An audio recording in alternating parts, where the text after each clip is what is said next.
from being gone with the wind. So far, no victories, too many mistakes, and one big question.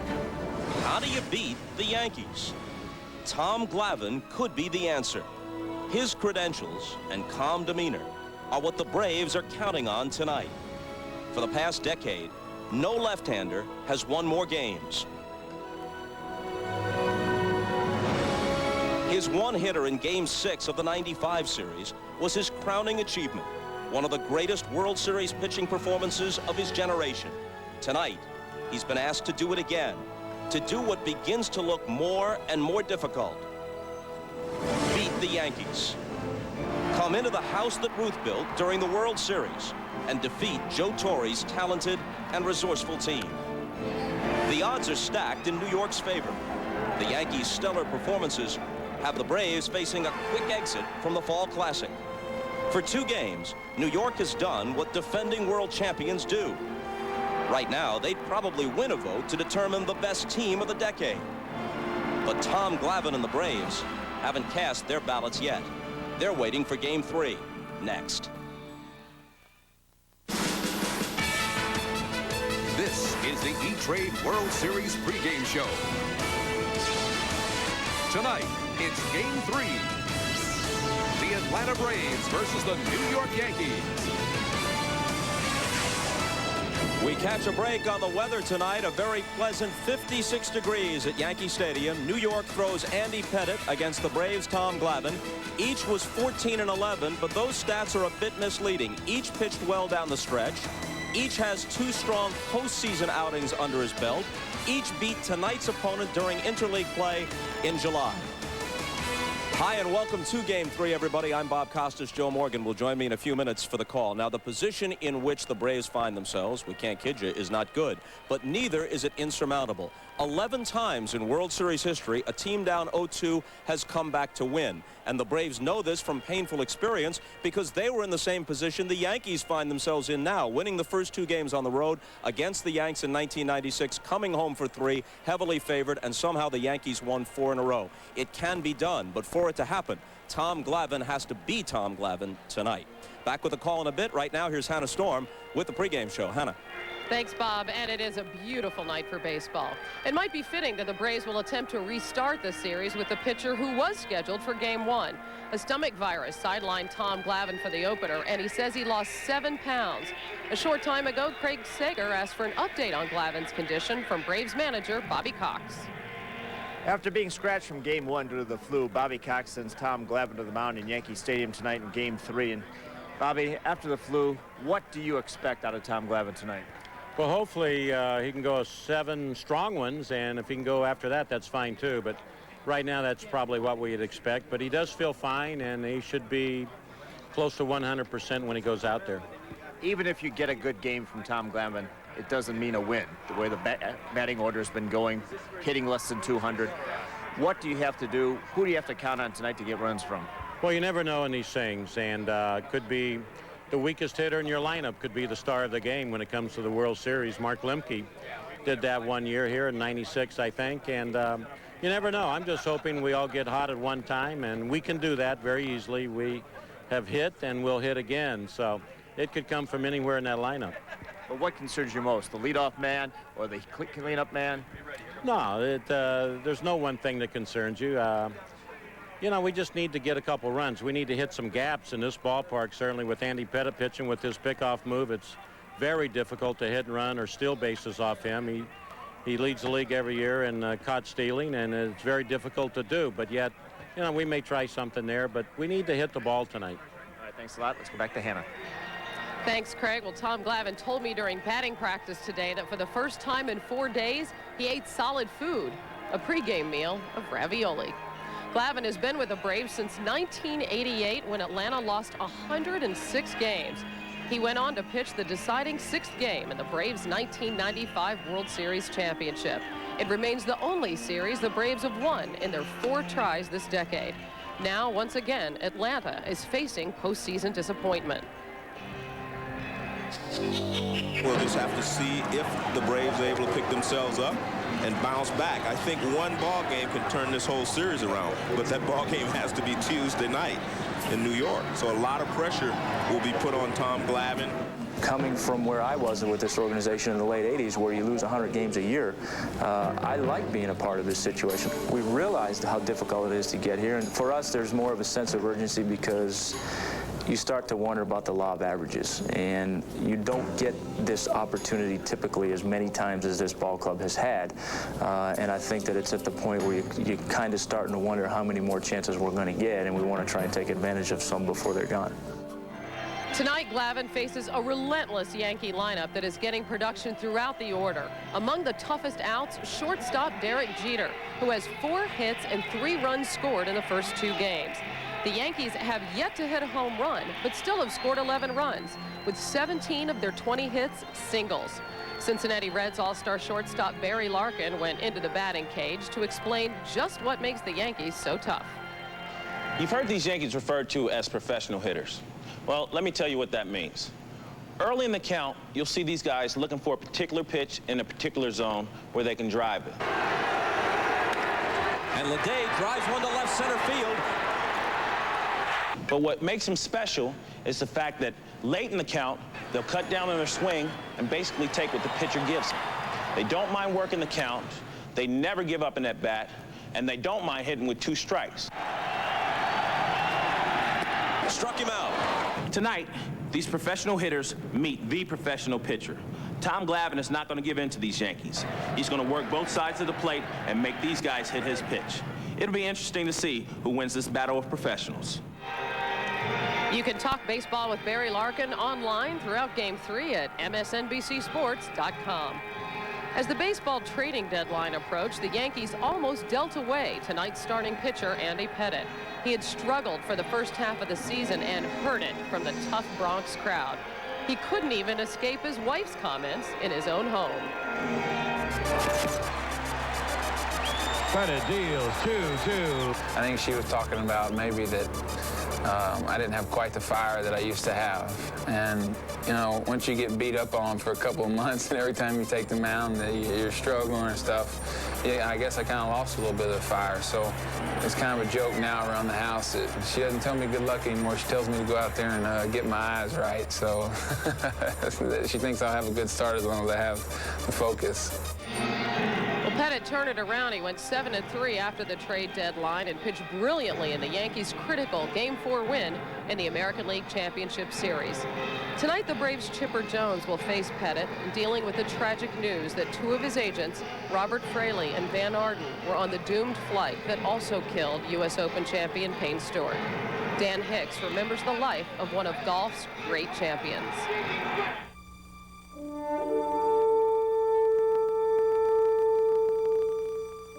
He was a man of style, classic, elegant, with a golf swing to match, long, fluid, and effortless, envied and admired by his competitors. Payne Stewart thrived in golf's most pressure-filled arenas, those championships played for honor and country.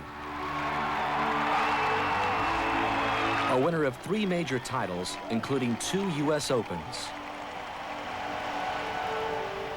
His defining moment, his clutch, heroic putt on the final hole to win this year's Open at Pinehurst. Payne Stewart is the 1999 U.S. Open champion. Oh, my. To Stewart, there was nothing more meaningful than winning America's championship. When the flag goes up and they play the national anthem, I get a tear in my eye, and it's an emotional experience for me. I'm an emotional person, as displayed at the U.S. Open. I don't wear my emotions inside, I let them out, and whether that's right or wrong, that's just Payne Stewart. He found another outlet for that patriotism in the Ryder Cup, as a passionate competitor, a loyal teammate, and a natural-born leader. At the '99 Ryder Cup, his final act, one of sportsmanship, conceding the final putt and his singles match with a handshake and a simple embrace. At 42, more mature, the fiery Stewart had found an inner peace. and renewed spiritual faith. God's been good to me. I've got a beautiful wife, 2 lovely kids, you know, and I get to play golf for a living. I've got no regrets.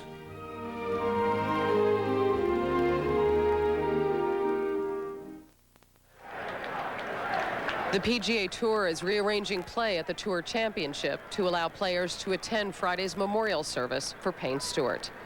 We'll be back at Yankee Stadium for Game 3 of the World Series after this. This has been the E-Trade World Series pregame show.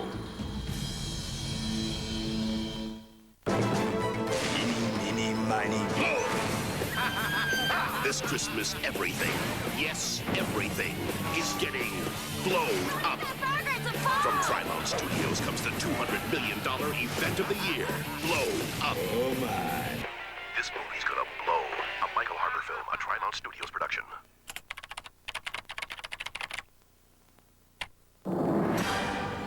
It's time for E-Trade, the #1 place to invest online. Remember compliments you receive. Forget the insults. Be nice to your siblings. They're your best link to your past and the people most likely to stick with you in the future. Finally, a minivan to live by. Introducing the all-new Mazda MPV.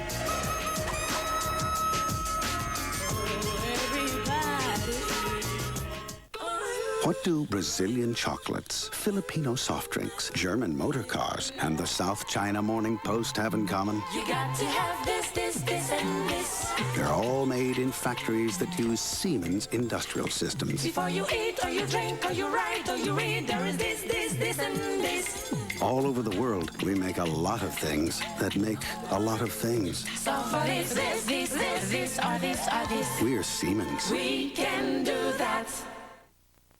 November 6th, Belmont Stakes winner Lemon Drop Kid takes on America's #1 ranked thoroughbred, Barons, in the Breeders' Cup Classic.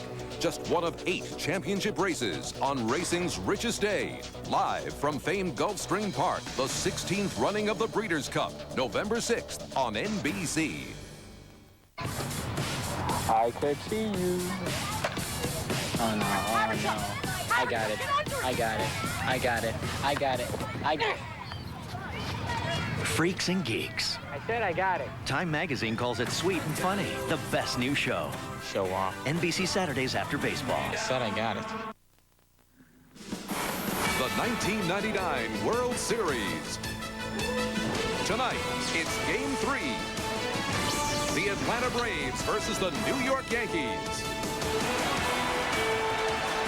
Back at Yankee Stadium, and we're joined now by Hall of Famer Joe Morgan. Joe, as we were mentioning earlier, if the Braves are going to get back in this World Series, they need a good performance from Tom Glavine. But even if they get it, those bats have to come alive, too. Well, Bob, both teams have scouted the opponent's hitters very well. And the Yankees have done a great job of pitching to the hitters' weaknesses. And the Braves have not made many adjustments. I mean, you can look here, 6 guys looking for their first base hit here in the World Series. They're going to have to make adjustments because the Yankees starters have done a great job of staying on the outer half of the plate and then coming back inside. Now, on the opposite side, the Yankees have done a great job. They have placed the pitchers that have thrown a lot of change-ups and pitched them away. So what have they done? Hit the ball back through the middle and the other way. That's the way you try to fight a guy if he's going to stay away from you. And they have done a great job. Both the right-handed hitters have hit the ball back through the middle, and the left-handed hitters have done the same thing. If the Braves are going to get back in this series, they're going to have to take a page from the Yankees and start hitting balls back through the middle and the other way, or it's going to be a short series. Okay, Joe, and now before the first pitch, back downstairs we go. Here's Jim Gray. All right, thank you very much, Bob. Well, Luis Sojo is back here in New York. He returned from Venezuela after the funeral of his father. He is available tonight, and he's been told by Joe Torre to be ready for some action if he is needed for defensive purposes for Chuck Knobloch in the late innings. All right, Jim, just about everybody watching tonight either saw or has heard about your interview with Pete Rose following the All-Century Team celebration on Sunday night in Atlanta. You had something you wanted to say about that. Yes, Bob, after viewing the videotape, I can understand the reaction of many baseball fans. I thought that it was important to ask Pete Rose if this was the right moment for him to make an apology. If in doing so, the interview went on too long and took out some of the joy of the occasion, then then I want to say to baseball fans everywhere that I am very sorry about this. Bob? Jim, thanks very much. And we're back with the first pitch of Game 3 from Yankee Stadium right after this.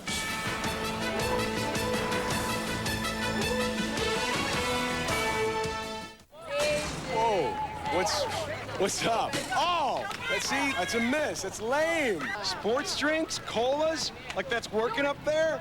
But you get something good. You know why you don't have game? Because you don't got milk, that's why. Vitamin D. You want the D, you need me. Oh, right there. Basket's that way, Chief. Yeah. Want game? Milk has 9 essential nutrients for active bodies. You know what? When you guys are done denying, your beverage problem, give me a call. I'll be in the fridge. Come on, Shake.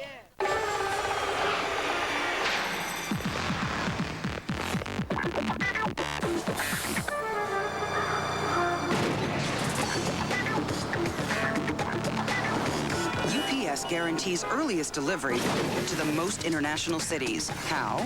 Let's just say we stop at nothing. Buongiorno. Il vostro pacchetto. Grazie. Aspetti, è urgentissimo. È il suo problema. UPS, moving at the speed of business. Jim Rosh follows his stocks every 20 minutes. Mark Phillips gets sports scores every half hour. Jeff Latretta plays the hottest new games. And Peter and Carla Wood got the best price on a new car. They do it all at Snap.com. Barb Suprak even has a personalized version of Snap. She gets what she wants when she wants it. And now you can buy on Snap.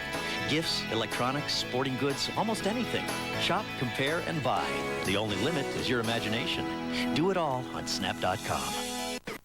The network television premiere, Men in Black, NBC, November 28th. I spend a lot of time online. It's actually made me appreciate my investment advisor even more. With all the research on the net, our conversations are better than ever. Oppenheimer Funds, the right way to invest.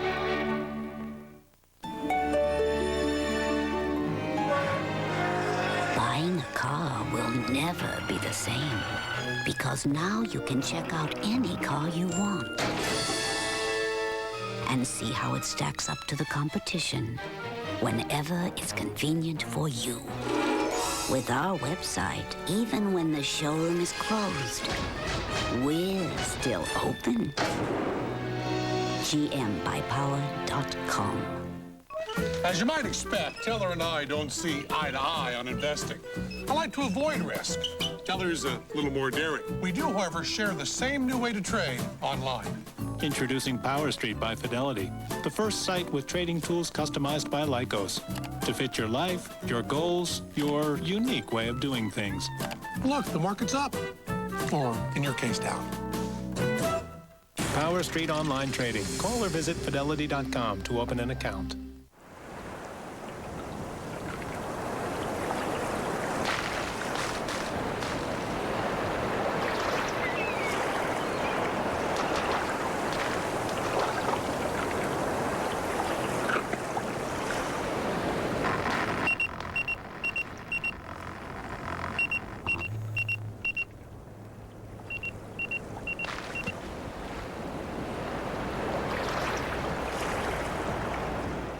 Hit and run, steal third, steal home.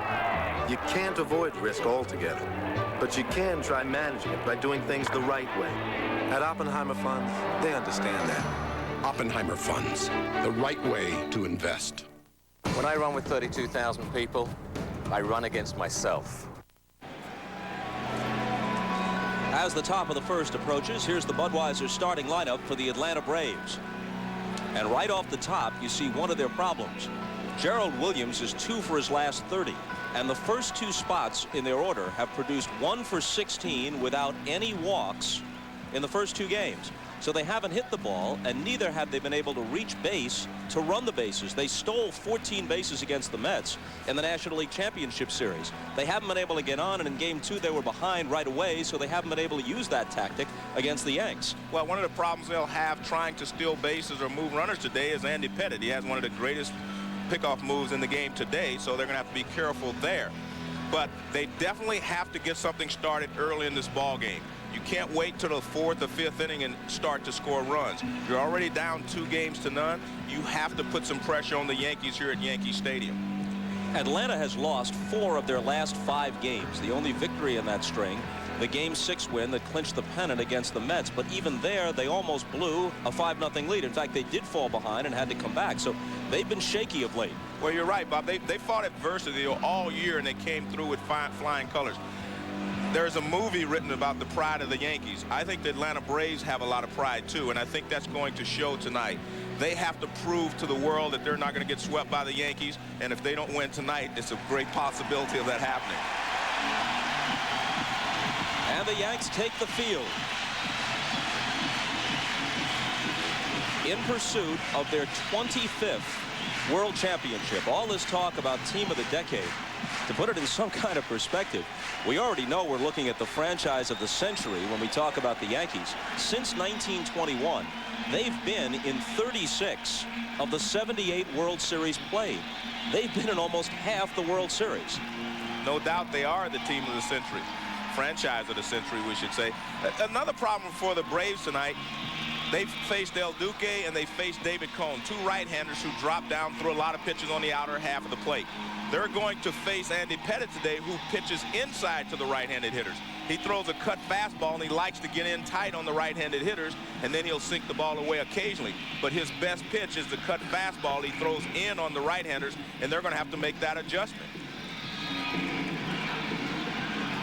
Here's the scouting report on Andy Pettitte. Well, we talked about, you know, his good cut fastball. He also has a two-seam fastball. That's the one that sinks away from the right-handed hitter. And he started to work the outer half of the plate a little bit more. He's got one of the great pickoff moves in baseball, so I don't believe that the Braves are going to be able to steal any bases. They may try hit and run or try to move some guys, but I think the important thing is they're going to have to adjust to his cut fastball and his sinker. And now the defense behind him, Joe. Well, it's a pretty good defense. I mean, Chad Curtis, only one error in the 47 starts he made during the regular season. He is the change in the outfield. Ricky Leday has played out there the first two ball games. So he's a change. And Chad Curtis is one of those kind of guys. He's just a tough player. He'll do a few things. There's Ricky Leday. Ricky Leday is probably the Yankee left fielder of the future. But Chad Curtis runs well. He plays pretty good defense. He really hustles. I think that's the key. And he brings a lot of excitement to this Yankee ball club and a lot of intensity. Back to Andy Pettitte. His 14-11 mark is misleading. At the All-Star break, Pettitte was just 5-7, and right up to the trade deadline, it was no secret that George Steinbrenner was shopping him around. Now they're glad they kept him. He went 9-4 in the season's second half. And in the postseason, he's 2-0, and his ERA is under 2. This is his fourth World Series start. The first was a disaster. He was the 12-1 loser here to the Braves in Game 1 in 1996.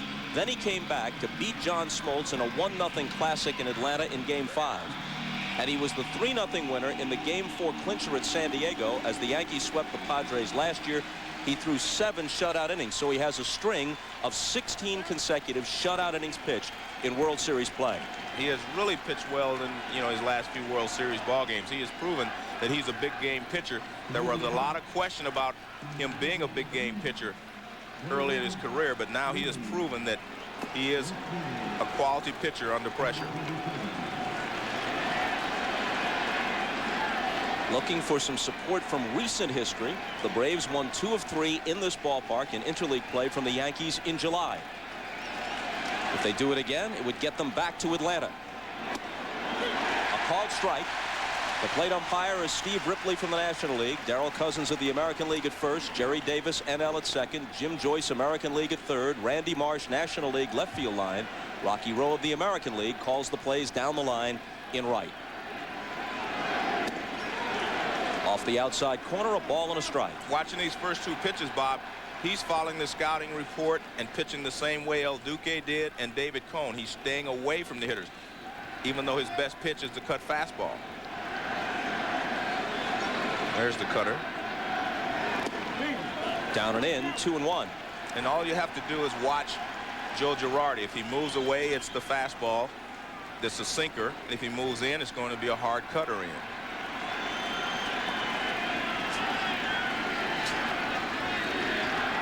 Looking sinker. Yes. On the corner.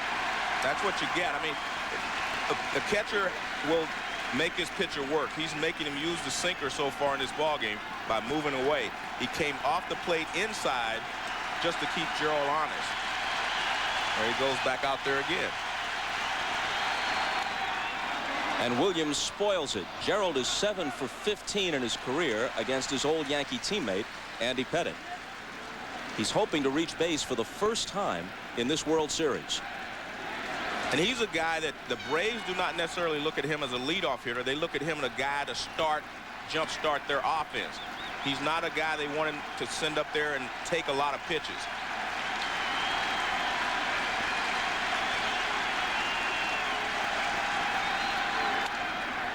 Poke to right, and it drops in front of O'Neill. A hopeful sign. It wasn't hit hard, but well placed. Well, the key is he went the other way with it. We talked about the Yankees stand on the outer half with sinkers, and this is the cut fastball, but it's on the outer half of the plate. And look at that. He goes out there and fights it off the other way. And that's what you want. Look at that. See, he's going to right field. He wasn't trying to pull that ball. They've been trying to pull the ball, and they have not had any success on pitches away. Williams stole 19 bases during the regular season. Pettitte works to Boone, but first a toss over. You're not going to be able to steal bases, and it's tough to hit and run with a guy with such a great move. So the question is, how do you try to get this offense started if you are the Braves? I don't think you bunt this early in the ball game, but you definitely want to try to get off on top in this situation because you're down 2-0. Boone looks to bunt. Well, I was wrong. But I agree. I agree with the fact you try to get the runs early. I agree that you need to make something happen early in the ball game if you're the Braves. It got Girardi on the meat hand, but Joe's okay. And Bobby Cox knows how important this game is. If you fall down 3-0, it's going to be almost impossible to come back. But how about Bobby's demeanor? Completely calm. You couldn't tell the difference between the way he acted in the clubhouse before tonight's game and a Tuesday night in July. Totally relaxed, betraying no tension at all, although his insides must be churning. No doubt about that. But I think what Bobby has is the confidence in the Tom Glavines, the John Smoltz, and the Greg Maddux, who are going to pitch the next 3 ball games for him. Well, you see how good his move is. Gerald Williams didn't even have a big lead, and he almost got picked off. Now watch Andy Pettitte hang. He hangs with his right foot. He hangs it up there. See right there? And now he steps over there. And Gerald didn't have any idea of where he was going with that move.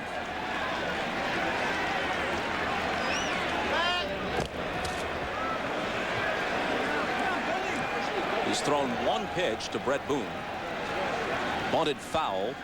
The count 0-1.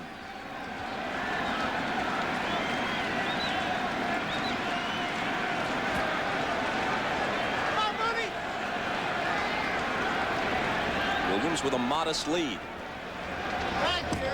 The measure of a guy's effectiveness in terms of his pickoffs isn't just the total number of pickoffs, much the same as an outfielder's assist. Part of it is the attempts that don't take place. You don't run on a guy with a strong arm in right field or whatever.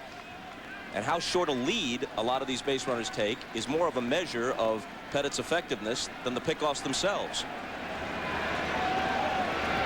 Now he comes to the plate and misses high and away. And remember, Bob, if you keep a guy close to first base, he can't go from first to third on a single.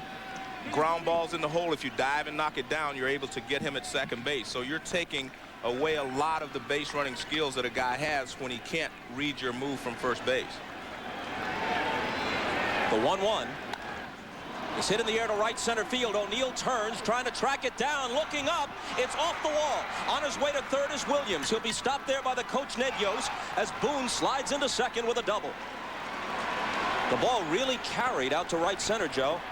I didn't think he hit it that well, but I don't even think O'Neill thought he hit it that well. But remember one thing here, they're going the other way. They're making the adjustments. They're not trying to pull everything.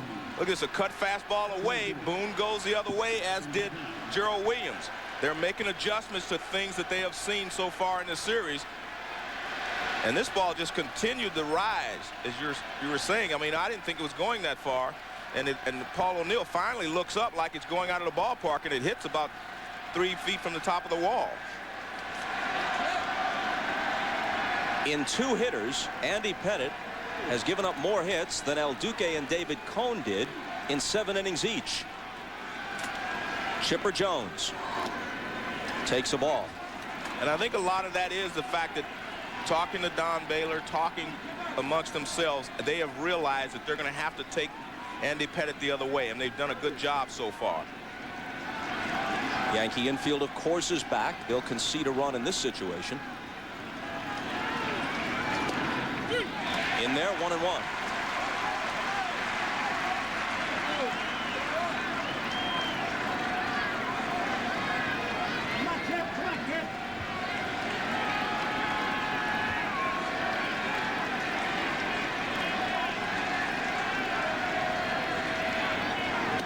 Cuts and misses, a ball and 2 strikes.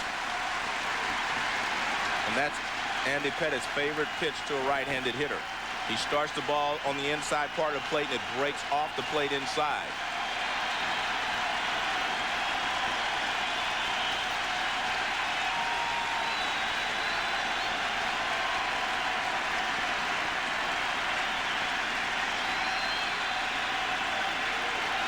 And Chipper asks for time.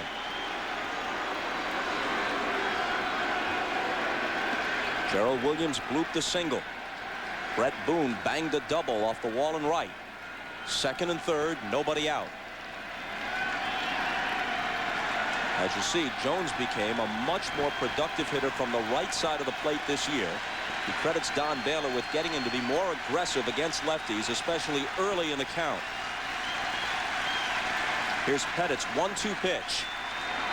Swung on and bounced to third. Brocious kicks it, picks it up and throws and gets him, but a run scores. Well, Brocious had made up his mind. He was coming to the plate, but the Braves had Gerald Williams going on contact there, and he was on his way to the plate. Now watch Brocious. He's coming to the plate with this ground ball, and he may have a shot at Gerald Williams. See, he's coming home. You can see his body position, but he misses the ball, picks it up in time, and throws a strike to first base. See, he's coming home with it, and all of a sudden he loses it. Now he's quick enough to pick it up and throw a strike to Martinez at first base. Boone stayed at second. Here's the cleanup man, Brian Jordan.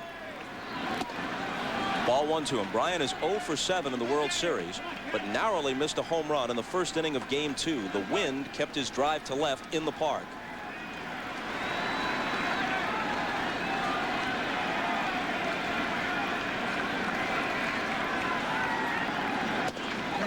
Two 2-0. Andrew Jones on deck.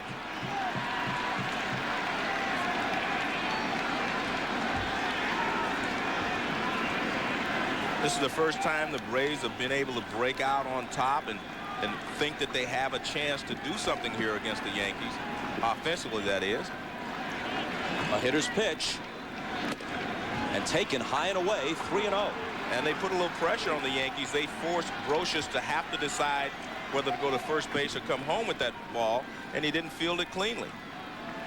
So a lot of things change the way a team can play if you can put a little more pressure on them and be a little more aggressive yourself. Taken for strike 1.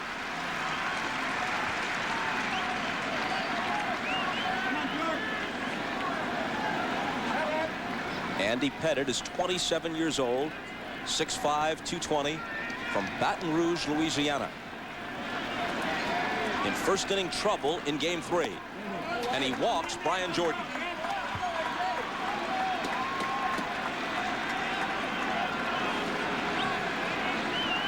Now here comes Andrew Jones, one Atlanta Brave who for sure is happy to see Yankee Stadium. As a 19-year-old, he homered in each of his first 2 World Series at-bats in Game 1 in 1996.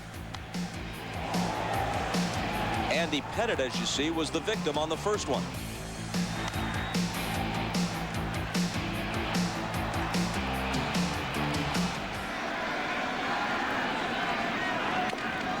That one's rolled foul. This year, in the 3 interleague games played here in July, Jones went 4 for 11 with 2 home runs. One of those homers off Mariano Rivera. And Bobby Cox made a point of saying this is his ballpark. That's the reason they have moved him back up to 6th in the order. He hit 8th in game 2. So Bobby thinks he has a lot of confidence here. To 5th, he's up to 5th today, I should say. He takes a strike, 0-2.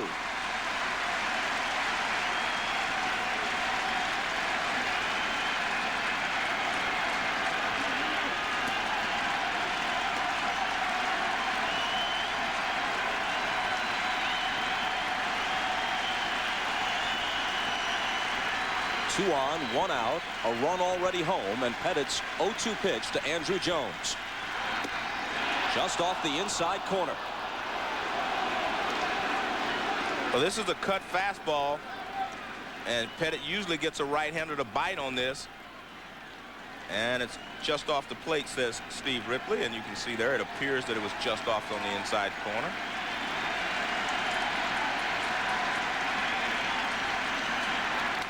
Jones nubs one out toward the mound. Pettit's got it. The runners move up, and there's the second out.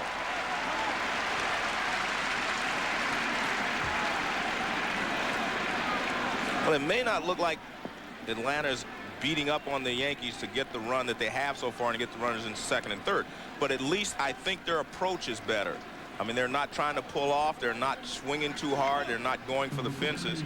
And they're hitting balls to the opposite side. He forced Chipper Jones to pull the ball because he threw him all cut fastballs inside.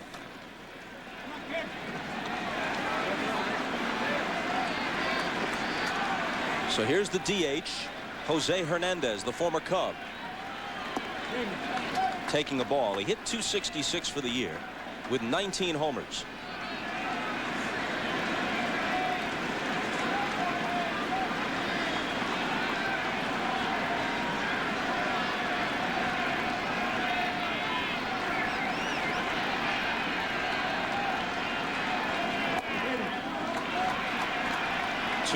Eddie Perez, the catcher, waits on deck.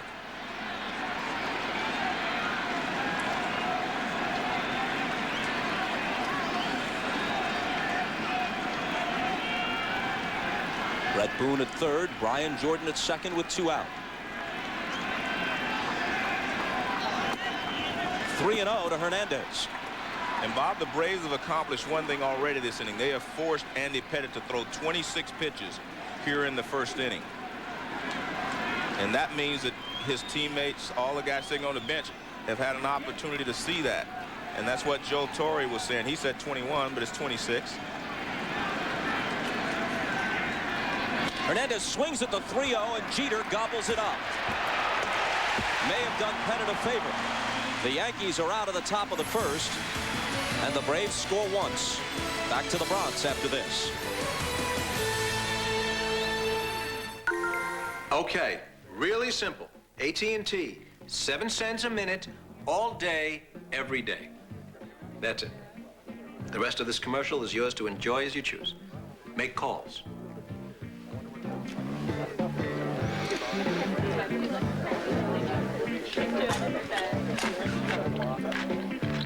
All day, every day. Call 1-800-41-RATE to enroll. This is my daddy. He's a Gemini man. He fixes cars. He can fix anything. People like my dad. He says it's because they trust him. Gemini Automotive Care, only where you see this sign. What do you want for your children? Better world? A larger life? At American General Financial Group, we help 12 million Americans build a life large enough to hold their children's dreams. With retirement services, investments, life insurance, and consumer loans. At American General, the future starts today. American General Financial Group. Live the life you've imagined. Ask my family about the appetizer I got at the Olive Garden. It was their Sicilian scampi. They saute shrimp in olive oil and wine and top it with fresh tomatoes. It took me just half a shrimp to know I had the best. Olive Garden. When you're here, family. Chevy trucks are the most dependable, longest-lasting trucks on the road. And now, during Chevy Truck Month, you can lease the truck, the 2000 Chevy Silverado. With a more powerful V8 than any 4x4 pickup from Ford or Dodge. During Chevy Truck Month, you'll find the biggest selection of the year on the most dependable, longest-lasting trucks on the road. Chevy trucks.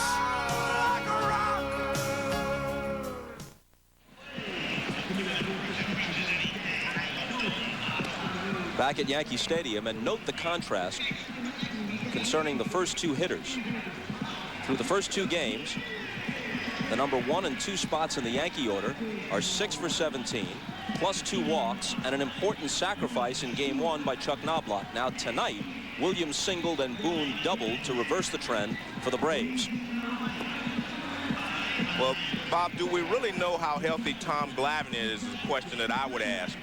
He's been ill. He's lost a few pounds. He's gained some of them back. I don't think we'll know if he's okay till about the 3rd inning because it just may take a while. Let's take a look at the defense. There you see Brian Hunter's at first base. He made 2 errors in the 8th inning of game 1, but he is a very good defensive first baseman, and Bobby Cox really likes him defensively. And they were not easy plays he made errors on in game 1.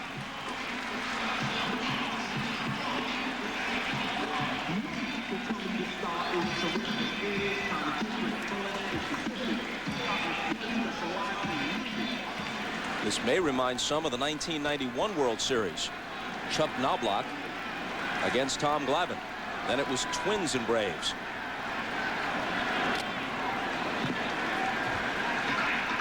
In World Series play, Tom Glavine is 4-3.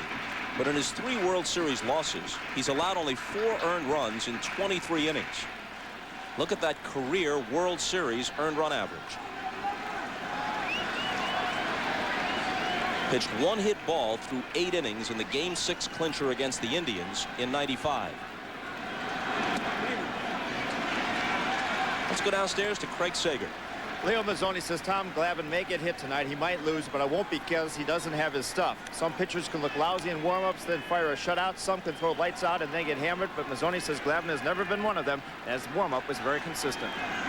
All right, Craig, and Knobloch slams one to right. Jordan races over, got a glove on it, and it pops out. Knobloch speeding for second. He's in there.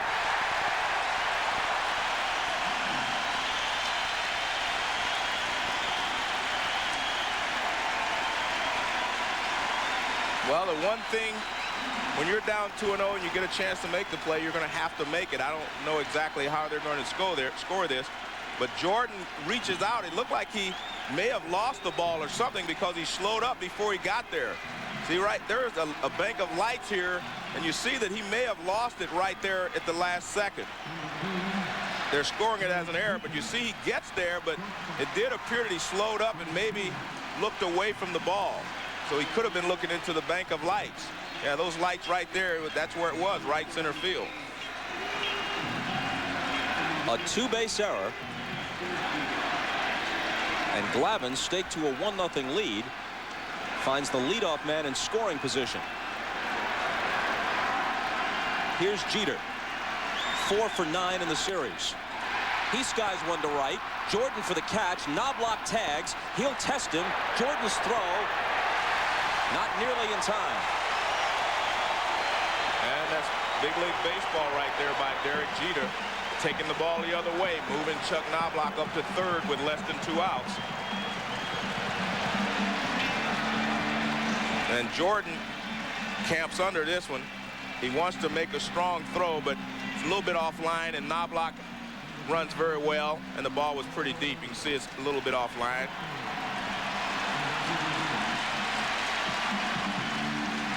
I'm trying to see exactly how the Braves are going to play this. Walt Weiss is in at shortstop. They're in on the left side and back on the right. Boone is deep at second, and Brian Jordan deep at first base. So they figure they've got a chance for a play at the plate or to hold Knobloch if he trickles one to the left side on a bad swing. But they're back if he pulls it. And he pops it over their heads into shallow left to tie the game.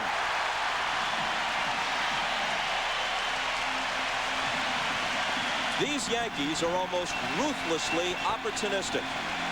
You give them the slightest chance, and they pounce on it. And that was very important for the Yankees to come right back. Now they're even again. And it doesn't give the Braves any hope of saying, okay, we're going to play from ahead in this ball game.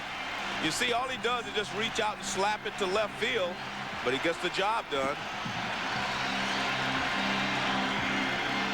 And the fact that Derek Jeter hit the ball to right field to move Knobloch to third made it much easier for Paul O'Neill to go up there with an idea of just getting the ball in play and getting the runner in from third.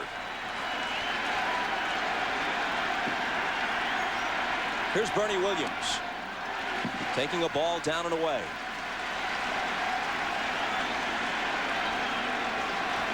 It's not really apt to call these Yankees the Bronx Bombers. No. Tino Martinez led them in homers for the second consecutive year with 28. This in a season where 45 big leaguers hit more than 30. Line drive caught by Hunter, and he steps on the bag to double O'Neill off. So it's 1-1 after one.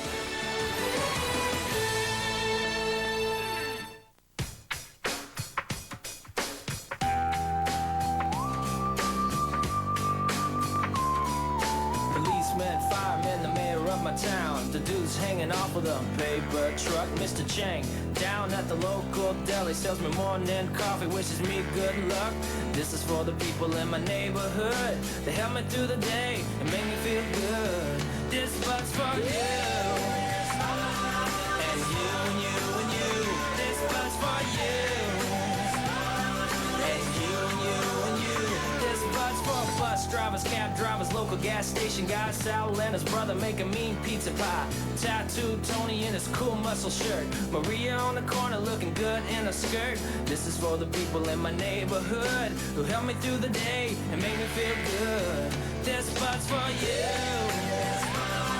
And you and you and you. This bug's for you. 1, 2, 3. Johnny! Johnny! Johnny! Yes, my butter kiss. Time to rub the bunions. Great. You're so sweet, Johnny. Between the toes. I know. Oh. It's time for E-Trade, the #1 place to invest online.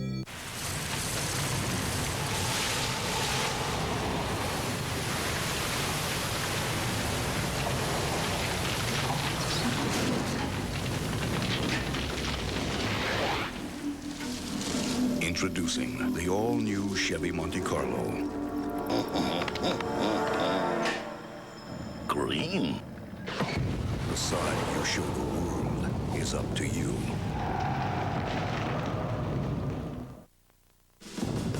NBC's coverage of the 1999 World Series is brought to you by Chevrolet. Chevy will be there. By Brewery Fresh Budweiser, official beer of Major League Baseball. This Bud's for you. And by E-Trade, the #1 place to invest online. Over 165 feet long, the Bud 1 airship flies high over the biggest sporting events in the world. Budweiser, the official beer of Major League Baseball and the World Series. Bottom of the Atlanta order in the top of the second, Eddie Perez, Brian Hunter, and Walt Weiss.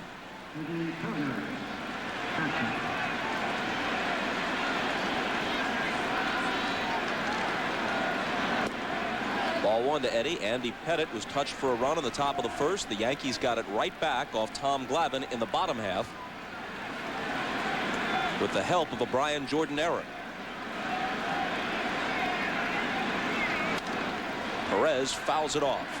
And most of the hitters have tried to go the other way, but two things happen when you try to go back through the middle and the other way. It lets you see the ball a little longer, and it keeps you from swinging at a lot of bad pitches. And so far in this ball game, the Braves have not swung at a lot of bad pitches like they did the first 2 ball games.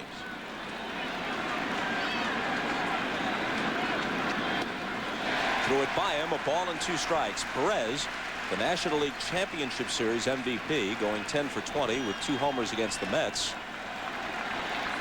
Also did well against the Yankees in that interleague series.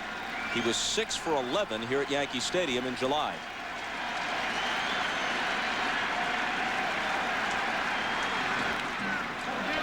Still 1-2.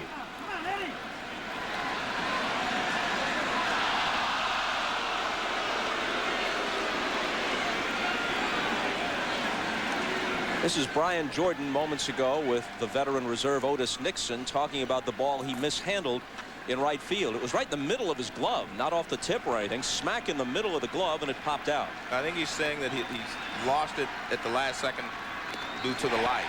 Perez goes out of the strike zone and sits down. We talked about how patient the Braves have been, and they had a situation with Andy Pettitte in the first inning. 3 balls, no strikes to Hernandez. Now watch. He swings at this ball, so he's way off balance. The one thing you do not do, if you're 3-0, you get a pitch you can drive.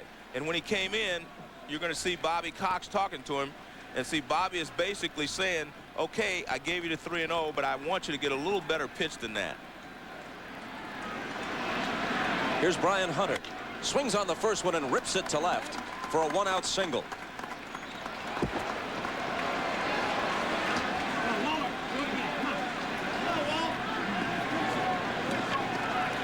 The Braves need some production out of their first baseman. And he's a much better hitter than he has showed us, you know, in his at-bats. And maybe that's because he has not been getting enough starts. He's actually been coming in for defense or maybe pinch hitting, and those things are very difficult to do. Combined in this postseason, Ryan Klesko and Brian Hunter are now 7 for 42. They miss the big cat, Andres Galarraga. No doubt about that. I mean, he's a guy that produces big runs for you with one swing of the bat. And he's a presence in the lineup that changes the way you pitch to whoever surrounds him. And he's a great first baseman. So here's Walt Weiss, the switch hitting shortstop, in the 9th slot in a DH game. One thing you can do with a guy that has a great move like Andy Pettitte, you can sit there and just try to guess and take off on his first movement. In the dirt, Girardi can't find it. And on his way to second is Hunter. And a good job by Hunter, because it looked like Girardi had kept the ball in front of him, but he never gave up on it. He didn't just stop. Now watch, it's a breaking ball and it goes right into the dirt. Now watch Girardi. See, it appears that he's kept the ball in front of him. Actually, it hits the foot of Walt Weiss and bounces away, and the alert Brian Hunter goes down to second base.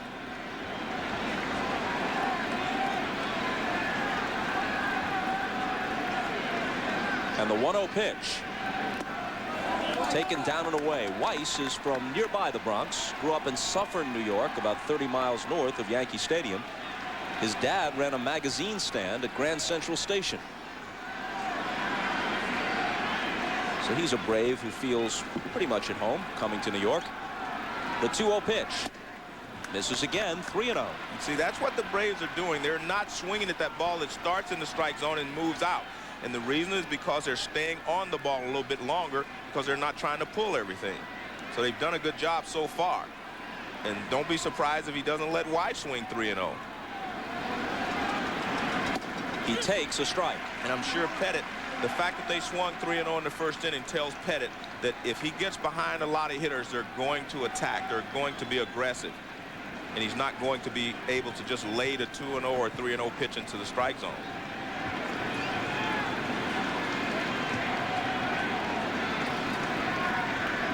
He swings and bounces one over Pettitte. Knobloch's got it. Here's his throw, and it's true to Martinez. Always a concern these days when Knobloch has to make the play. And again, you see Walt Weiss trying to go back through the middle, and he hits a chopper over the mound. And Knobloch has been okay when he doesn't have time to think. He just grabs it and throws to first base. And very accurate throw there. But again, it's up the middle, and which is the right way approach to take against a guy like Pettitte. So Hunter's at third with 2 out. Gerald Williams trying to pick him up. Ball 1 with his first inning single. Williams is now 8 for 16 lifetime against Andy Pettitte.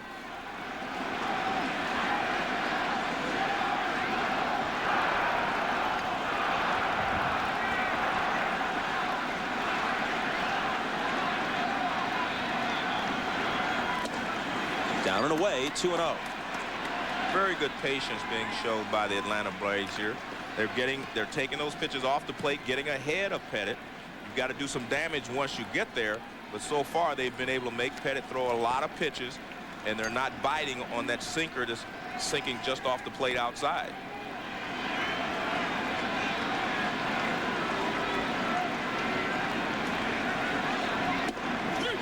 That one's in there at the knees. And that's good patience there as well. You get a guy 2-0 and he makes a pitcher's pitch, you go ahead and take it. That pitch just nips the outside corner, and you shouldn't swing at that pitch when you have the count in your favor. Andy Pettit has been behind in the count to a lot of hitters early in this game. Here's his 2-1 pitch. Bounce back to him. And he's out of the second. Well, he got him to bite.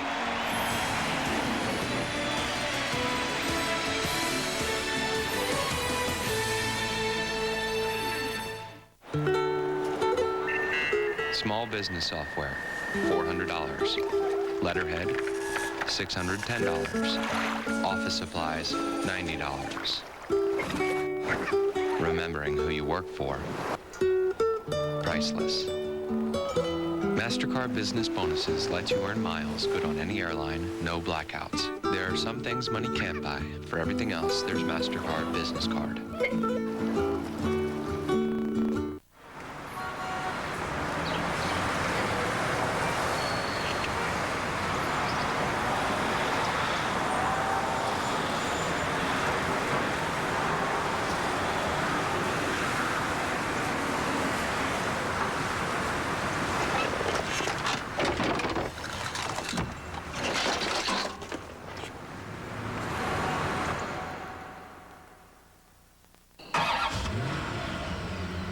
The oxygen mask will be released, and in case of a sudden craving for the new chicken club from Burger King, an emergency pouch in the seat back in front of you contains one sandwich. Hey, that's my sandwich. Give me that sandwich, lady! Just give me the sandwich! Everybody's craving the new chicken club. After all, it's a masterpiece of all-white meat chicken, crispy bacon, lettuce, and tomato. Burger King. Have it your way.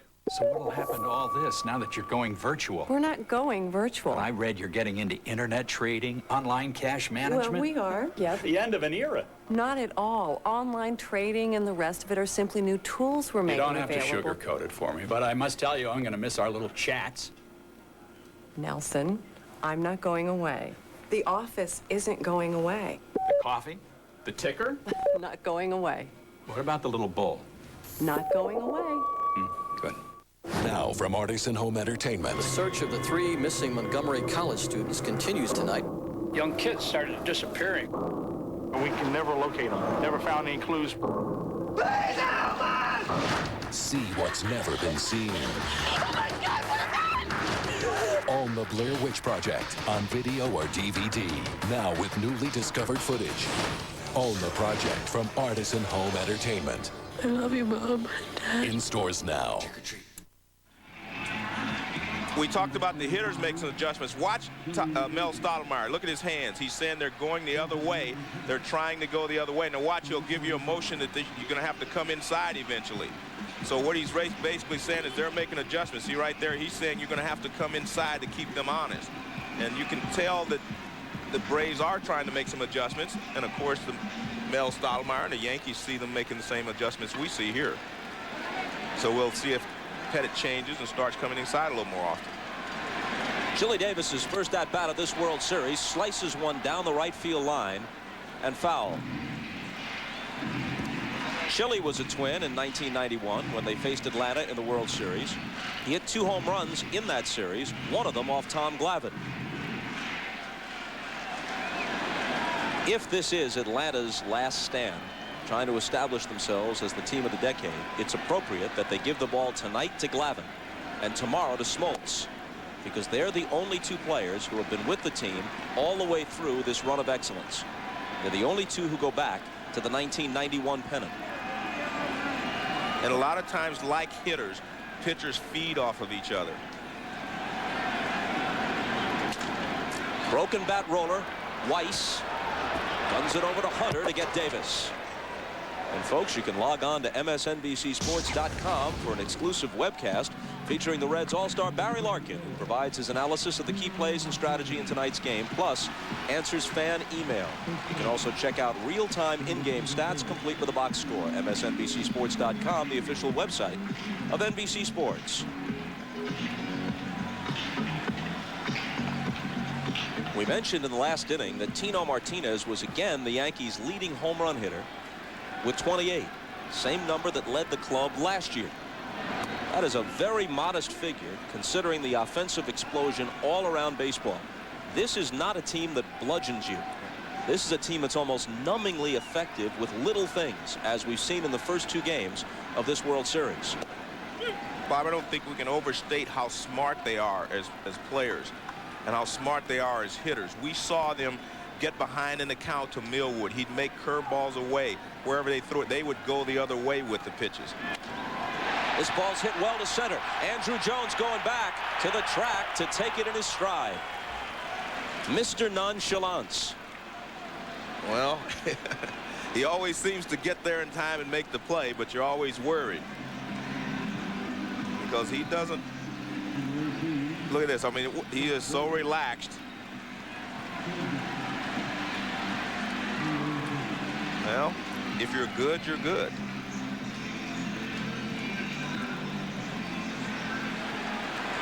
Already the real deal in center field. Hasn't found himself yet at the plate. But every baseball man will tell you he's a potential 5-tool player, a guy who could be an all-star for many, many years. He has all 5 tools. The question is, does he reach his potential in all those areas? A ball and a strike to Brocious. And a lot of times that's a big if, Bobby, for a lot of players. But Andrew Jones, being here since he was 19 years old, I think one of these days something's just going to click, and you're going to have the guy that they anticipate. Brocious gives him another chance. And the Yankees are done in the bottom of the 2nd. Glavine sets them down in order. Back to the Bronx after this.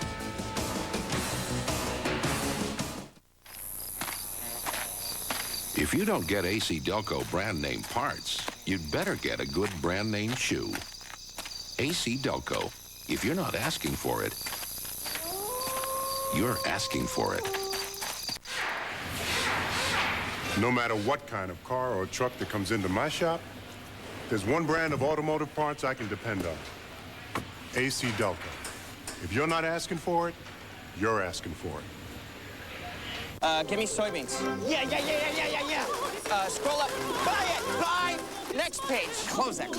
All right. Beautiful. Sell it. All right. Highlight 4. Scroll up. Up. The voice-activated wearable computer. Buy it. Yeah, baby. It may be far out. Hi, Donna. Oh, yeah, the meeting was fine. But it's not far off. I'll be on the afternoon flight. There's my husband, Nolan Ryan, still throwing heat. Can you believe he's got arthritis? You see, Nolan's doctor says the best way to control arthritis pain is to keep moving. And to make it easier, he recommends Advil. Nothing's been proven stronger on arthritis pain, yet it's gentle on his stomach. In fact, I take Advil for my arthritis pain. That way, we can exercise together. Advil, stronger than pain. When was the last time you felt 284 horses tugging at your soul? When was the last time you immersed yourself in hand-tufted virgin leather? Can you really put a price on this kind of perfection? Actually, you can, because this $70,000 car could cost you over $326,000 in retirement savings. We just thought you should know. Ask a financial advisor about Sun America, the retirement specialist. NBC invites you on a magical adventure of forbidden love. Families are gonna fight each other. Starts an epic battle that could end their world and ours. Leprechauns, NBC 1 week from Sunday. Brought to you by Kodak Advantix cameras and film. A better way to take pictures further. Between innings, an appreciative ovation for Tony Gwynn, who played here in this ballpark last October as a member of the Padres in the World Series. He won this year's Roberto Clemente Award in recognition of humanitarian efforts as well as ball-playing excellence. This season, of course, saw Gwynn reach the 3,000 hit plateau. Here's Brett Boone, who doubled to the opposite field in the first. Tied at 1, top of the third. He goes that way again toward the gap in right center field, and again it's well hit, and this one is off the 385 sign. On his way to second and holding there with a leadoff double. Well, so far what the Braves are doing is working in that they're getting some opportunities to score some runs. They were not getting opportunities in the first 2 ball games. Watch this. He's going the other way. Doesn't try to pull the ball. That's a sinker away, and Boone finds a gap. This is excellent hitting by Brett Boone. We've seen him do this twice now, and he just slams it in the gap in right center field, almost out of the ballpark both times. Hits the wall there at the 385 mark. But a good job of adjusting here so far by the Braves. And starting this inning, Bob, Glavine had thrown only 16 pitches through 2 innings, whereas Pettit had thrown 41 just starting this inning.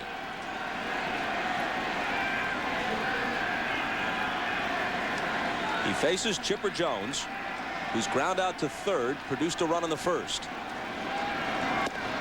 He takes a strike. Brett Boone has now doubled in his last 3 at-bats. He had a pinch hit double in the 9th in game 2. And going back to game 1, Bob, that's his 4th straight base hit.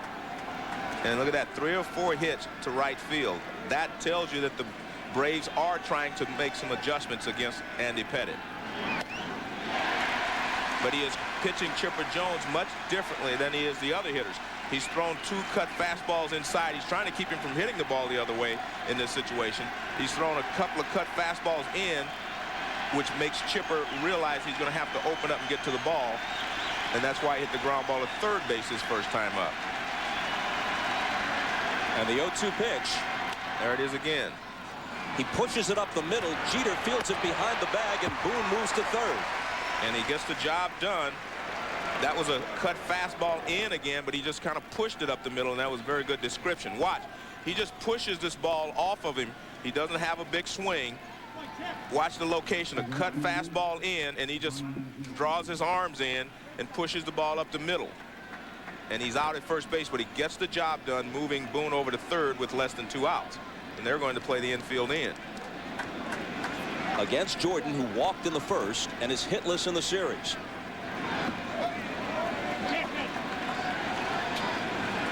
Well, you'll see Pettit try to get him to hit a sinker and try to keep it on the infield.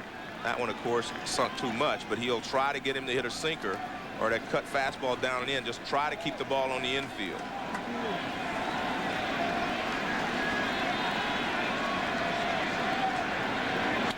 Line to right, base hit. Here comes Boone, 2-1 Braves. And the Braves, you have to give them a lot of credit. As I said before, they have a lot of pride in Atlanta, too. And these guys are showing you what they're made of. They're taking all these pitches and going the other way off of Andy Pettit. They're going to force him to come inside. Here's a sinker away again. Look at this. Beautiful hitting there by Jordan. He just takes it and goes the other way with it. I mean, everyone that's walked up there other than Chipper Jones, they've been aiming towards right field. They have forced Chipper Jones to try to pull the ball because they're just coming in off the plate. You don't often hear the term game plan in baseball. That's a football term, but it's pretty clear the Braves have a game plan tonight. And we talked about before, they had to change something. You can't get beat the same way over and over. You can't let the Yankee pitching staff pitch you the same way for 3 straight days and you do not make any adjustments. And so far, they've made very good adjustments. Now Andrew Jones lays off. They check it first. He didn't go. They've only got 2 runs, but they have 5 base hits already, and they have forced Pettit to throw a lot of pitches. So they are accomplishing a lot just in these first couple of innings, although they only have 2 runs to show for it.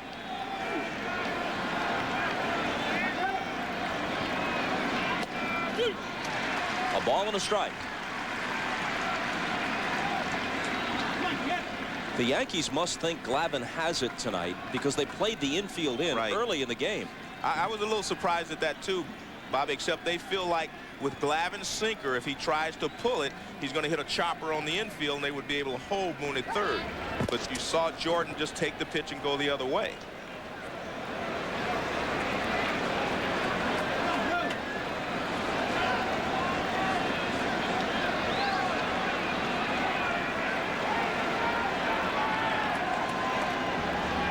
And the 1-1 pitch, first another throw, and Jordan's back.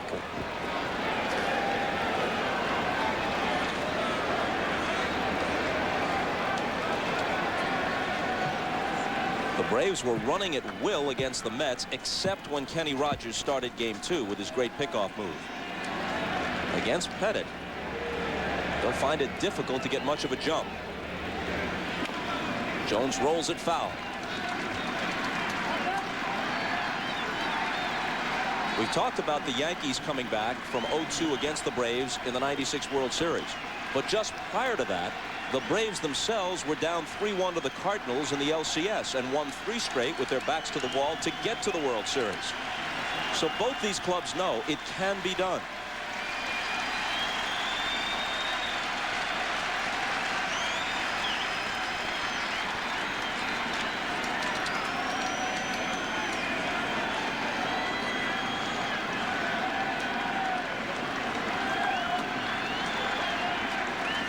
Jordan eyeing Pettit. Pettit comes home to Jones, who hits it in the air to shallow left. Chad Curtis coming on, won't get there. Jordan stops at second on the bloop single. Well, Andrew drops one in the shallow left field. And I want to make a point. Every hitter that the Braves have cannot take the ball the other way. Andrew Jones is not a guy that can take the ball the other way. But he gets a fastball up. He gets jammed with it, but he gets enough of it to get it over the infield. So cut fastball in. He gets jammed. Curtis is playing a little bit towards left center field, so the ball drops into shallow left field for a base hit. And the Braves have runners at first and second now. And the Braves guys, they know this is the game. It's, you know, if they lose today, you know, you're not going to come back and beat the Yankees 4 in a row. So this is very, very important to them. Another chance for the DH Jose Hernandez. Swings on the first one and smacks it down the left field line. That'll be extra bases. Jordan comes home to score. Andrew Jones being waved home. He's right behind him, and he touches the plate on the double by Hernandez. It's 4-1 Atlanta. This is one of those situations that Mel Stottlemyre was talking to Andy Pettit about on the bench. He says you're going to have to come inside sometime to keep these guys honest. Everyone has been going the other way. He came inside, he jammed Andrew Jones, and he got a base hit. So he tries to throw that cut fastball in on Hernandez, and he just rips it down the line. See, that pitch is inside. He was trying to make adjustments to what the Braves have been doing. And Hernandez and Jones, two guys that in my opinion are not going to go the other way. They're not capable of changing their hitting style, but he came in on them and he wasn't able to get them out. Eddie Perez fouls it off. So he comes in on Perez again. You see Andy Pettit making adjustments to what the Braves did. So they forced him to change the style that he wanted to use starting this ball game. Jason Grimsley, added to the World Series roster when they dropped Hideki Irabu, gets ready.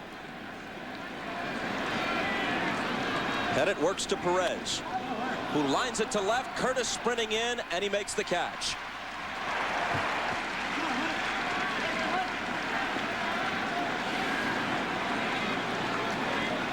Well, Andy Pettit took a little off of this breaking ball, and he gets Perez out front. See, it's a curveball. He gets him out front.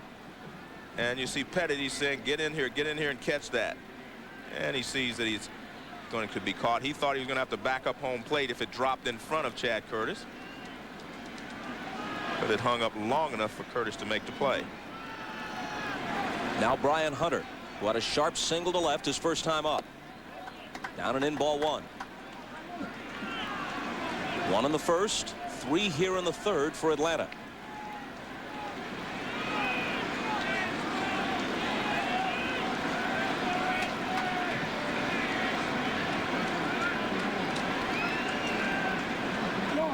The runner breaks for third, and he's got it stolen without a play.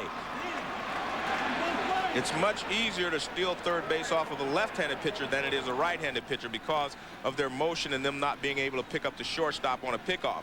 And they're usually more deliberate going to the plate because they have the high leg kick. And you can see no chance for Joe Girardi to throw to third base as Hernandez steals it.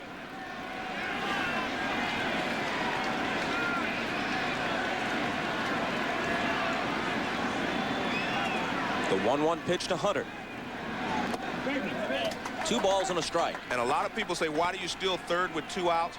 Well, the great Maury Wills explained to me once, there are 9 different ways that you can score from third with less than 2 outs, than you can from second. So it's very important to get over that. It gives you 9 more ways that you can score.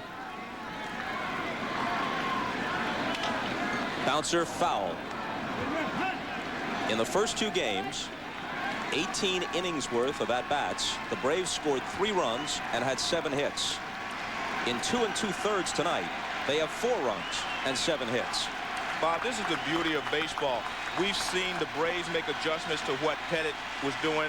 Now we see Pettit making adjustments to what the Braves are doing.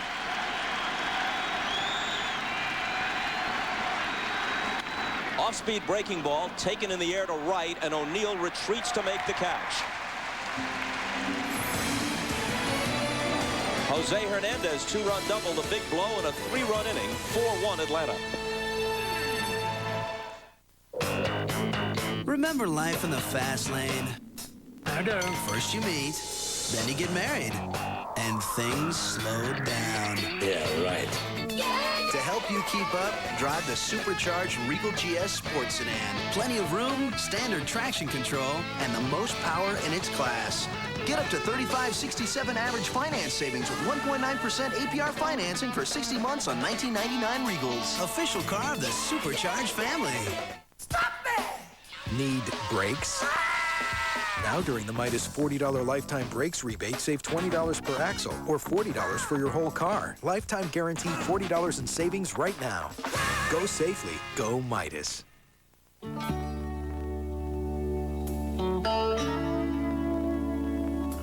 You are a messenger of hope and the only one in whom the future can be entrusted.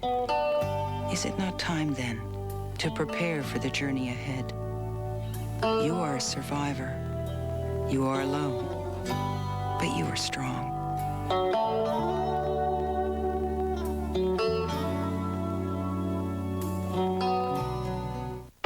Lexmark is changing the face of printing with a passion. The new Lexmark Z-Series printers. They have the highest inkjet resolution on the planet to make your ideas jump right off the page. Lexmark. Passion for printing ideas. Man, that sandwich was good. Is there another one? Well, yeah, but we're saving it for Dale. I'll be right back. When you get that craving for Wendy's bacon mushroom melt. Hey, Dave, you having fun? Yeah. Why don't you stay out a few more laps? Okay. With 3 strips of bacon and sauteed mushrooms in a cheddar cheese sauce, it's impossible to resist. Now, where's that sandwich? Wendy's bacon mushroom melt. When you gotta have one, you gotta have one. Daryl, I'm kind of hungry. I hope no one ate my lunch. People wonder, am I a point guard or a shooting guard? Jerry West, was he a point guard or a shooting guard? Clyde Frazier, point guard or shooting guard? Mike, point or 2 guard? I don't know either, but they were champions. It's our turn now.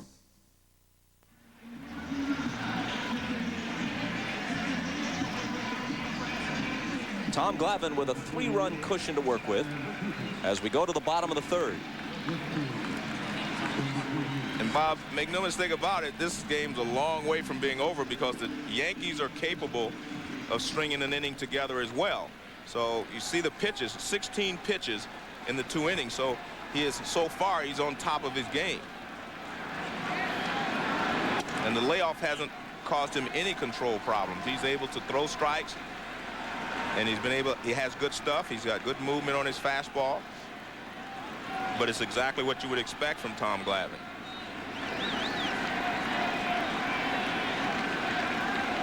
His 1-0 pitch to Curtis is off the outside corner. Steve Ripley is a National League umpire.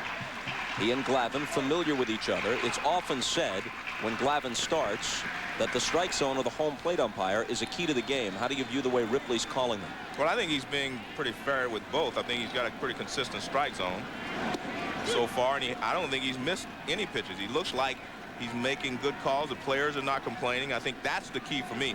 You know, you may have one player complain here or there, but if you have a lot of players complaining, that will tell you that his strike zone is moving all over the place. And Curtis fouls it off. Glavine, when he's sharp, lives on the outside corner. If the plate umpire says, well, an inch off the corner's a strike, Glavine goes there until he gets it to be 2 inches or 3. And if he gets it out there, you're finished. Well, I think it works that way with he and Maddox. They're very similar type pitchers. Smoltz and Millwood a little more overpowering. They pitch a little different. They get a little bit more of the plate. Curtis pops it into shallow left. Gerald Williams will take care of it.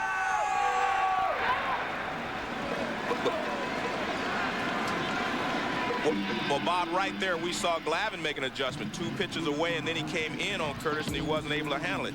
You see, mixes speeds well. He will not give in to hitters, meaning that if he gets behind 2-0, as he did there to Chad Curtis, he's not going to throw a ball down the middle of the plate and say hit it. And he's a good athlete like all the Braves pitchers. They feel their positions exceptionally well.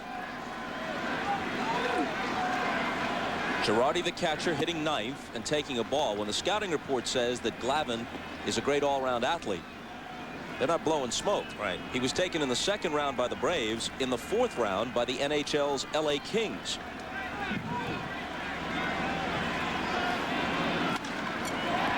In the air to deep right, Brian Jordan going back, track, wall, leaps, and pulls it down. Well, that makes up for the error in the 1st. Well, he gave him one, and now he takes one away. Good job by Brian Jordan. Brian Jordan's an excellent right fielder, so when he missed the ball in the 1st inning, I really believe the lights had something to do with it. He goes back, times his leap perfectly. Look at that. Falls into the wall, but he knows he's done his job. Keeps his eyes on the ball right there. Look at that. Yeah, you see right there, he kept his eyes on the ball completely. Now watch this in the 1st inning. His eyes trying to turn away at the last second. Right there, you can see him turn his head, and I think it was because of the lights and on the bank of lights here behind third base. Here's Knobloch. It was Chuck's drive that Jordan dropped in the bottom of the 1st. Girardi straps the tools back on. 2 out, nobody on in the Yankee 3rd.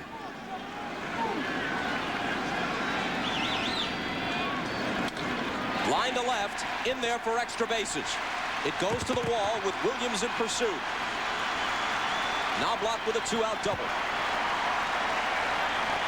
Well, he's hit the ball hard twice off of Glavine.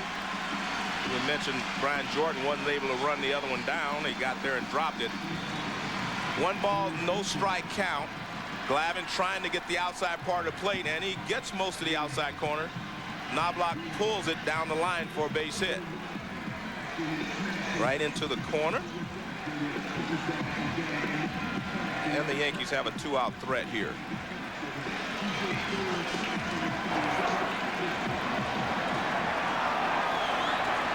Despite his uncertain fielding, Knobloch remains productive at the plate in this postseason.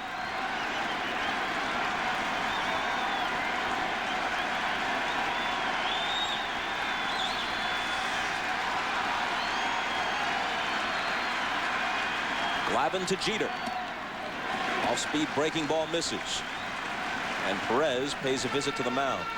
Tom Glavine is a 2-time Cy Young Award winner, a 4-time 20-game winner, a 6-time All-Star. He is building near Hall of Fame credentials.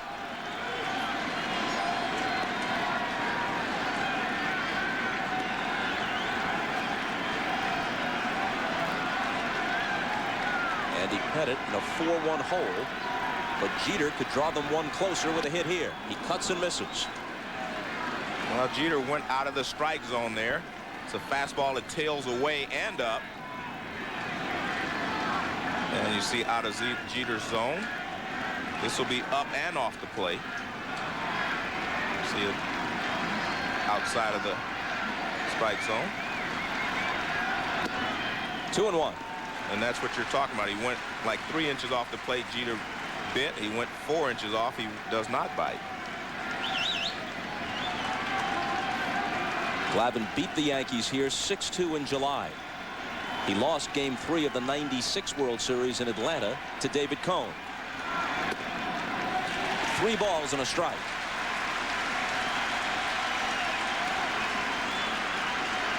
There's El Duque looking over the scouting report of the hitters and pointing something out to Jose Posada. Jorge Posada, I should say. Jeter sitting on a 3-1 pitch. On the corner, even though Jeter thought he had the walk. Well, this is what the scouting report says. He will not give in. The count is 3 balls and 1 strike. He's not going to give in. He tries to hit the outside edge, and he gets the call. And you have to remember, Paul O'Neill is on deck. So he doesn't want to give Jeter, maybe the Yankees' best hitter at this time, something to hit. Got him looking. Beautiful right there. Jeter says, was that a strike? Says Ripley, believe it or not, it was.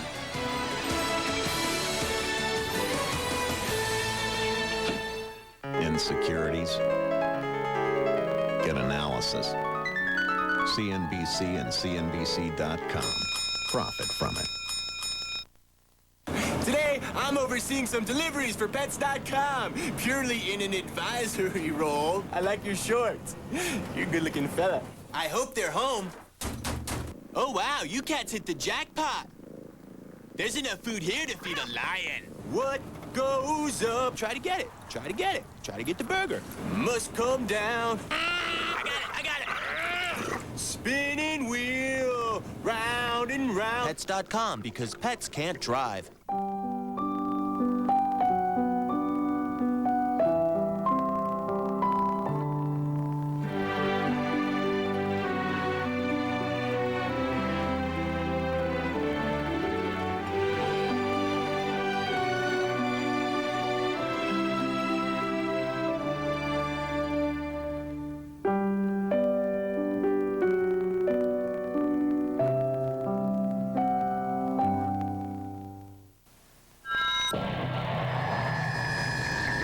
Alone on a desolate road, a runner searches for her soul, her spirit, and her sneakers. Seems our distribution plans didn't anticipate a foreign crisis. Who could have helped?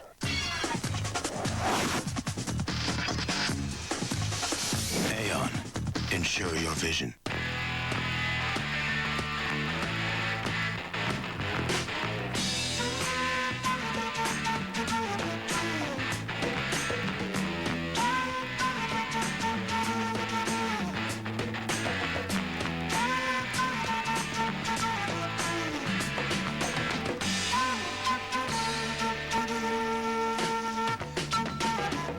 CNET.com, helping you choose the right technology product. I volunteered at the finish line last year. Now it's my turn. Let's take a look at Tom Glavine's last 2 pitches to Derek Jeter. This one's toward the outside corner. It's called a strike. This is 3-2 now. This pitch here appears to be a strike to me. But what happens is Jeter's thinking, look, the plate is only 17 inches wide. If 1 is a strike, look at that. He says, wow, right there. He says, if 1 is a strike over the outside corner, that last one can't be a strike on the inside corner if the plate is only 17 inches wide. But as we said, if that's the way they'll be called, it's Tom Glavine's night.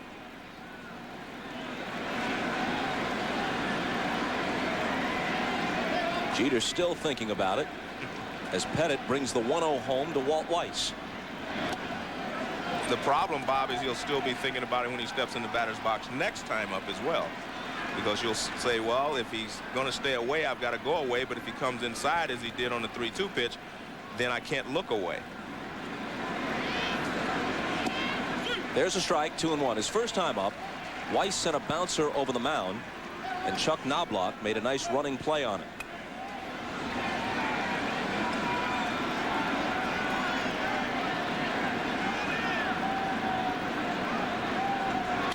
A bouncer, Pettit's got it.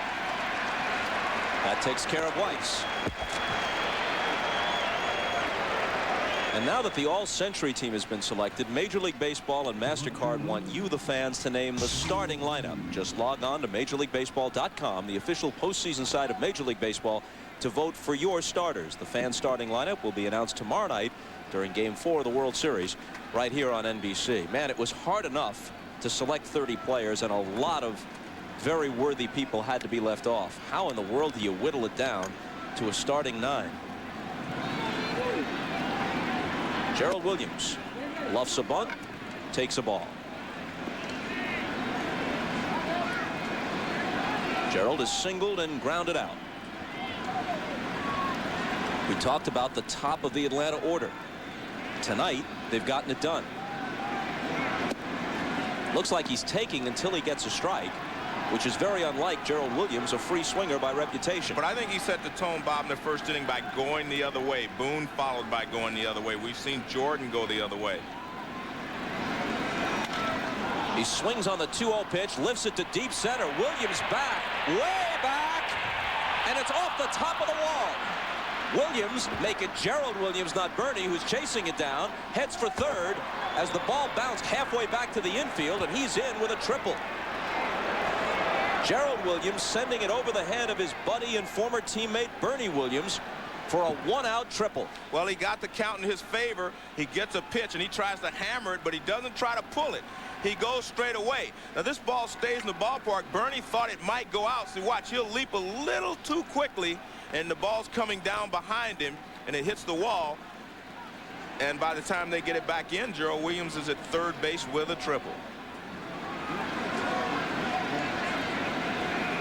The infield comes in, and Boone swings on the first one and grounds it over third for extra bases. Gerald Williams trots home. Boone with his 4th consecutive double, 3 in this game and 1 in the 9th inning of Game 2. 5-1 Braves. And I tell you what, you have to give Brett Boone a lot of credit.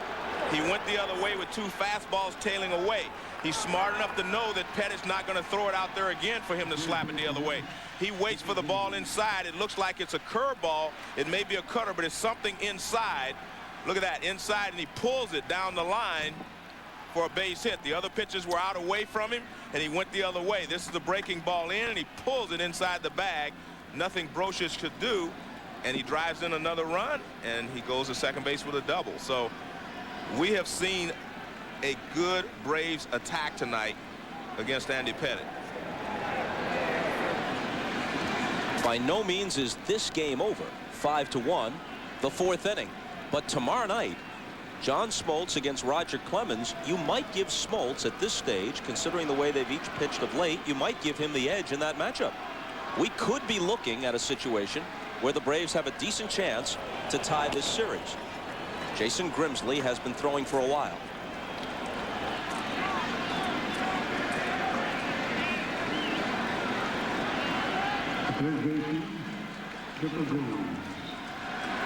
It doesn't get any easier for Pettitte now that Stottlemyre has completed his visit to the mound. Here's Chipper. He's grounded out twice. And in the last 10 ball games, I mean, the Yankees are 10-0 in their last 10 World Series ball games. Their starting pitching has been very, very good, and they've done the rest with their offense. I don't know if they'll know how to win coming in if they have to go to the bullpen early. Yankee Stadium means something to Chipper Jones. As we mentioned earlier in the series, his dad idolized Mickey Mantle. Chipper felt the same. Met the Yankee great at age 20 when he was just coming up in baseball and described himself as frozen, totally speechless. Mantle stuck out his hand, said, "I heard you're a good ball player, a switch hitter like me." Big smile on the Mick's face. Chipper was like Ralph Cramden. A homina, homina, homina, homina.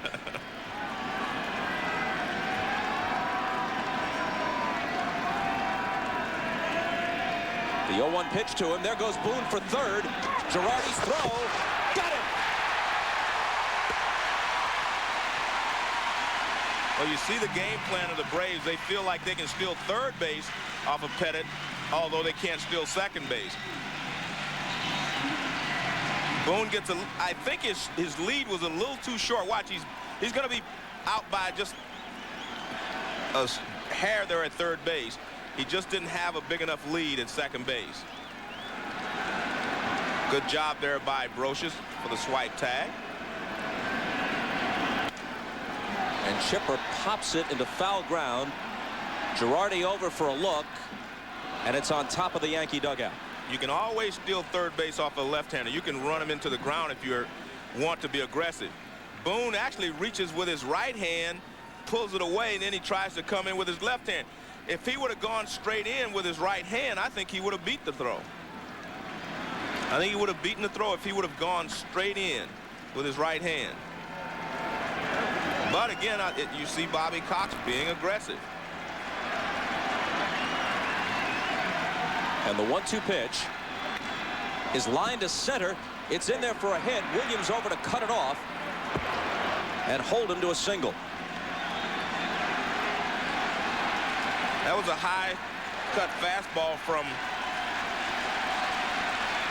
Pettit to Chipper Jones, and Joe's coming out. Joe realizes that a 2-0 lead in a 7-game series is not a lot. He wants Grimsley, and Pettit lasts just 3 2/3, gives up 5 runs and 10 hits. Well, Chipper Jones had started to swing the bat well. He's the only Brave that has a hit in both games. Gets the slider, lines it into left center field, and the Braves are on the attack.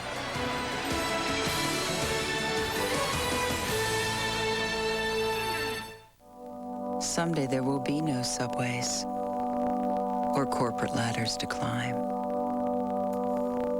If retirement is a bridge to be crossed when we get there, then we must accept whatever lies ahead of us. If it is one we must build, then let us begin.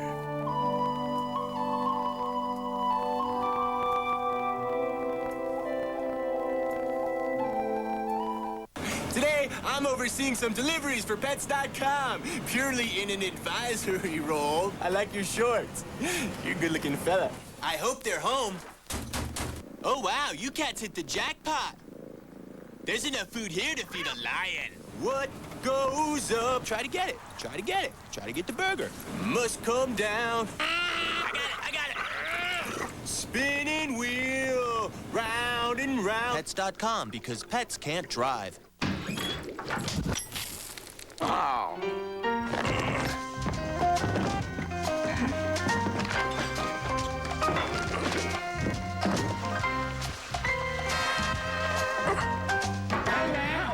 Check this out. I got involved, but this will last you 2 years. Guaranteed. Cool. Philips, light bulbs that last.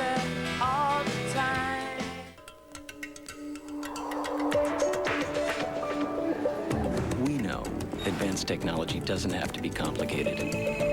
That every product must be meaningful. And the end result will make you smile. Open up to Samsung Digital and keep in touch. Samsung Digital. Everyone's invited. This November, the biggest movie events are coming to NBC with the untold story seen through her eyes. Mary, Mother of Jesus. What if they're right? Y2K the movie. The network television premiere, Men in Black. And Sunday in 2 weeks, the magical legend of the Leprechauns. This November, the biggest movie events are on NBC.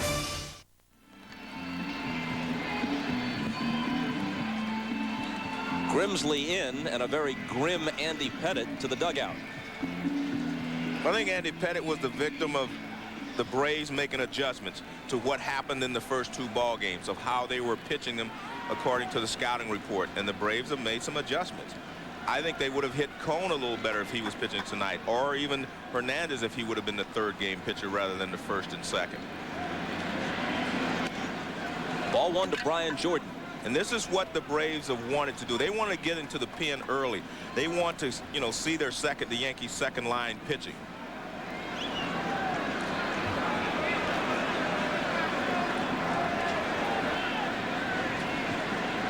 Hey. 2-0. What were the odds about a year ago that Jason Grimsley would see the World Series? He was in the minor leagues in 1997 and 98. A non-roster invitee to Yankee camp this spring. Made the team. Went 7-2 with a good ERA. And added to the roster for the World Series. He's knocked around his whole big league career. Started with the Phillies in the late 80s. Was in the minors for a stretch. Then he was with the Indians, the Angels, back in the minors. And now on the mound at Yankee Stadium in the World Series. His 2-0 pitch misses.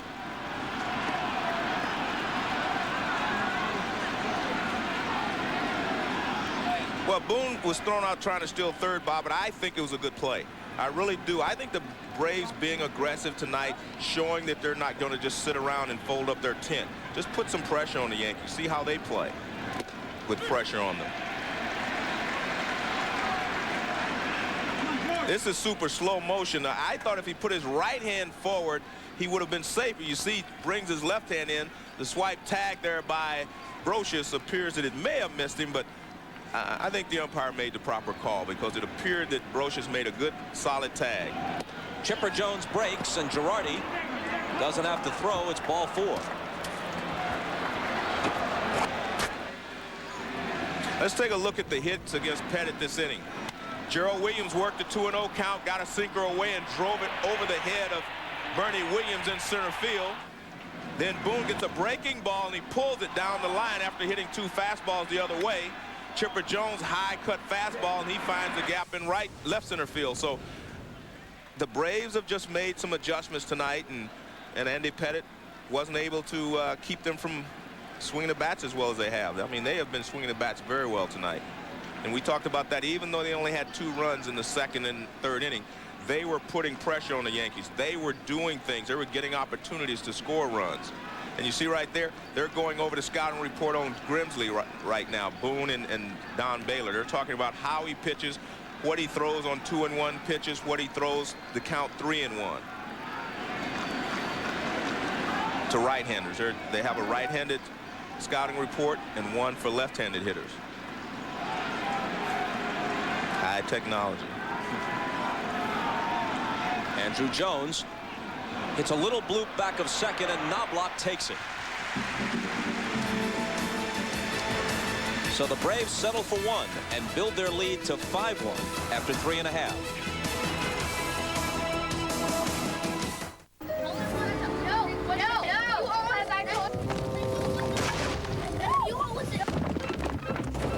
Now there's a Chevy Venture with flip and fold seats and a built-in entertainment system. I knew I should have taken a left turn at Albuquerque. Fun things are bound to happen when Chevy and Warner Brothers get together. Introducing the new Warner Brothers edition from Chevy Venture, the most versatile minivan ever. One quick call can help you learn more. Let's go!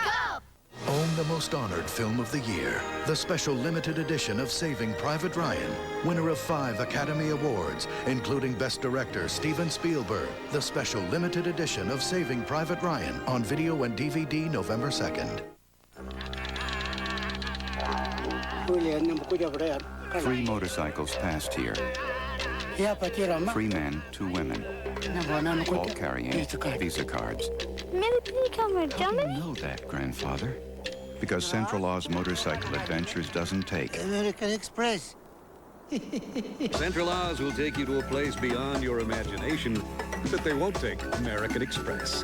Visa, it's everywhere you want to be. This is my daddy.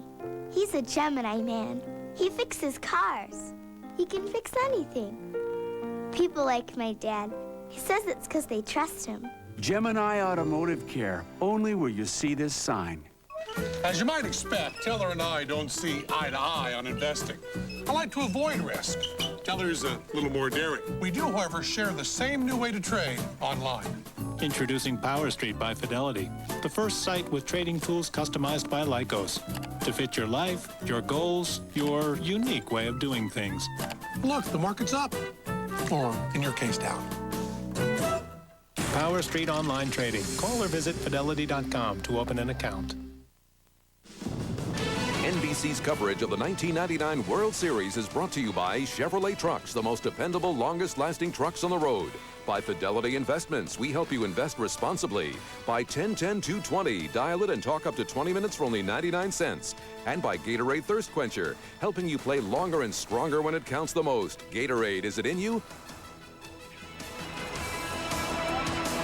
Welcome back to Yankee Stadium. I'm Jim Gray. Well, it had been a very quiet Yankee dugout, but this half inning there was a lot more chatter, a lot more enthusiasm. Guys saying this is the inning to do it. Let's chip away. There's an awful lot of baseball left. Be patient, guys, one at a time. Over to Craig Sager with the Braves. So far, things going the way the Braves had planned. As Joe mentioned, their scouting report was excellent. Bobby Wine, along with Don Baylor and Bobby Cox, said Pettit likes to pitch away with nobody on base. Go away. Pitch hit the opposite field with men on base. Look for the cutter in and pull it. Bob? Paul O'Neill checked his swing. And let's see what the ruling is here from the plate umpire, Steve Ripley. Well, he's out because the ball rolls out onto the plate. Watch. He checked his swing. And you know, Ripley's saying the ball didn't hit him. It can hit in foul territory as long as it goes fair. It's a fair ball. And watch, he checks his swing. The ball hits behind home plate. Sure, that's a fair ball, and bounces Perez out in front, and Perez just going to tag him. Yeah, there you go. Watch the ball hit. The ball will hit right back here behind home plate. Right there, you see it hit, and Paul O'Neill stands there. Now, Perez bounces out front, grabs it before it goes foul, and you see Ripley pointing fair, and he tags him out. Out number one. Alert play by Eddie Perez. And a ball to Bernie Williams.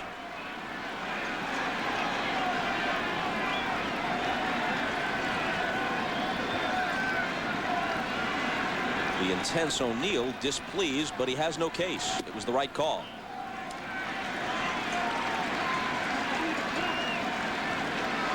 Watching Paul O'Neill during the All-Century Team ceremony, I thought he was among the players most touched by it all. I think he has a sense of history, and I think he grew up in Cincinnati, and he saw Johnny Bench and Pete Rose out there, you know, guys that he idolized as a kid, and I think it was great for him. Boone throws Bernie Williams out. He said afterwards that seeing Ted Williams, and there isn't anybody who tries to hit a baseball at the major league level that doesn't have high regard for Ted Williams, that doesn't get chills when in his presence, to see Ted Williams in his 80s now and slowed by a series of strokes, helped up onto that stage by Willie Mays and Ken Griffey Jr., two different generations of fabulous center fielders. There was something about that whole scene that touched everybody. And O'Neill confessed afterwards he had tears in his eyes. Here's Chili Davis. In his 19th year in the major leagues, at age 39, there's talk that this could be the end of the line for him. He says he doesn't want to play for any other team but the Yankees, and the Yankees have to make some roster decisions.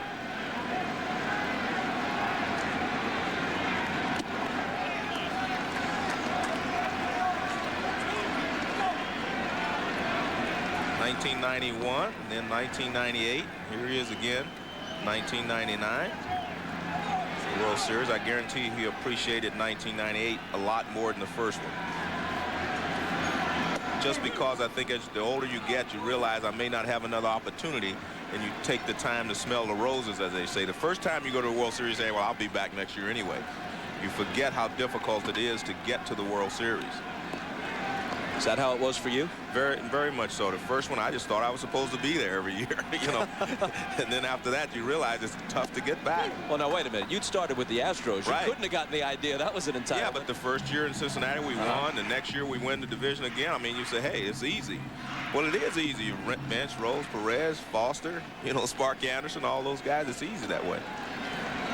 And Derek Jeter's, you know, it's like his first 4 years. This is his third time being in the World Series. He thinks it's easy. Fly ball to shallow right. Jordan comes in to take it. And when you run down the lineup of the Big Red Machine, don't leave out a back-to-back MVP and a Hall of Famer named Joe Morgan. Yeah, let me get this straight. Yes. Are you actually saying I don't have to pay you a separate commission every time I trade a stock? Exactly. I'd pay an annual fee instead. Right. Is anyone getting If this? we don't pay you a commission every time we trade, what's your motivation? It's just like always, Ann, your best interest. Could you just explain it again? Maybe what it is the fee is based on the value of our portfolios. So when we succeed, they succeed. You'll have to be patient with us. This is all very new.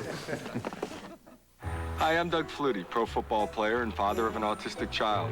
I started the Doug Flutie Jr. Foundation to help less fortunate families of autistic children get the support they need. Here's a way you can help. Just dial 1010-220. All calls up to 20 minutes are only 99 cents, and 1010-220 will make a donation to the Doug Flutie Jr. Foundation every time you use it. So dial 1010-220, get up to 20 minutes for only 99 cents, and help some great kids at the same time. It's a win-win situation.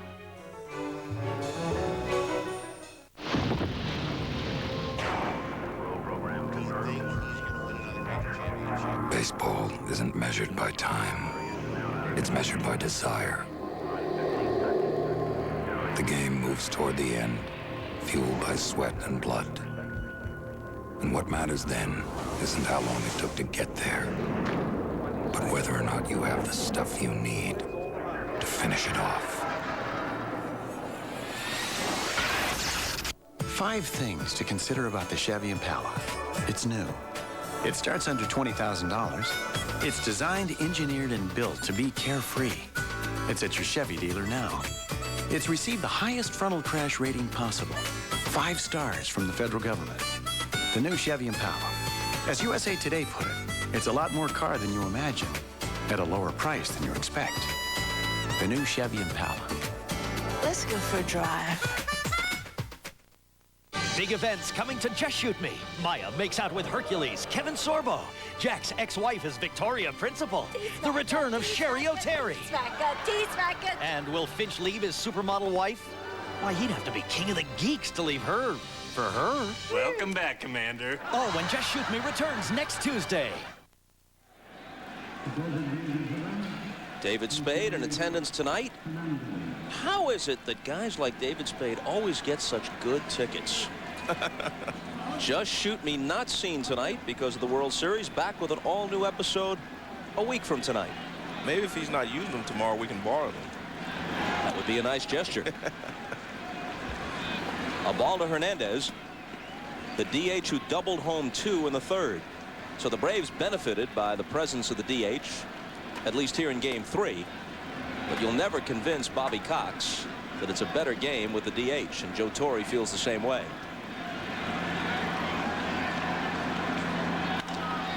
A fly ball to right. Ball carrying well out there in that direction tonight. O'Neill goes to the track to take it.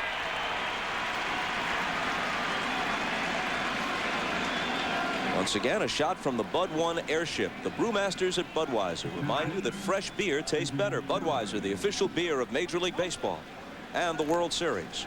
Bob, another reason Bobby Cox doesn't like the DH is he feels that he gets hurt because his pitchers, Glavine, Smoltz, and Maddox, are better hitters than the other team can put out there.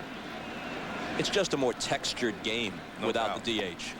The National League game is chess. The American League game is checkers. Or long ball.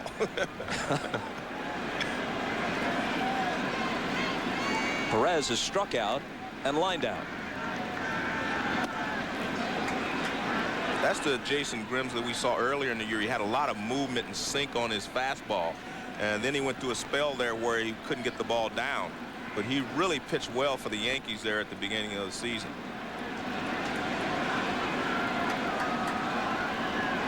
Grimsley out of that compact motion, and Perez fouls it back. Grimsley, like so many pitchers who work primarily out of the bullpen, pitches from the stretch even with nobody on base.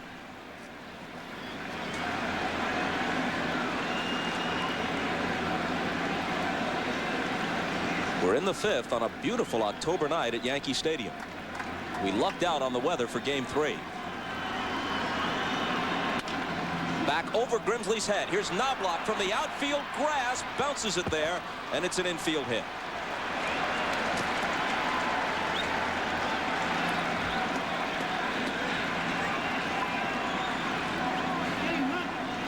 This ball is hit right back through the middle. Knobloch does a good job to get to it, but he can't get anything on the throw. right over the glove of Grimsley. Now watch, he catches it right there, takes an extra step. He leaps in the air, but the throw is just nothing on it. And watch, he leaps in the air. Now watch, he's off balance here as he leaps in the air.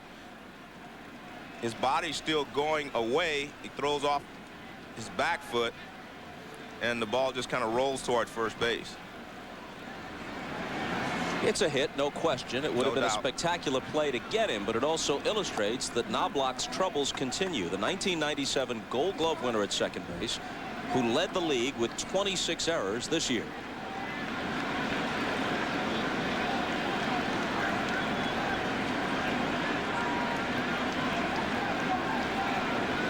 Hunter is singled and flied to deep right. A slow roller toward Brocious. He goes to second for one. Knobloch's relay not in time. Although his throw was there. The ball wasn't hit hard enough to turn a double play, but at least they get the lead runner. And watch this, a chopper. Brocious has to come get it. Brocious does a great job of getting the ball at second base. Knobloch takes the low throw, gets rid of it, goes over the sliding Perez, but the throw to first base not in time.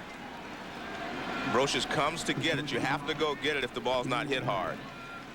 Knobloch fires it over and avoids the sliding Perez, but not in time at first base. Here's Weiss switching around to the left side. He's grounded out twice. Ball one to him. The one thing you have to be careful of if you are the Braves, you have a 5-1 lead. Glavin's pitching well, but you do not know how long he's going to stay in this ball game. The point is, I think you need to try to scratch out a few more runs to be safe here, because after all, you are in Yankee Stadium. The Yankees are capable of coming from behind late in the ball game, and you just do not know how long Glavin's going to be able to go because of his illness.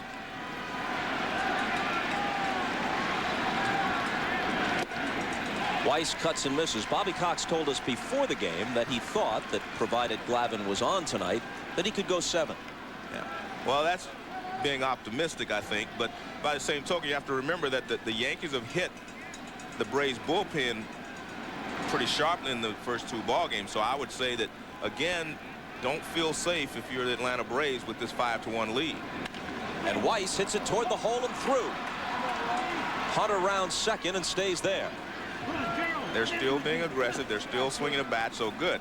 But I think you need to try to scratch out another run or two. This is their 12th hit. Fastball right in the middle of the plate. And Weiss does a good job of pulling it in the hole on the right side.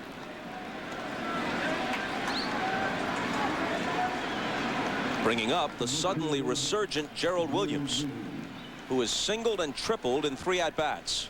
And all of it started with his patience, Bob, in the first inning. He was very patient against Pettit, got a single to right field. He was very patient his next time up. Well, his 3rd time up, and he hit the ball off the center field wall.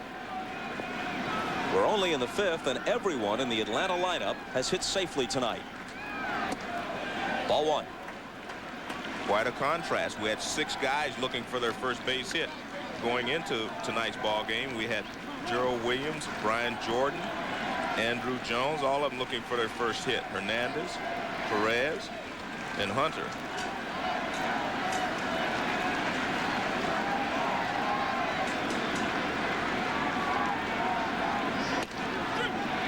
A strike to Williams.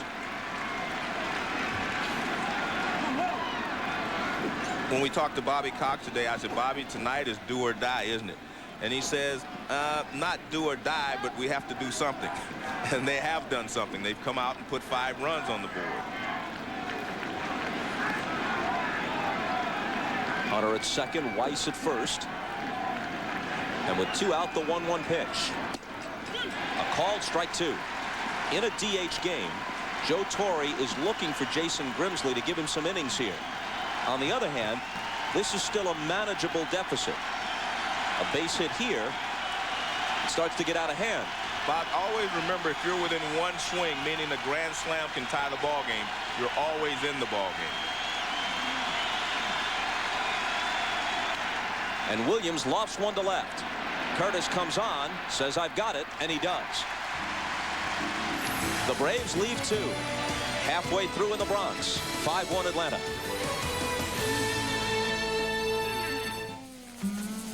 Well, at least we made it halfway to Colorado. Wait a minute. You thinking what I'm thinking? Beer. And I was gonna buy the first round. First round of what? Dirt? What's the matter, guys? Lost? We're just looking for cold Coors Light, mister. How about that canteen up the street? This don't look good. Grab some seats. I'll buy you a beer, too. Coors Light. Never figured it any other way. Frost Brewed, Rocky Mountain Cold, Coors Light.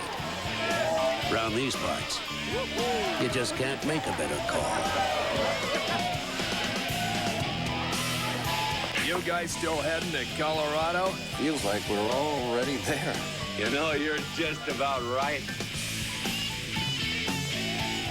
Elevator to lobby. By George. Contacts, $320. Treadmill, $800. Wonder Bra, $26. Facelift, $3,000. Being happy with who you are, priceless. There are some things money can't buy. For everything else, there's MasterCard.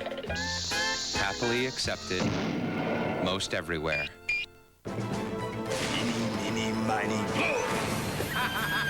This Christmas, everything, yes, everything, is getting blown up. From Trimount Studios comes the $200 million event of the year, Blown Up. Oh, my. This movie's gonna blow. A Michael Harper film, a Trimount Studios production.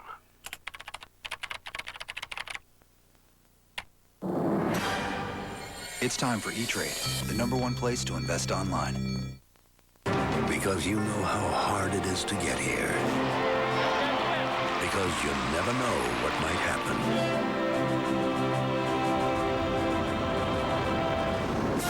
Because miracles do happen. The Olympics from Australia, only on NBC.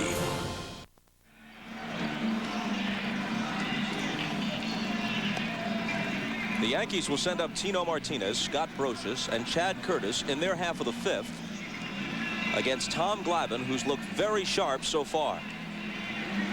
The Yankees got an unearned run in their half of the 1st, and that's it.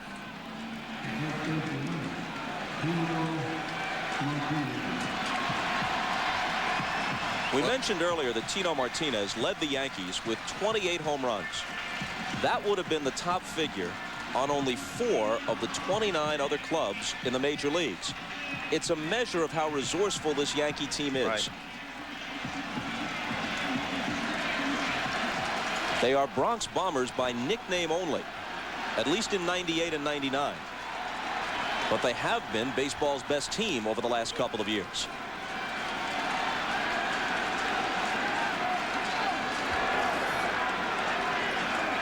Looking for their 3rd world title in a 4-year span and their 25th world championship since the 1920s. Brett Boone throws Martinez out. And in just under 3 weeks, NBC is proud to bring you the inaugural NASCAR Pennzoil 400 as the season nears its conclusion. Dale Jarrett holds on to the lead in the race for the Drivers' Championship. Like Jarrett, his closest pursuers, Bobby Labonte and Mark Martin, are looking to win their first NASCAR points titles, too. Tune in Sunday, November 14th, as all the NASCAR heroes, including Jeff Gordon and Dale Earnhardt, take it to the Miami Homestead Speedway for the first ever NASCAR Pennzoil 400, only on NBC. I'm sure Bobby Cox will be watching that. He's a big NASCAR fan. Huge.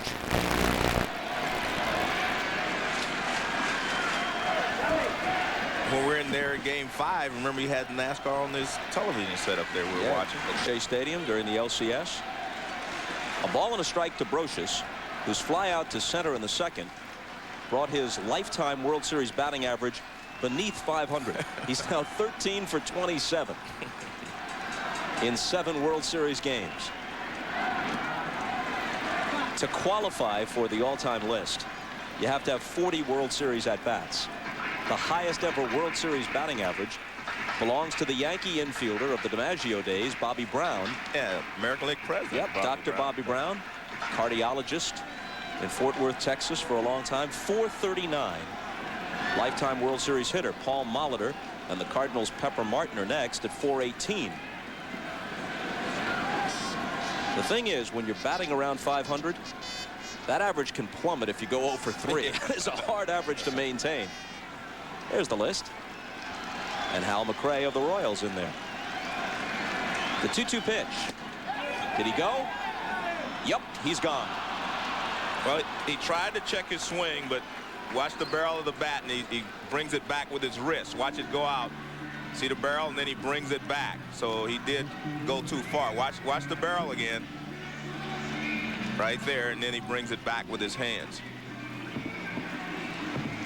And Bobby Cox is helping him out, and Pat Corrales sitting there, Leo Mazzoni.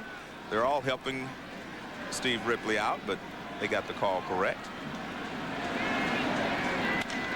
Curtis swings on the first pitch, drives one to deep right. This ball is gone.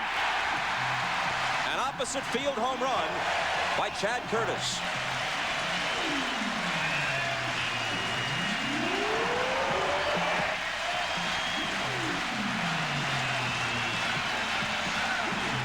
The ball is just zooming out of here to right and right center. Exactly. This pitch is up, though. This is not what Tom Glavine was trying to do. And he gets this ball up. See, it's up, and Chad Curtis hits it, and the ball is carrying very well to right field. And that one doesn't come back.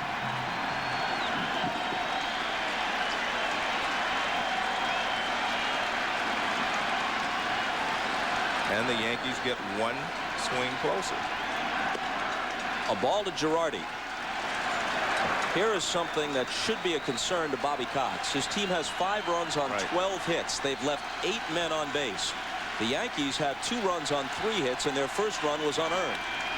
Now Girardi spanks one toward left center field. It drops.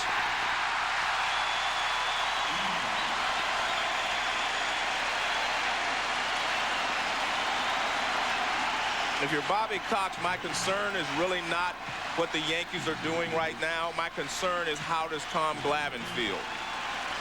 See, a couple of pitches up again. He's normally down in the strike zone. The first 2 at batters here, he got a sinker down away, a ground ball to second base, and a sinker down away. He struck out Brocious. But here he gets one pitch up. Chad Curtis hits it in the right field seats. He gets another pitch up, and Girardi finds a little gap in left center field. If Tom Glavine is feeling well, that 5-2 lead is enough. But if he's not, and you're going to have to get in the bullpen soon, then that's a different concern. Let's check with Craig. You're right. We mentioned how he had a great control in the warm-up, but the thing is stamina. He lost 7 pounds during the flu. He gained 3 of them back, but he still is not at full strength. Thanks, Craig. Here's Knobloch taking a strike. And that 7 innings that Bobby Cox is looking for, I mean, that's optimistic. You know, to think that a guy coming off of the flu can give you that many. And Glavine has done a good job tonight to keep his pitch count down. So he's actually pitching about as well as he can, considering he's not throwing as many pitches as the Yankees would like to have him throw. Knobloch bounces it back to Glavine. The Yankees have to content themselves with 1 on Chad Curtis's homer here in the 5th.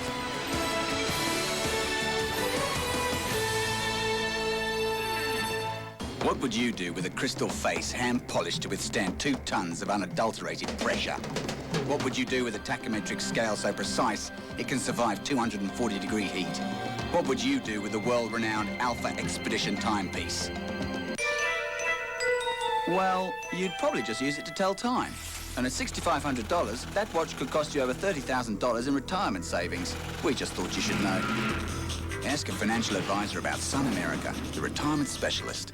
Want to color your gray beard or mustache and look natural? Get Just for Men Gel. You look so natural, no one can tell with Just for Men Gel. Brush in and in 5 minutes, gray is gone. No one can tell with Just for Men Gel.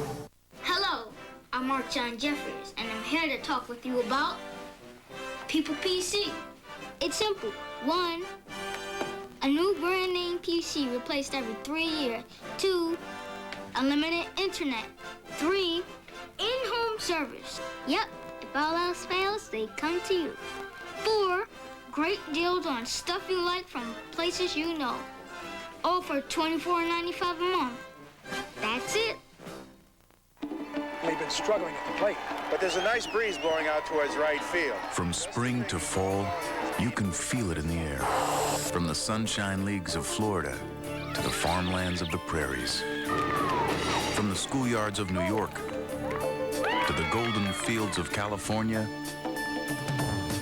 it's allergy season. That's why there's Claritin, the #1 prescribed antihistamine in America. Talk to your doctor about Claritin, and when the umpire yells, "Play ball," you'll be ready. Claritin, the official allergy medication of Major League Baseball. Claritin has a low occurrence of side effects such as headache, drowsiness, fatigue, and dry mouth, similar to sugar pill. NBC Sunday. See why more than 35 million viewers have discovered Sunday's most exciting new hit. None of this is all right, boss. When violent crime hits home. Faith. How far will she carry justice? You ain't really gonna do this. All new Third Watch after Dateline, NBC Sunday, 8/7 Central. 5-2 Atlanta, and the question is that enough? Brett Boone has helped them to get that lead, and here's Brett Boone in the first inning. He goes the other way on a fastball away. Then his second time up, ball's out here again. He goes that way again. And he gets another base hit. Ball really traveling well to right field. Now, the next time up, you know he's not going to get a fastball away. He gets a curveball in, so he pulls it. Good hitting there by Boone. Good smart hitting. He knew exactly what Pettit was going to do to him. And one of the reasons the ball is carrying so well to right field, Bobby, is when I was here early in the year, I asked him, how do we know what the wind's doing? Because a lot of the flags blow in different directions. They say if it's blowing toward that speaker in center field, that means the ball's really going to carry well to right field. And that's what it's doing tonight. Inside 2-0. You saw that graphic a moment ago. If anyone sitting at home said, oh, I knew that already, that Frank Isbell of the 1906 Chicago White Sox holds the World Series record with 4 doubles, I have only one thing to say. You're lying. The 2-0 in there. Let's check with Craig Sager. Well, Bobby Cox is looking for 7 innings for Tom Glavine. He asked him how he felt moments ago, and Glavine said he thought he could go into the 8th inning. Cox said, well, just let me know, because I'll have Remlinger warming up. We'll stay with left-handers. It's a good idea to stay with the left-handers. Fouled off, especially on a night like this, to get some of the left-handed bats coming off the bench against righty pitching. With the short porch to begin with and the way the ball's carrying, not a good idea. And we've always said that we feel that left-handed pitching is a little more stable against the Yankees than right-handed pitching is.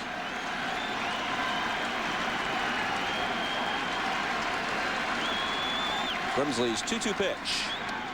Full count to Boone. The Brave bullpen is quiet.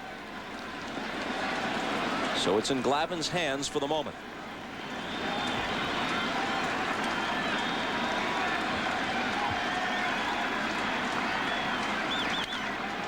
Boone lifts this one into shallow center field, and they'll retire him for the first time tonight as Bernie Williams takes it.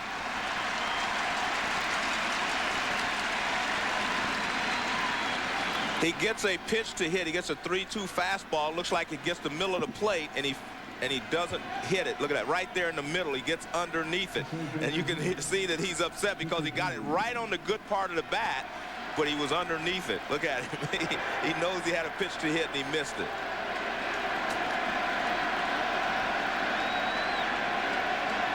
Now Chipper from the left side against Grimsley.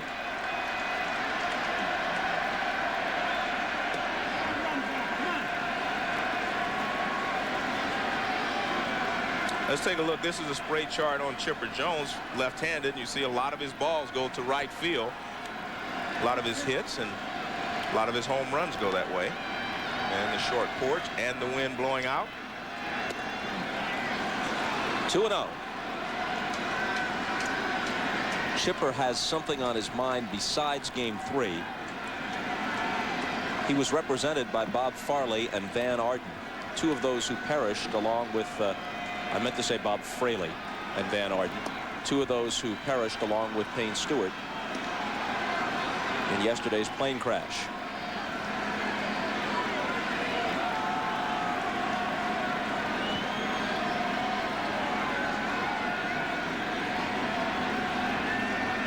The 3-0 pitch to Chipper is taken for a strike.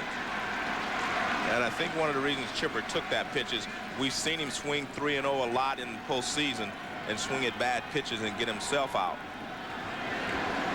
And he wants to be just a little more patient in this at bat. And he draws a walk. Well, if you're the Yankees and Chipper Jones is up, you do not want to give in to him right away. You try to throw him a little slider inside, sinker away, another sinker away, then you throw him a sinker over the outside part of the plate, and then you come back off the plate inside. If he wants to swing, you let him swing, but again, with the wind blowing out and the short porch in right field, doesn't add up to try to challenge him in that situation. Especially when you have 3 right-handers in a row coming up after him. Jordan lifts this one down the left field line. Curtis over into foul ground, no play.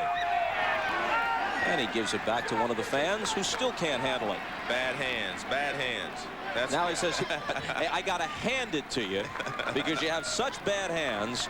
I got to make sure that you have this souvenir.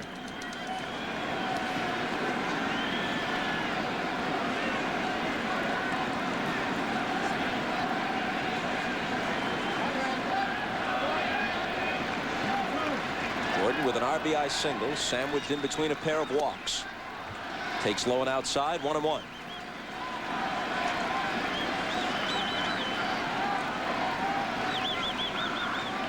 Ned Yost flashing the signs. Glenn Hubbard is the Braves coach at first.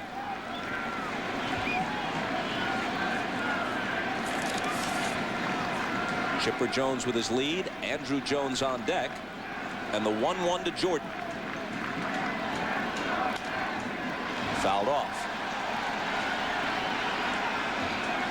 Out of the stretch, Jason Grimsley's move is so compact. I don't know of anyone who has a smaller motion when there are runners on base than Grimsley does.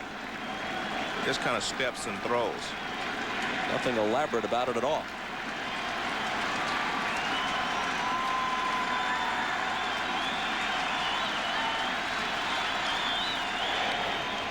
And Chipper skips back. For the year, he stole 25.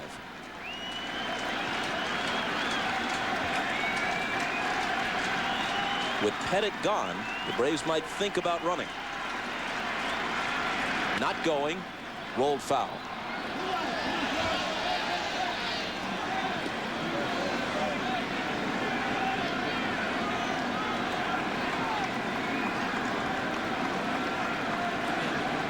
Let's take a look at this. Watch, he just steps and throws. He doesn't raise his leg up high, just steps and throws to the plate.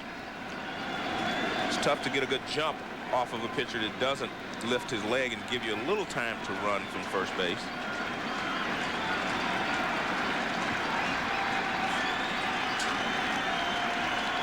El Duque would take his knee real high, but he shortens his as well with runners in scoring on first base.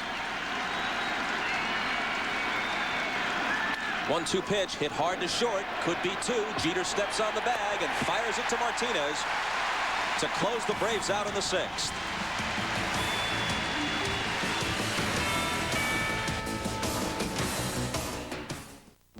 This Millennium Moment is brought to you by American General Financial Group. The date was October 8, 1956. Nothing in Don's pitching past had evidenced the potentialities which blossomed so dramatically that sunny Indian summer afternoon before 64,519 enthralled spectators in the stadium. That's the way it was covered when Don Larson tossed his perfect World Series game. American General Financial Group. Live the life you've imagined. What is the value of victory? What makes success so sweet? At American General, we help over 12 million people every day live the lives they've imagined. With retirement services, life insurance, consumer loans, And whether they have big dreams or little dreams, the real victory is seeing their dreams come true. American General Financial Group. Live the life you've imagined. This is my daddy. He's a Gemini man. He fixes cars. He can fix anything. People like my dad. He says it's because they trust him. Gemini Automotive Care, only where you see this sign. Thinking about hair loss?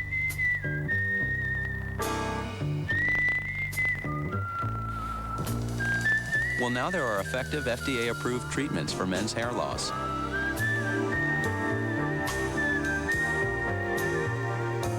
What are you waiting for? Call your doctor today or call 1-800-MERC-12 to find out more. Merck, helping make hair loss history. Attention, please. It is exactly 50 seconds to midnight. We're almost there.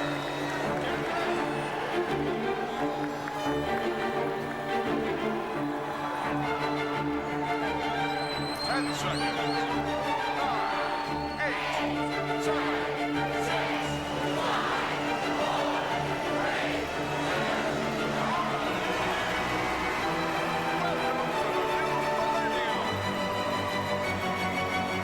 For the only other person in the world, a diamond. Show her you'll love her for the next 1,000 years. A diamond is forever. De Beers. And we'll watch the double play that gets the Yankees out of a problem here in the top of the 6th inning. Ground ball to shortstop. The rule of thumb is if you have to take more than 3 steps, you go to the second baseman. He takes about 5 there and makes the throw. And again, he's probably trying to protect, his teammate, knowing that, Chuck's having throwing problems. He's making sure. But normally the rule of thumb, if you have to take more than 3 steps as a shortstop, you flip it to the second baseman.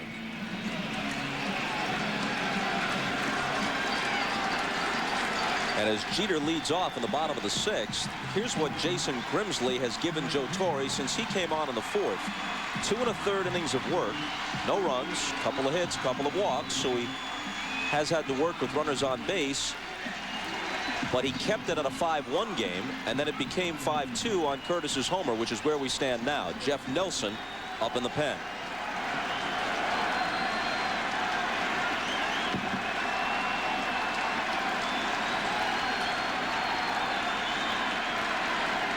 Jeter, O'Neill, and Williams against Glavine. Ball 1.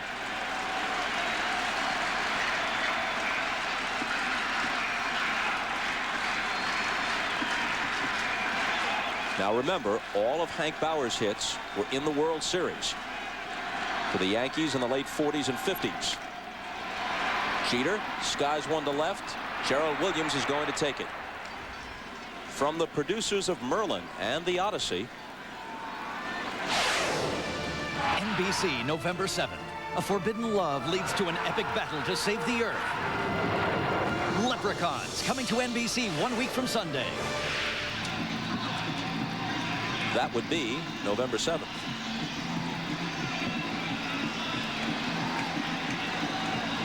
Here's Paul O'Neill with 1 out and nobody on. We were talking about O'Neill's affinity for baseball history. One of his prized possessions, as he fouls the first one off, is a picture of himself at the old Crosley Field in Cincinnati at age 6 in the right field seats, striking a left-handed batting pose as Roberto Clemente patrols the outfield in the foreground.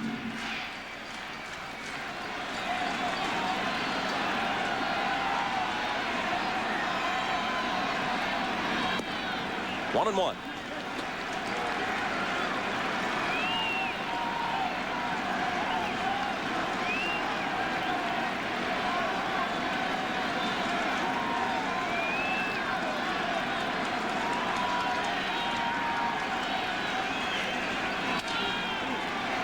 Loop down the left field line and in the seats. Roger Clemens is the starter for the Yankees tomorrow night. John Smoltz will oppose him for the Braves. Clemens sharp against Texas in the division series. Rocked at Fenway against the Red Sox in the LCS.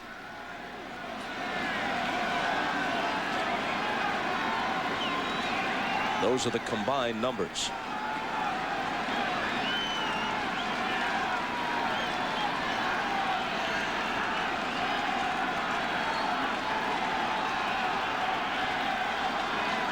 The 1-2 pitch. Down and away. Well, the one thing you want to do if you're Glavine is just stay away from Paul O'Neill. If he wants to pull the ball, try to, that's okay, but you do not want to give him anything that he can pull to that short porch in right field. And that's why you've seen him stay away from Paul O'Neill so far in this at-bat.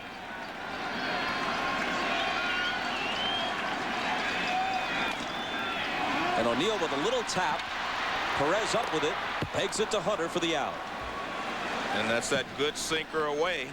That's that good sinker away from Paul O'Neill, and this time he grounds it out in front of the plate. He checked his swing last time up, but this is just good pitching from Tom Glavine. See, that's a sinker out away from him. And with 2 strikes, Paul O'Neill in kind of a defensive mode, protecting with 2 strikes, but just a good pitch from Tom Glavine. Paul O'Neill had the lowest batting average against left-handed pitching of any regular in the major leagues this year, 190, and yet in this series he's gotten RBI hits against Glavine and Rocker. Well, he's also a very smart hitter. I mean, he handles situation hitting probably as good as anybody in the game. I mean, he knows exactly what he has to do in certain situations, and you saw in this early in this ball game, he just reached out and took the ball the other way when he had a runner in scoring position.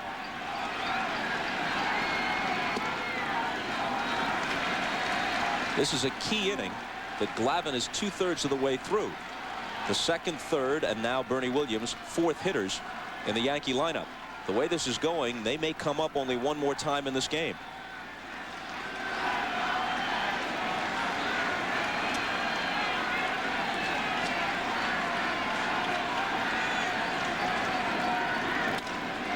Right field, Jordan to the edge of the track. Has it. Well, he got that off the end of the bat. A perfect 6th for Glavine. Still a 5-2 game. Tonight, catch Jay with baseball superstar Sammy Sosa. Plus John Leguizamo, animated politics, jaywalking, and Roseanne's mega bucks offer. Then Conan's got Stephen Wright tonight. Right now, New York's hospitals are among the best in the country, but years of health care cuts have our doctors and nurses walking a tightrope just to do their jobs. Longer emergency room lines, fewer nurses, less patient care. We need HCRA 2000, the Health Care Reform Act. HCRA 2000 will give teaching hospitals state-of-the-art technology, provide emergency care to the uninsured, rein in HMO bureaucrats, and get doctors, nurses, and hospitals off the high wire. Call 1-877-YES-HCRA. It's about your health. The Royale on Park, please. Thank you. Hi, Joe Torre here. Please, Joe Torre. Is Yankees. Yankees this, the Yankees that. I'm sick of the dang Yankees. Last year was a total fluke. Atlanta Braves team of the decade. Yankees suck. Here we are. I'll see you in October, son.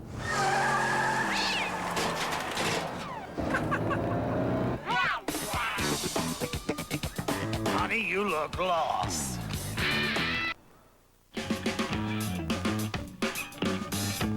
It offers everything you'd expect from a Volvo. A patented side impact protection system, 4 airbags, even a whiplash protection seating system. It's the price that might be below your expectations. The S40. Volvo in a super concentrated formula. Mr. Jackson. What's your first order of business? I think I'm going to make a trade. Phil Jackson arrived in L.A. today. You got a wish list? Dream team? I'm still doing my research. Did you just wake up, pal? I don't know who it's going to be. You guys don't know anything about Phil Jackson. I drive him. Hi, Mr. Jackson. So I heard about a trade? Hot pager. That's probably him now. How you doing? I was just wondering if you could throw me a bone and just, you know anything about the trade? I'm going to make it right now. T.D. Waterhouse, member New York Stock Exchange. Make the call. Come on. I love to run.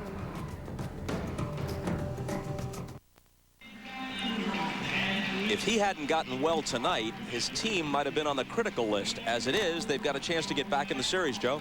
62 pitches. That's amazing to go through a Yankee lineup that takes a lot of pitches normally and works you deep into the count. And in 6 innings, 62 pitches. That's amazing. The Yankees, meanwhile, make a pitching change. Jason Grimsley gave Joe Torre 2 1/3 innings of strong work, and now Jeff Nelson comes on.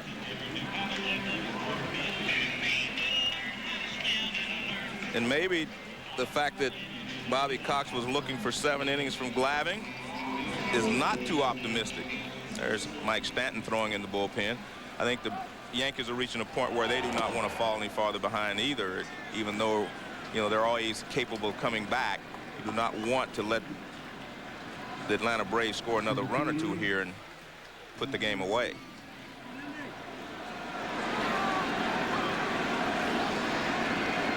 Andrew Jones 1 for 3 tonight, still homerless in this postseason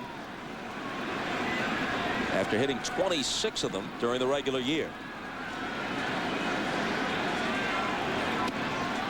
Nelson moves him away. Nelson is an imposing figure on the mound, 6'8", 235 pounds. Almost right on top of you with that delivery, whipping it in their sidearm.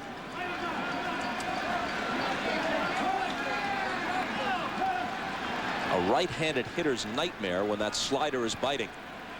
It appears that he throws it right out of Scott Brocious' shirt. That's why it's so difficult for the right-hander to stay in there. 2-1 the count.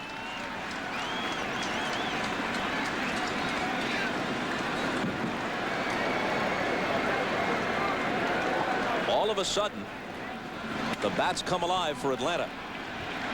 Not in this at-bat for Jones. Brocious retires him.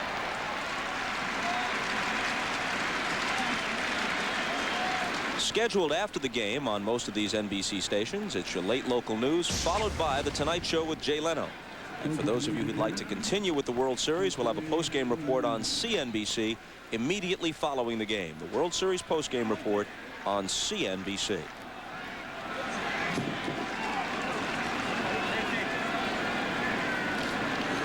Jose Hernandez, the DH, is 1 for 3. That one hit was big. A double that produced 2 in the third.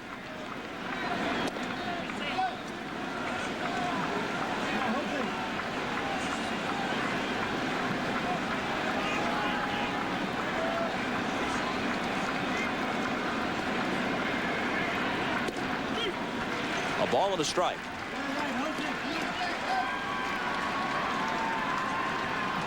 Andy Pettitte was gone in the fourth. His team has gotten 1 back to make it 5-2. 1-2 to Jose Hernandez. And it appears like he hurt his left hand a little bit on that swing. Watch him. This is the breaking ball is away from Hernandez. Watch, he reaches out and he rolls his hand and he takes his hand off. I think he might have hurt his hand just a little bit there.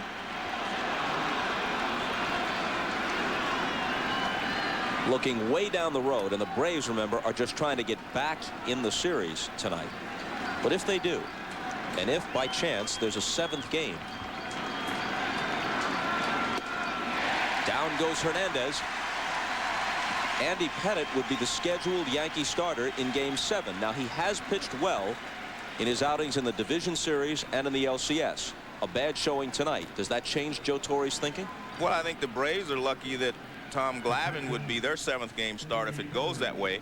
I'm not sure that Joe would change his thinking on, you know, Pettitte for the 7th game. I think it just depends on how the other pitchers pitch between now and the 7th game if it goes that far. Remember 96. Terrible first start. Great second start against the Braves for Pettitte.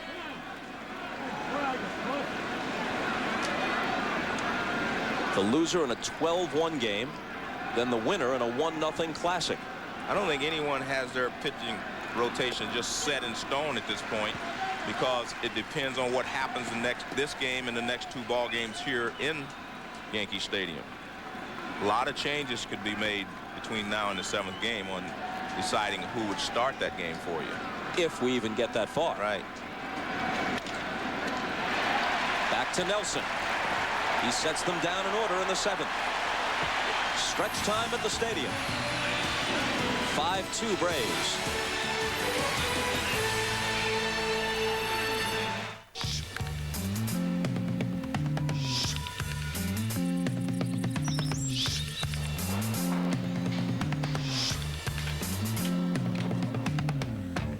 come on flat top, he come grooving up slowly. He got choo-choo eyeball, he want holy roller. He got hair down to his knees. He got to be a joker, he just do what it please. Yes. More reliable, higher quality, faster, more profitable. Nortel Networks is building the new high-performance internet, and it can be whatever you want it to be. So tell us, what do you want the internet to be? Come together right now over me. There's nothing better than being named Motor Trend Sport Utility of the Year. Well, except for surfing a 20-foot face at Mavericks, or snowboarding in Telluride. And you can't forget riding in Moab, or kayaking the Snake River. Okay, there may be a few things better than winning Motor Trend Sport Utility of the Year. Ah, but what the heck, we'll take it. Motor Trend Sport Utility of the Year, the new Nissan Xterra. In the insurance business, they say persistence pays off. The book's called Be Cool About Fire Safety. Last year, I passed out about 10,000 copies to kids in Albany County. One went to a little girl who saved her family when their house caught fire. This year, I'm passing out more books. 'Cause in this business, did I mention, persistence pays off. You're in good hands with Allstate. Mine. NBC's coverage of the 1999 World Series is brought to you by Killian's Irish Red, which reminds you one look says a lot, by Nortel Networks, how the world shares ideas, and by MasterCard. MasterCard, proud sponsor of Major League Baseball and fan of the great American pastime.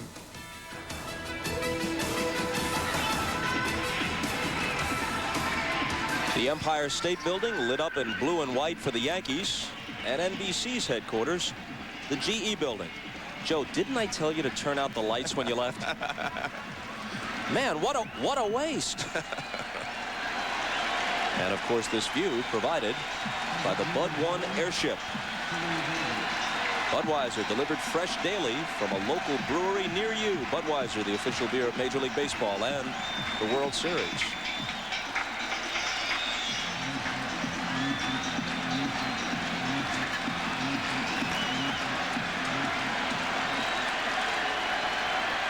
Well, this is the 7th inning, and this is what Bobby Cox is hoping to get out of Glavine.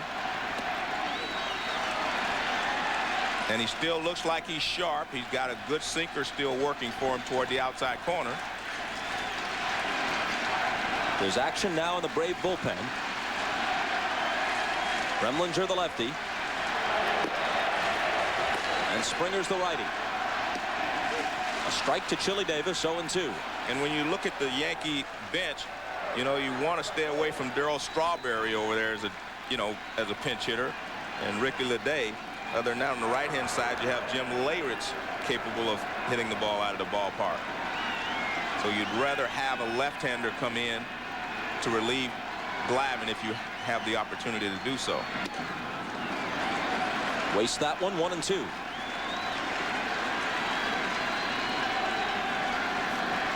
Davis, Martinez, and Brocious in the Yankee 7th. A crowd of 56,794 settling back in after the 7th inning stretch. And Davis sends the bat flying into that crowd as he goes down on strikes. This is Tom Glavine at his best. And it got somebody. We're holding our breath, but it appeared to conk a spectator. Chili Davis, one of the most pleasant men in baseball, and you could see the look of concern on his face as the bat sailed out of his hands, and he wonders how much damage it did.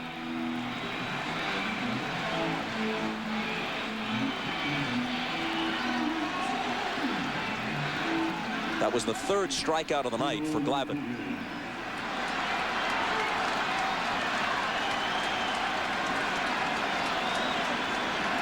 Tino Martinez is 0 for 2. He drives one to deep right, and this one is not coming back.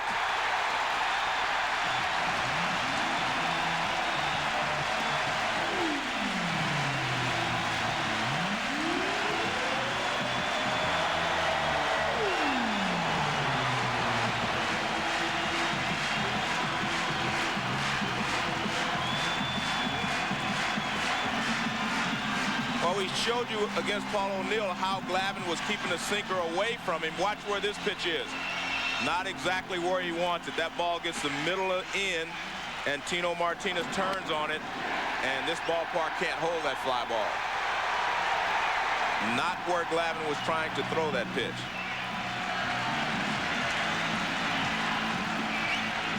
What was a 5-1 lead is now 5-3.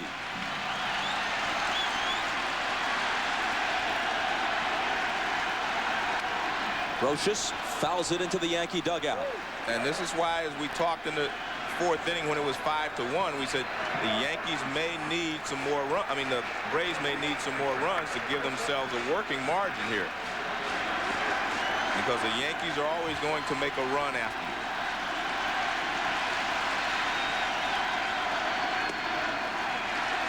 One and one.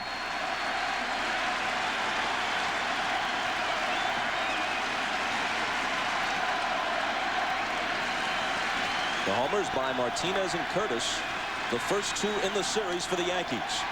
Fly ball center field. Andrew Jones barely has to move.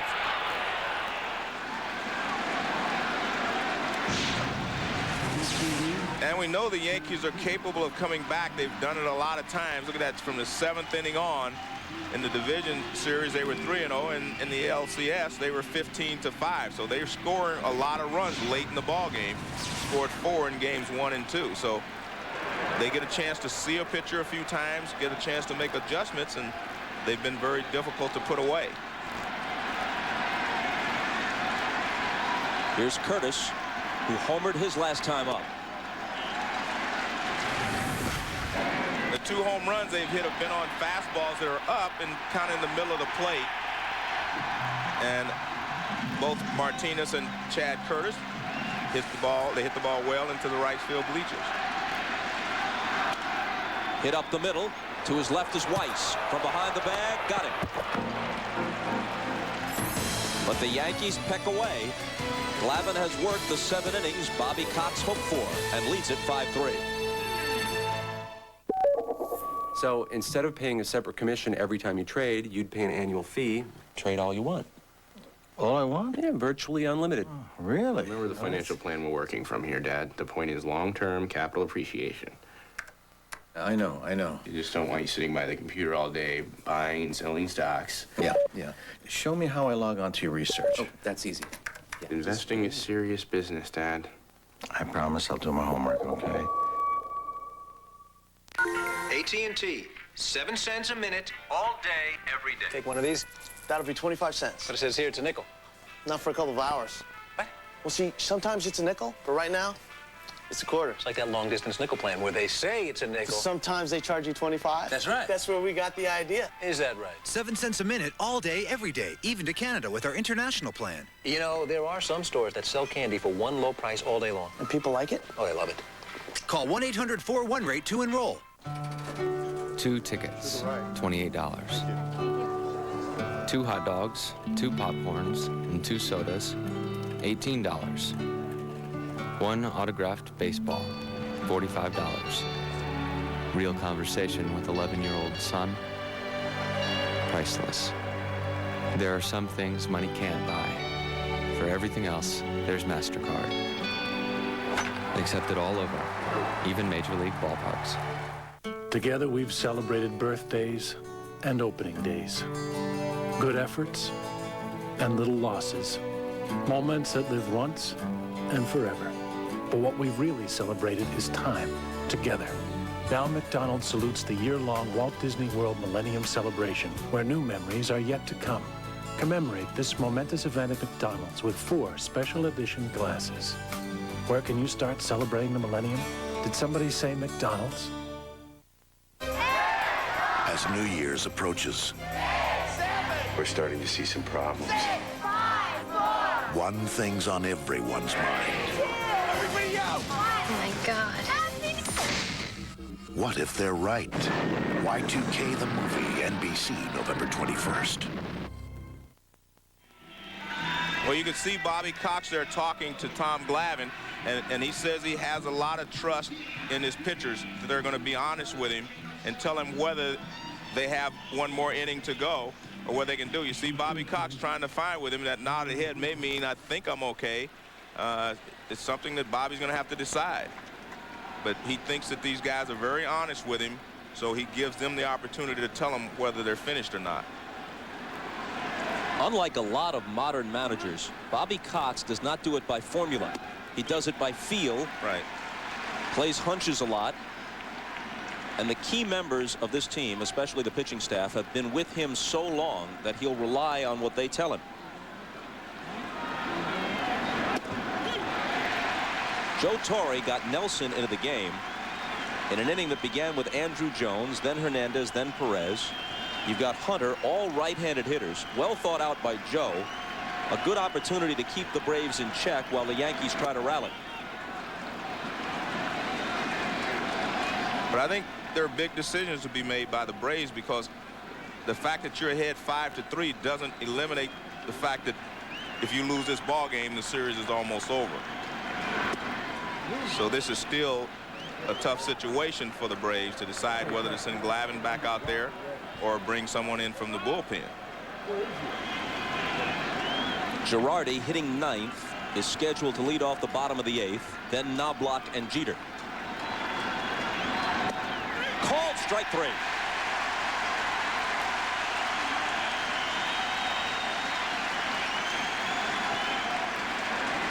Nelson gets a fastball that tails back over the outside corner. You see it starts off the plate outside, kind of tails back, and he gets the call.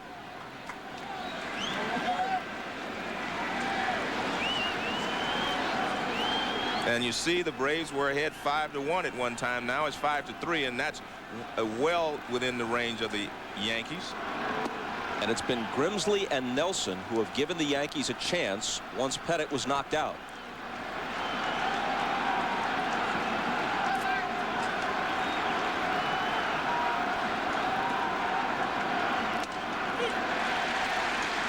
A ball and a strike.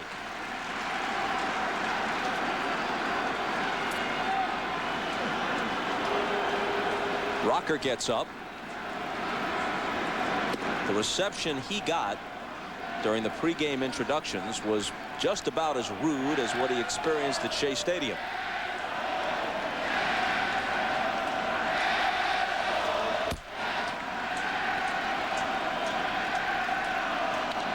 Weiss fouls it off, 2-2. And a chant which is somewhat less than genteel begins, directed at Rocker, now that some of the fans see him in the bullpen.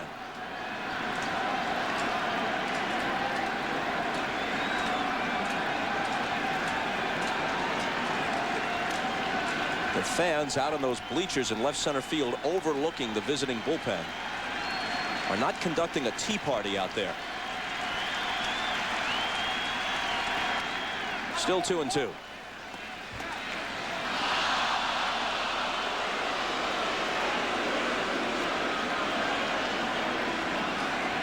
Rocker, though, says he thrives on this stuff.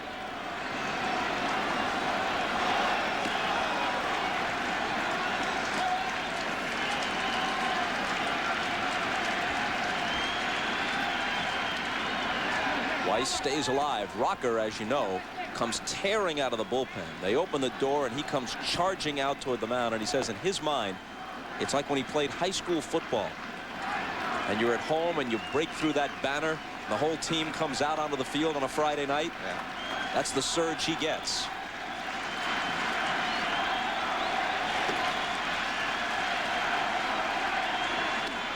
Full count to Weiss. Rocker has been known to do the following. Now, I have never seen this, but I've heard that just to get himself pumped up, sometimes while he's warming up, he lets the return throw from the catcher hit him in the chest. This is a different sort of young man. And Weiss skies one to left that Chad Curtis will take care of. Game 4 is tomorrow night at 8 Eastern here on NBC. It's John Smoltz for the Braves. It's Roger Clemens for the Yankees. The question is, will the Yankees be going for a sweep, or are the Braves back in it entering Game 4? 11 teams have come back from 2-0 to win the World Series. and additional teams have done it in other rounds of the playoffs. No team has ever come back from 3-0 to win any series at any time in baseball history.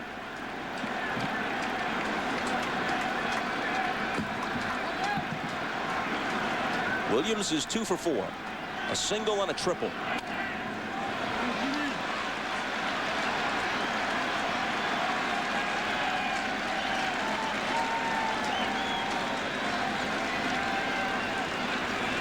Rocker doesn't seem to be going all out in the bullpen like he's coming in to start the inning. Maybe someone's going to start the inning, and the first sign of trouble, Bobby Cox is going to bring him in. Big Jeff Nelson has faced 5 hitters. He's retired them all. That one's high. Bobby Cox, who says the guy he has modeled himself most closely after as a manager is his old Yankee manager, Ralph Houck. Cox came up to the big leagues in 1968, and the major was still the Yankee manager then. Swing and a miss, 1-2. He says that Houck was as tough as could be, but also very fair and compassionate, and had a feel for the lesser players on a team, keeping them involved and letting him know that he appreciated their contributions. That's one of Cox's strong points as well.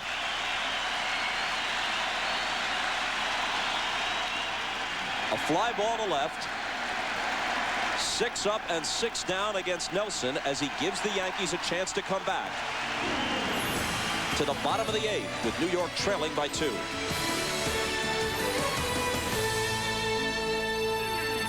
Okay, let's take another call for our expert. We've got Ed in Cleveland on the line. You guys are way off. That sector's trending up, and with overseas support and strong earnings, it's an obvious buy recommendation. Consumer confidence is strong. Excuse me. I'm on TV. I don't care. Take out the garbage. The whole world can hear you. Take it out. I'm analyzing securities. It's time for E-Trade, the #1 place to invest online. This is my daddy. He's a Gemini man. He fixes cars. He can fix anything. People like my dad. He says it's because they trust him. Gemini Automotive Care, only where you see this sign. What if your car slips off the road in Slippery Rock? Or you need the name of a mechanic in Mechanicsville? Well, if your car is insured by State Farm, just look up the local State Farm agent. Almost anywhere you travel, whether it's a big metropolis or just a little one, a good neighbor is always nearby to help. So if your car gets stolen in Thief River Falls, or you have some trouble in Paradise, hey, don't worry about it. State Farm is there. Every time we eat at the Olive Garden, I pick the best dish. Last night it was their Tuscan T-bone steak. They rub it with just the right Italian herbs and spices. Oh, and you get their roasted potatoes, too. I took one bite, I knew I had a winner. The best. Olive Garden. When you're here, you're family. How come creating one document takes 2 printers? What genius thought of this? You send half a job to the black and white printer, half to the color machine.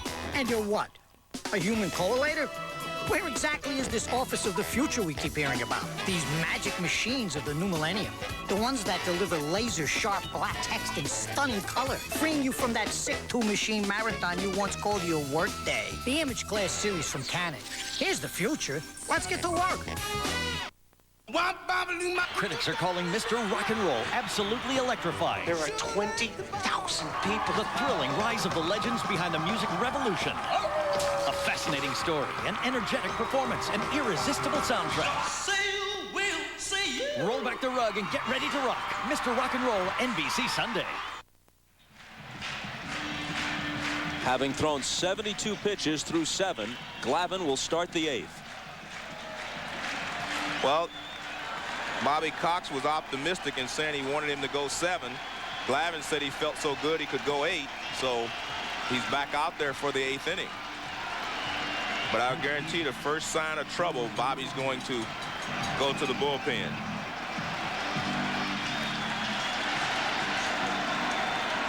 First man Glavine faces in the 8th is Girardi, who's had 2 good at-bats against him.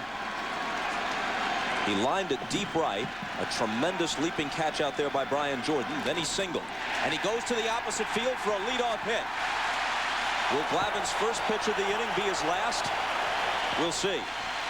Well, we've seen both teams do a good job of eventually adjusting. We saw Girardi go to right field. Brian Jordan made a fine catch. And then he singled to right. Now another fastball out there. He singles to right again. Good job of hitting there by Girardi, and he brings a tying run to the plate for the Yankees.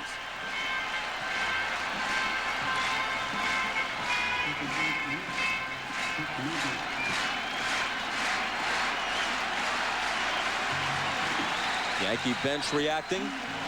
And Rocker throwing in earnest now.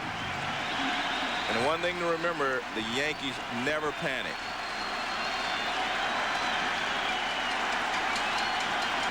They always think they have a chance of coming back. Knobloch is capable of tying the game. He hit 18 homers this year. Ball one. Meanwhile, Rivera getting ready with Brett Boone, Chipper Jones, and Brian Jordan due in the top of the ninth. Off day yesterday. Joe Torre can certainly have him throw an inning to keep this one close.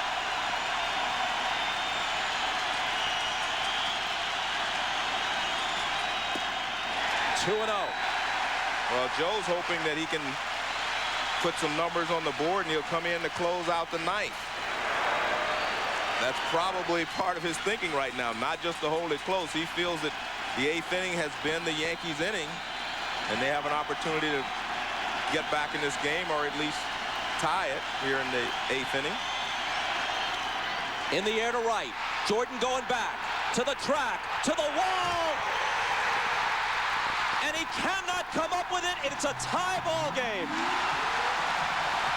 A home run by about half an inch.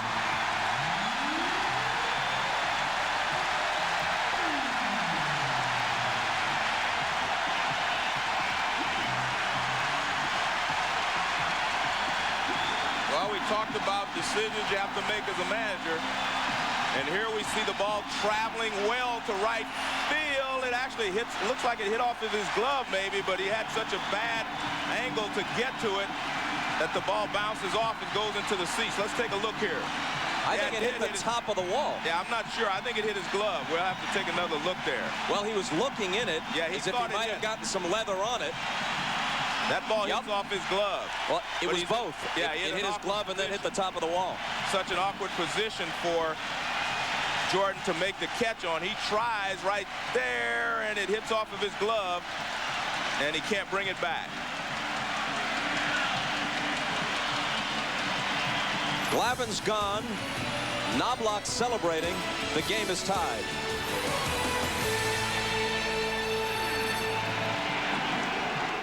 As you might expect, Teller and I don't see eye to eye on investing. I like to avoid risk. Teller's a little more daring. We do, however, share the same new way to trade online. Introducing Power Street by Fidelity, the first site with trading tools customized by Lycos to fit your life, your goals, your unique way of doing things. Look, the market's up. Or, in your case, down. Power Street Online Trading. Call or visit fidelity.com to open an account. Nobody does it like you. He lives on the carpet. You want it to be clean. Hoover Wind Tunnel reaches deep down to pick up more dirt than any other clean air upright or canister. Hoover. Deep down, you want Hoover. Stop it! Need brakes? Now during the Midas $40 lifetime brakes rebate, save $20 per axle or $40 for your whole car. Lifetime guaranteed $40 in savings right now. Go safely. Go Midas. You are so beautiful.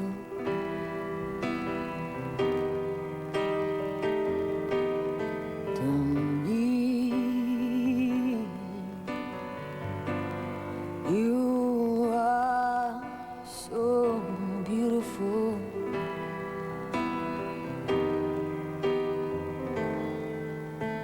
To me.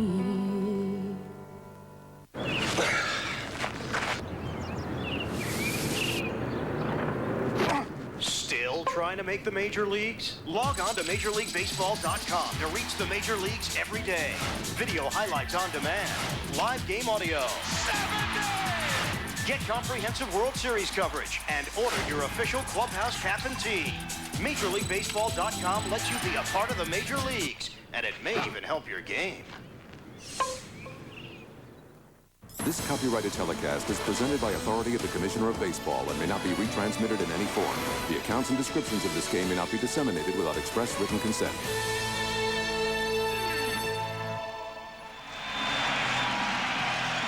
5 runs were not enough to hold off the Yankees. They were ahead 5-1. The ball has been carrying very, very well to right field. Now watch Jordan leaps.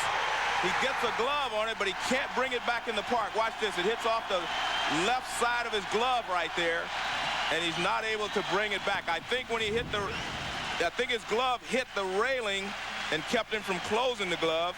You know, in the first inning, he missed the ball, but this was a much tougher play right here.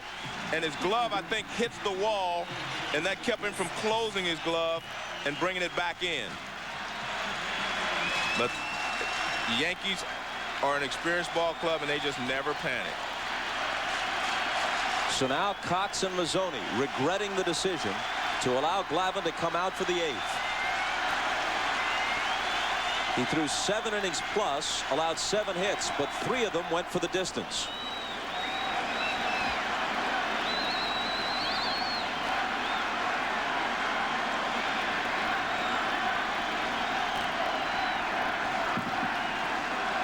So Rocker comes into a tie game to face Jeter, O'Neill, Williams. And he gets ahead of Derek 0-2.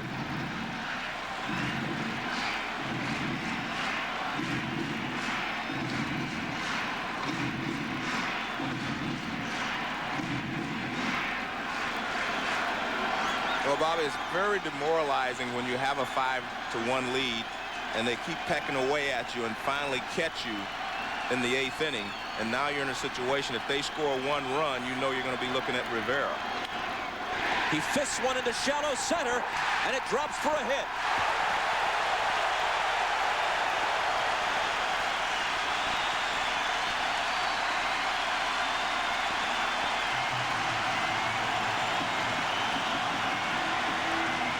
Well, the Yankees, you know, they put the ball in play with 2 strikes. This is a good pitch by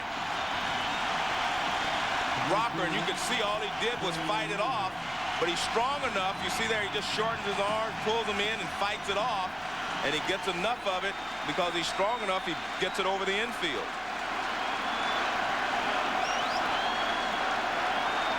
Now, if you're Joe Torre, what do? Do you let Paul O'Neill go ahead and swing away, or do you maybe take a chance and try to bunt the winning run to second base? That one hit that you saw in game 1 on the screen a moment ago was a 2-run single through a drawn-in infield against Rocker. He looks to bunt, and he pops it up. Good Hunter lets it drop so he can erase Jeter. But O'Neill wasn't running hard, and they get the double play. Now, that was a rare mental error on the part of Paul O'Neill.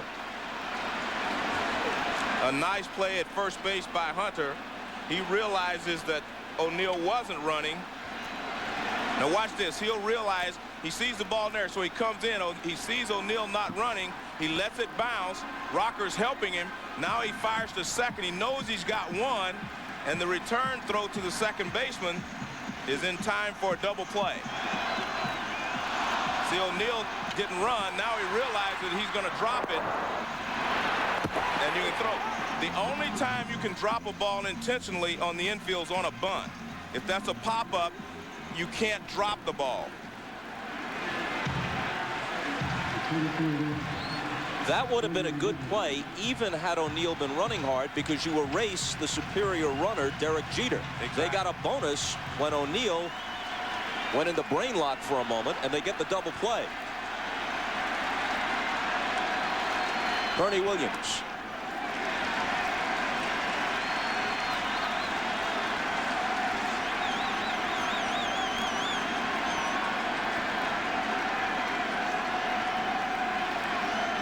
I thought Torre might, go ahead and bunt in that situation just to try to put more pressure on the Braves by putting the go-ahead run at second base. That's a strike.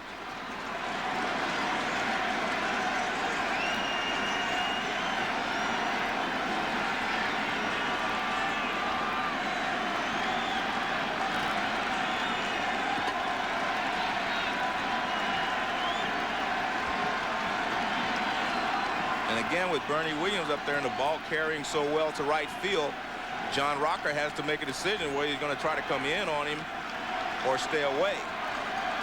It's tough to pitch him away with the ball carrying so well to right field. So he throws him some off-speed stuff to make him pull the ball if anything happens.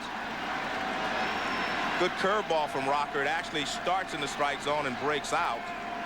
There you see it. It's a ball by the time it gets to the plate, but it's a good pitch. Rocker has a very good curve to go with an overpowering fastball.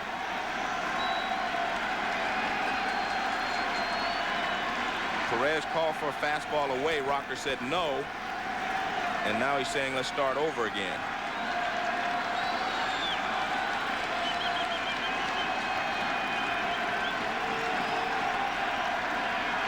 And now he wants to talk with Perez. Yeah. I'm thinking that Rocker's feeling that if he goes away and Bernie Williams gets the ball up towards right field, that this ballpark won't hold it. But he says okay to whatever Perez told him when he went out there. And I think it's important that they both get on the same wavelength in this situation, because one swing of the bat and this ball game can be basically over because Rivera is ready.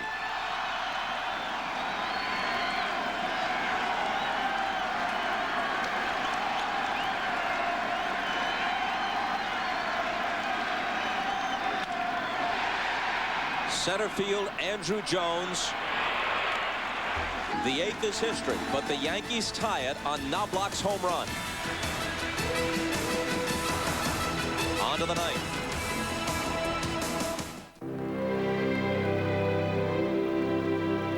How do you balance what you want and what you need? At American General, push the bat head through the zone just so they can make contact, but he's trying to drive the ball. He actually fouled that back. He was right on that pitch. He's had good swings throughout the series. It'll be an 0-2 from Rivera. Line to right field. There's a base hit for Brett Boone. So Boone singles to right. And now the Braves have the go-ahead run on with Chipper Jones, Brian Jordan coming up. All right, now do you bunt Jones? It's very hard to bunt guys that throw hard. Now they're going to send Otis Nixon out, the pinch run for Boone. And you wonder if that almost guarantees them a stolen base. Rivera does not have a great leg kick like a Goose Gossage or the type of hard throw that you normally see a Lee Smith that's an automatic to steal against. But he still has enough of a leg kick that he doesn't have a great move. And Otis Nixon could get a pretty good jump. So a pretty good move there by Bobby Cox. For Bobby Cox and the Braves, Otis Nixon is like having a Darryl Strawberry on the bench coming up to hit a home run. Now, Otis Nixon is there to steal, and I guarantee you he will try to steal if he gets a chance. Well, Nixon is to the Braves what Homer Bush was to the Yankees last year. Rivera is set, and he throws to first base. Jones will turn around and bat lefty. He is 1 for 3 with a walk. Boone had 4 hits tonight. That's quite a trade that the Braves made with the Reds. Rivera is set. Nixon with the lead. And Rivera deals low on the count, 1-0. Well, what you want to do, John, is you want to have Nixon steal early in the count, because if he gets to second and it's early in the count, all of a sudden Chipper Jones, all he has to do is hit the ball to the right side. You force the Yankees to bring the infield in. Also, you may then have Rivera think more about Nixon than he is about Chipper Jones. But Nixon has to go, and that's what he's there for. It'll be a 1-0. Rivera holds the set, and there he goes. Pitch is taken. Girardi's throw is in time. A one-hopper caught by Jeter. Put the tag on, and you know what? Nixon was out. So Girardi, Jeter, and they nabbed the base runner. Isn't that something? John, what a play by Derek Jeter. That was such a hard ball to pick up. Remember, he's taking the hop, and that makes his glove go up. And he brought it down so quickly and got the tag on the left foot of Nixon. And boy, was he out. I mean, he was out. It was a bad throw by Girardi. It was right over the bag on a hop, but a great tag by Jeter. Chipper Jones misses a cutter in the count 2-1. The pitch was a ball. But Jeter just makes great plays in every area of the ballpark. And he made that one. Grabbed the hop that was up and slapped it on Nixon. The 2-1 is low. And you can see on the replay that the tag hit his foot as it was sliding in. And also Nixon looked back at home plate, John, to see what was going on there, and he might have slowed himself down. Supposed to look straight ahead. The 3-1. Chipper swings and misses. The count 3-2. Well, Brian Jordan said the best way to deal with Rivera is to not have him in the game. Well, he's right, of course. It'll be a 3-2 to Chipper. Rivera deals. He struck him out swinging. And those were not fastballs up. They were cutters down. John, I was talking to a couple of scouts yesterday or last night at the World Series Gala at Tavern on the Green, and they said all of the scouts truly believe that he's tougher against lefties than he is against righties because of the cutter. You really shouldn't even, I mean, it wouldn't have been a bad idea for Jones to bat right-handed there. The ball is coming in and moves so much into a left-handed batter, they don't have a chance. Here's Jordan, 1 for 2. Pitch. Fastball missed outside, 1-0. Well, the Yankees are 1 out away from having a chance to win it in the bottom of the 9th. What a rally by the Yanks. Win, lose, or draw. They're really something. It'll be a 1-0 to Jordan. Swung on and fouled deep down the right field line, out of play in the upper deck. John, the one thing you have to watch out with Jordan, and not because of that foul ball, he goes the other way so well. Now Rivera's cutter has natural movement away from a righty. This is a guy that could take it over the short wall and right. This is a guy that I would throw the 4-seam fastball up and in. I would too. And try to make him pull the ball. The 1-1, hop high and in. That's exactly what he did. And the count 2-1. You know, the Yankee home runs tonight, outside of Tino's, that was a fastball that was out over the plate and he hit it in the seats. That's right-hand hitters can hit home runs here going to right field, and that's what Knobloch did, and that's what Curtis did. And the Yankees down 5-1, battle back. It's tied at 5 in the 9th. The 2-1, hit on the ground to short. Jeter fields, throws in time. Rivera goes through the 9th. Now to the bottom of the 9th, and the Yankees have a chance to win. We're tied at 5. Do you want to own a computer? Here we go. It'll be Chili Davis, Tino Martinez, and Scott Brocious. The left-hander John Rocker dealing to Davis, batting right-handed, and the fastball's outside off Eddie Perez mitt and back to the screen. Here's the two deals for Chili, John. I don't think he can hit Rocker's fastball. He might sit the curve. His best bet is to sit the curve or try to work out a walk. He's got a great eye. If he works out a walk, then things open up for the Yankees because you could bring in Bellinger to pinch run. The 1-0, high fastball, 2-0. There is no one warming up in the Braves bullpen. It's John Rocker in the 9th inning against the Yanks. Tell you one thing Chili Davis can do, though, as a right-hand hitter. He can swing late at a fastball, if it's in the right area, and hit a fly ball to right field and out, just like Curtis and Knobloch have done. The 2-0, breaking ball strike, and the count 2-1. Well, they must have a scouting report, John, that Chili doesn't hit the great fastball. Why would you do anything but throw fastballs to him? He's thrown 2 breaking balls now. I don't get it. And he's behind 2-1. So Chili, if he does sit dead red and can hit behind the ball, can hit it out right. I don't think he can pull it. The 2-1. Yeah, curveball cut on a missed. And the count 2-2. I'll tell you one thing, though. You have to gear up to hit the fastball because you can't possibly hit it if you're not ready to hit it. And he has a terrific breaking ball. And that's what I think that Chili's doing, though. He was waiting on that curveball, John, but it had such a drastic drop. I think he knows he can't hit the fastball, so he's trying to guess on the curve, which is usually the opposite of the way you hit. And it'll be a 2-2. Struck him out swinging fastball up and away. Blew it by him. So there is 1 away, and that'll bring up Tino. John, once he got to 2 strikes, then you have to protect the plate, and he had to swing at the fastball. He goes down on strikes. Now, against Martinez in game 1, what Rocker did, John, was he dropped curveballs on him. And once you get ahead in the count against a lefty, it's almost impossible to hit. So Martinez has to hope that the first couple of pitches are out of the strike zone. That's great pitching by Rocker because he fell behind Chili Davis 2-0. and never got to ball 3.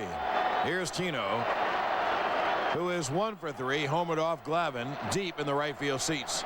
The pitch is high, and the count 1-0. We're tied at 5 in the 9th. This probably is Rocker's last inning, probably. Rivera has another inning left in him, and I would think he would pitch the 10th. There's no one warming up, so he's pitching the 10th, and there is a 10th.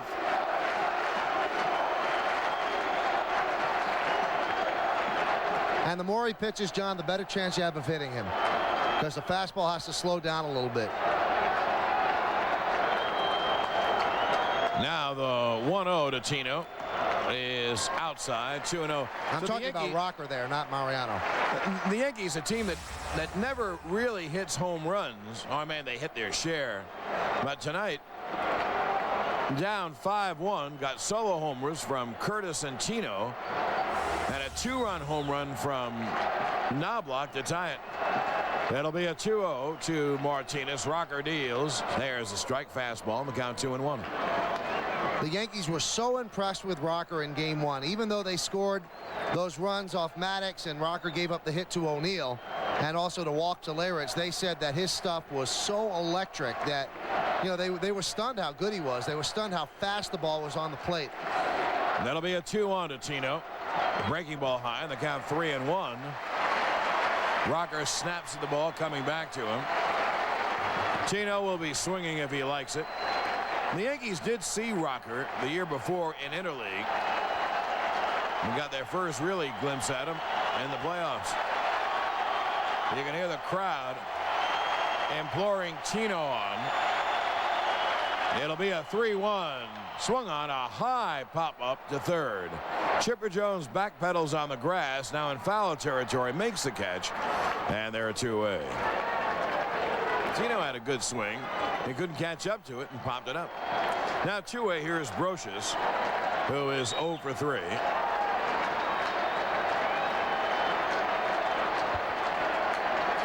We're 1 out away from going extra innings. Tied at 5, bottom of the 9th. The pitch, fast strike.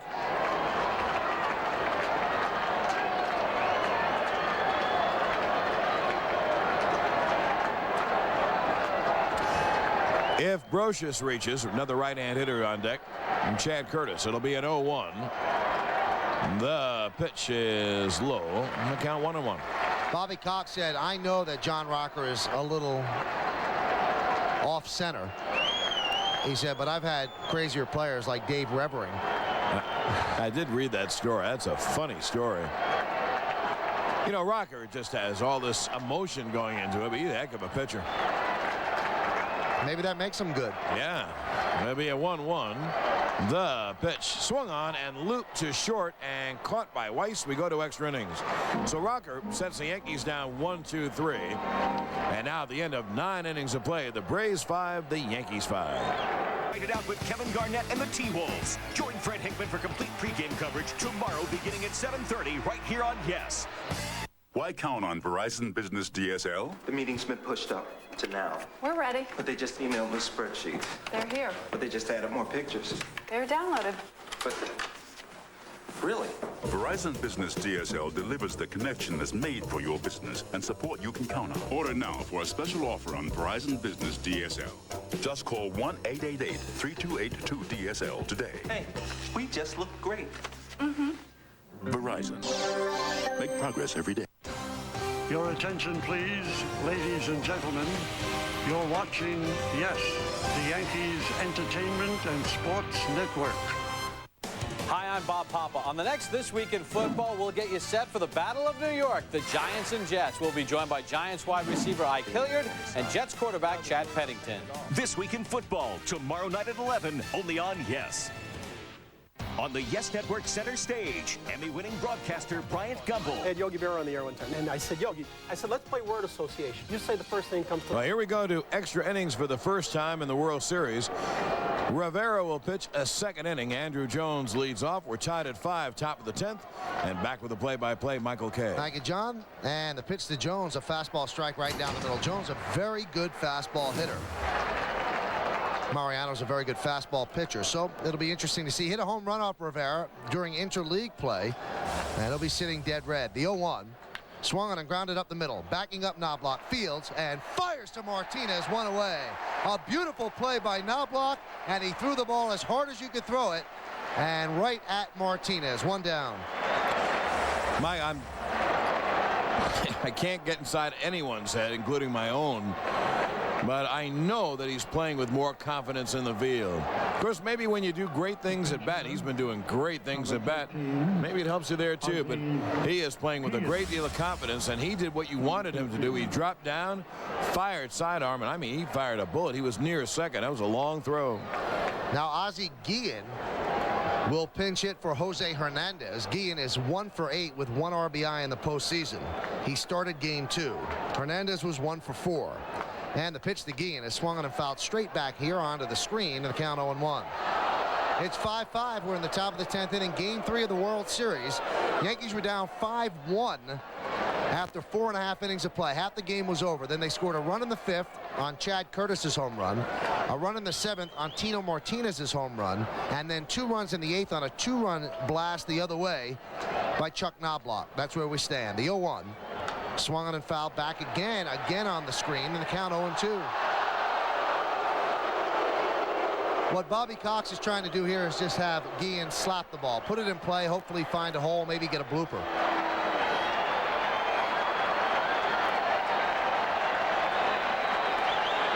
Rivera's last blown save was against the Braves in July. And he had a streak where he blew 3 games out of 5. Maybe it was a dead arm period, but he has been unhittable since then. The 0-2, fastball up and away, a 4-seamer, 1-2. Well, we mentioned in the playoffs, he's now pitched 45 innings and given up 2 runs. Is that amazing? And since that period Mike talked about, I'll give you the number in a moment. The 1-2, swung on and fouled back again, right back to the screen, still 1-2. He is approaching 40 innings without giving up a run. More than 4 games without giving up a run. I think Rocker has pitched his limit. You'll see left-hander Mike Remlinger in the bottom of the 10th inning. And Rivera trying to hold Braves at 5. The number 6 spot in the lineup, the DH for the Braves. Guillen calls time. This is a must-win for the Braves. We told you why. No team has ever come back in baseball history of a deficit of 3 games to 0. Ryan Klesko's on deck. He'll pinch hit for Eddie Perez. The 1-2, swung on and grounded deep to first base, but it kicks foul. Martinez hugging the line in deep. He fields it in foul territory, flips it back to Rivera. And Klesko then will stay in the game. And one of their lefty-hitting catchers will either Fabregas or Myers. Probably Myers would go in and catch and bat 8th. They'd just flip-flop them in case the side makes out. But the Braves trying to win the game. You can't blame them. So they're going to use whatever they can get. Guillen back in. Yankees and Braves tied at 5, top of the 10th, game 3. The 1-2. Swung on a miss. He struck him out. High fastball. And Guillen flips the bat in the air and drops it on the first baseline, then picks it up. 2 down. That'll bring up Klesko, pinch hitting for Perez. Now here's a home run hitter. I mean, the Braves are sending up Klesko not to line a single to left field. They are setting him up to try to time Mariano and hit it out. Klesko is a lefty hitter with great power. You have the short porch and right. And Rivera obviously doesn't give up home runs, but you never know. But that's what Klesko is here for. Klesko in the World Series so far. The pitch to Klesko is inside. 1-0. I'll get you those numbers in a second.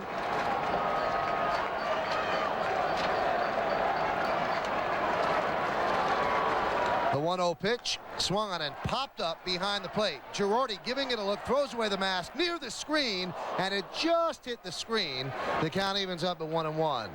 In the World Series, Klesko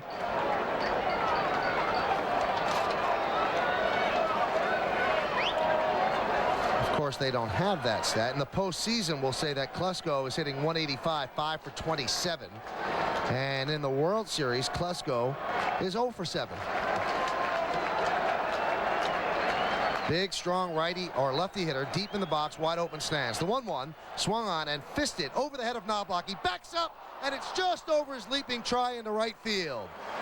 O'Neill fields. He'll flip it into Jeter, so the power hitter got a bloop single just over the head of Knobloch. And that's a Mariano Rivera base hit. He sawed off the bat, and a little blooper just got over Knobloch's head. Now Greg Myers, a lefty hitter with power, will hit for Hunter, and Myers will stay in and catch. Klesko will stay in and play first base. And Myers made the last out, as I recall, of the game that Rivera pitched on Saturday. Hit a blooper to third. And the pitch. Fastball strike inside corner, 0-1.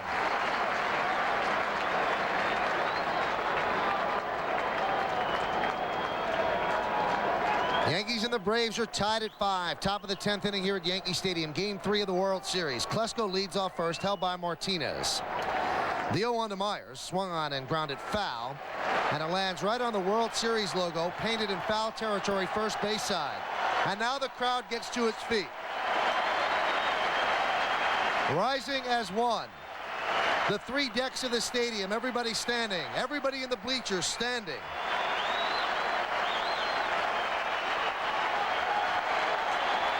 He is 3 for 9 lifetime against Rivera, is Myers. And the 0-2. Check swing on a cutter high. Did he go? No, said third base umpire Jim Joyce. So the count 1-2. So Rivera tried to tantalize him upstairs. That's the pitch he struck out Ozzie Guillen on, and Myers just held up. Outfield deep, trying to cut off the extra base hit. The 1-2 swung on and fouled back. Just got a piece. And the line drive back hits the screen and then bounces onto the interlocking NY, which is painted in white between home plate and the backstop. Now is a fastball, a stream of milk right down the middle. Brocious about 7 feet off the line at third, about 3 feet behind the bag. The 1-2 pitch, swung on and grounded right to Martinez, wide of the bag. He'll take it himself, steps on the bag with his right foot, and the Yankees will try to win it in the bottom of the 10th. No runs a hit, and 1 man left at the end of 9.5. Braves 5, Yankees 5. The Big Green of Dartmouth clash with the Crimson of Harvard. Ivy League football, the smartest football on TV. Saturday at 12:30, right here on Yes.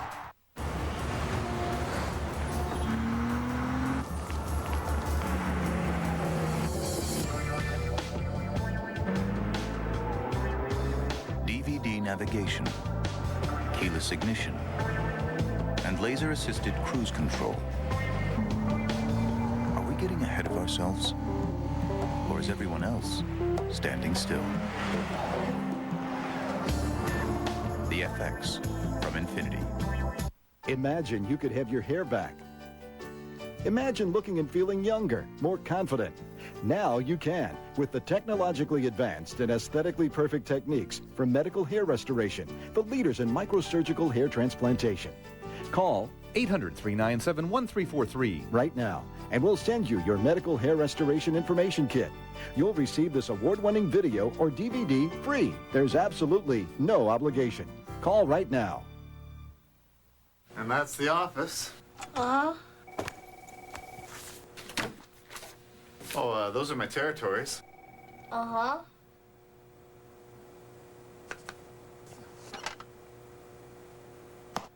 Think being a big brother means taking time out of your schedule to tutor a kid in algebra? Think again. To learn more about becoming a big brother or big sister, call 1-888-412-BIGS. Another record-setting season. The 13th leadoff home run. Another highlight-filled reel. What a spectacular catch! Another championship run.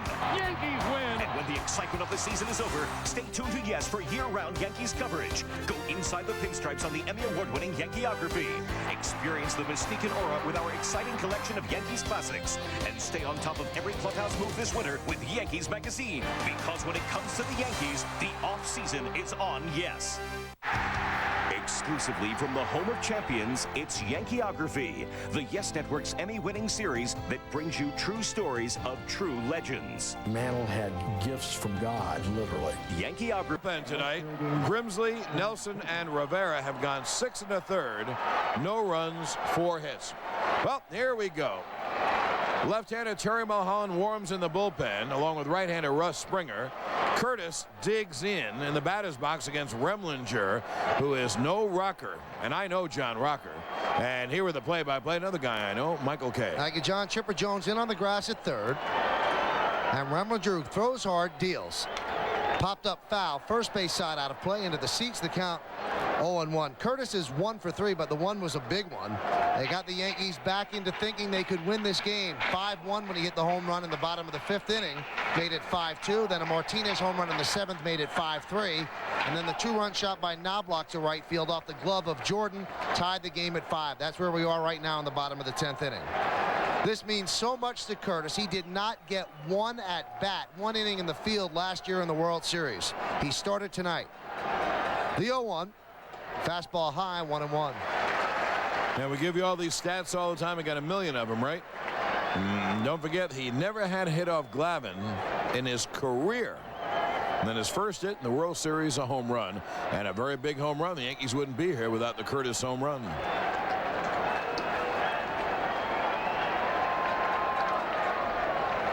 Remlinger deals the 1-1. Swung on a drill deep to left field. That could go. Williams back. Looking up. See ya! A home run into the Braves bullpen and left center field. And the Yankees win the game 6-5. And they're 1 win away from baseball nirvana. Oh, what a home run for Chad Curtis. He rounds third. He heads home. And the entire Yankee team greets him at home plate. What a thrilling come from behind 6-5 Yankee win. Oh man, it doesn't get better than this. Chad Curtis, who had hit only 5 homers all season long, hit 2 on this memorable night in the Bronx. Fighting their way back from a 5-1 deficit, the Yankees had a stirring comeback win over the Braves, giving them a commanding 3-0 lead in the series, while adding yet another page to the team's magical postseason history. I'll be back with a few closing thoughts right after this.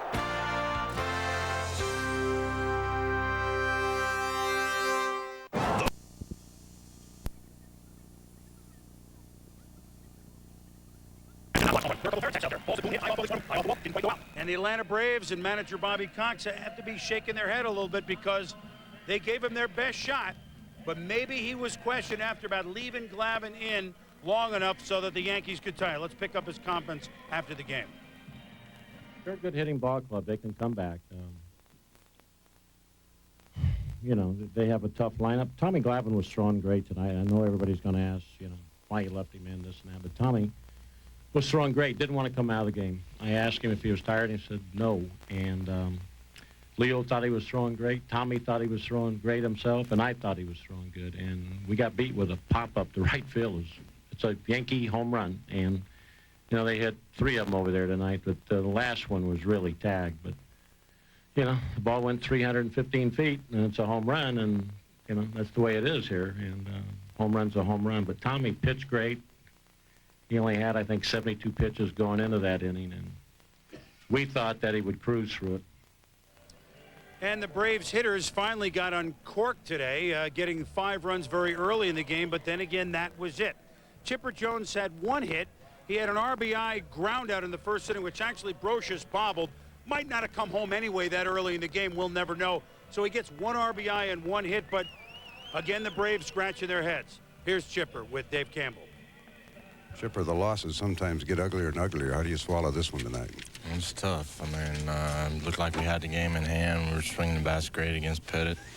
Came out aggressive and did little things to score, you know, some runs early. But, you know, you got to give a lot of credit to those guys over there. They just kept pecking away. And, you know, the big blow by Knobloch, you know, 6 inches, you know, further into the ballpark. And BJ makes a great play on it and you know, keeps them from scoring. But it's a good ball club over there. They're tough to beat.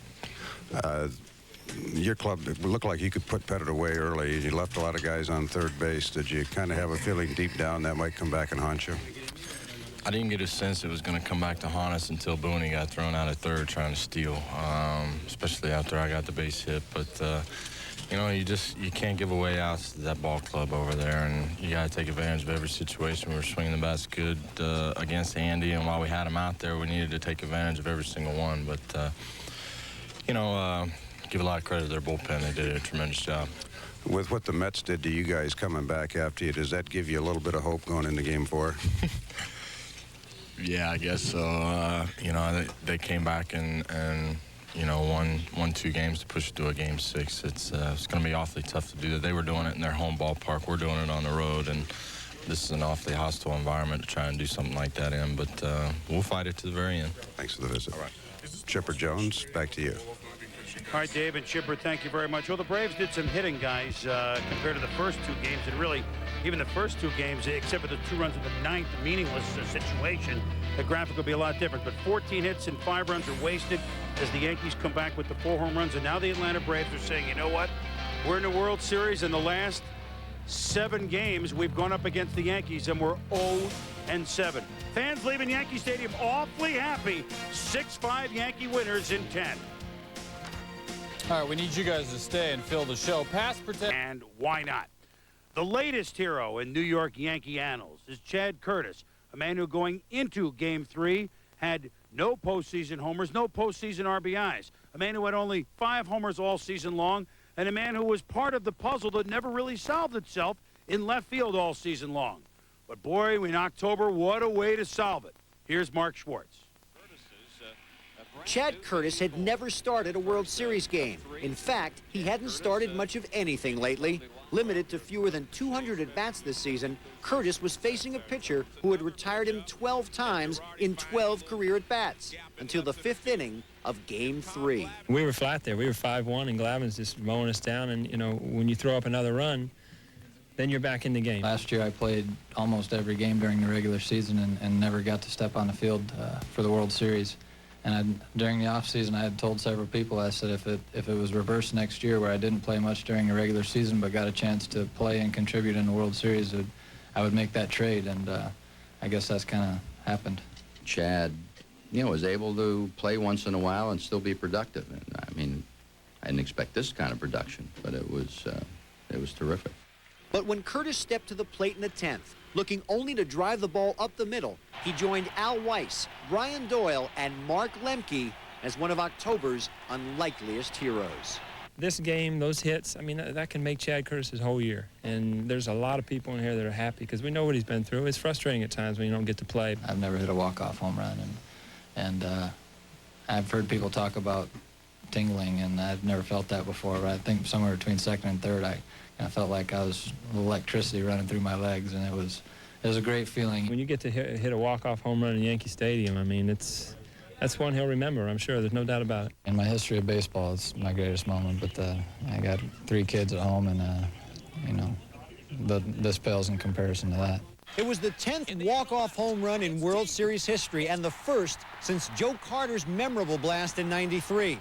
Think about it. Last week, Chad Curtis didn't know if his manager wanted him on the World Series roster. Now, the Hall of Fame wants his bat. Reporting from the World Series in New York, I'm Mark Schwartz, ESPN. All right, Mark, thank you. Well, Chad Curtis joins the list of walk-off home runs in the postseason for the Yankees. Bernie Williams did it in Game 1 earlier this October in the series against Boston. Bernie did it in the Jeffrey Mayer game against the Orioles in '96. Jim Leyritz in that long Game 2 in the division series against Seattle in '95. Of course, no one will forget Chris Chambliss, Game 5 against the Royals, ALCS off Mark Littell.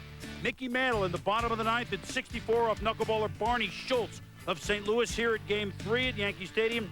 And Tommy Henrich did it in 1949 against the Brooklyn Dodgers, the first walk-off home run in World Series history for anybody. So Chad Curtis now on a list of heroes, and David Bowie did it. The Wallflowers redid it a couple of years ago. We could be heroes if just for one day, Harold. Well, the main thing is opportunity. You know, no matter how good a player you are, you got to have the opportunity to shine. Chad Curtis got a chance to get into the lineup, and he shined tonight. And Peter, you've been in 28 World Series. You got a chance to see it. You've seen some unsung heroes. Well, it started with Gene Tennis in 1972, the first World Series I covered. Back in the 60s, Hal Smith to get you to Bill Mazeroski in 1960.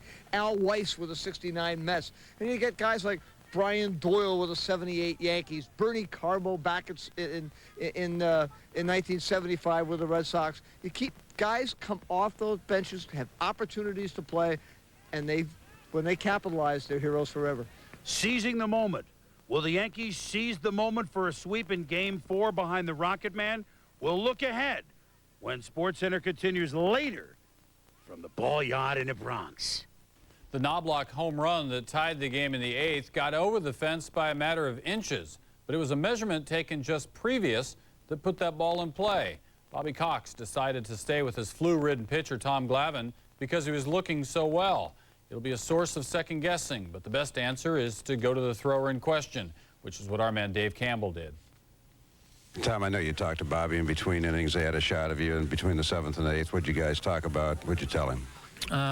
You know, it was just pretty much a discussion about how you feel and what do you want to do. And, you know, after a little bit of discussion from everybody, you know, I made the decision to go back out there, and I felt good, you know, and really made a good pitch to Knobloch. Just didn't work out very good.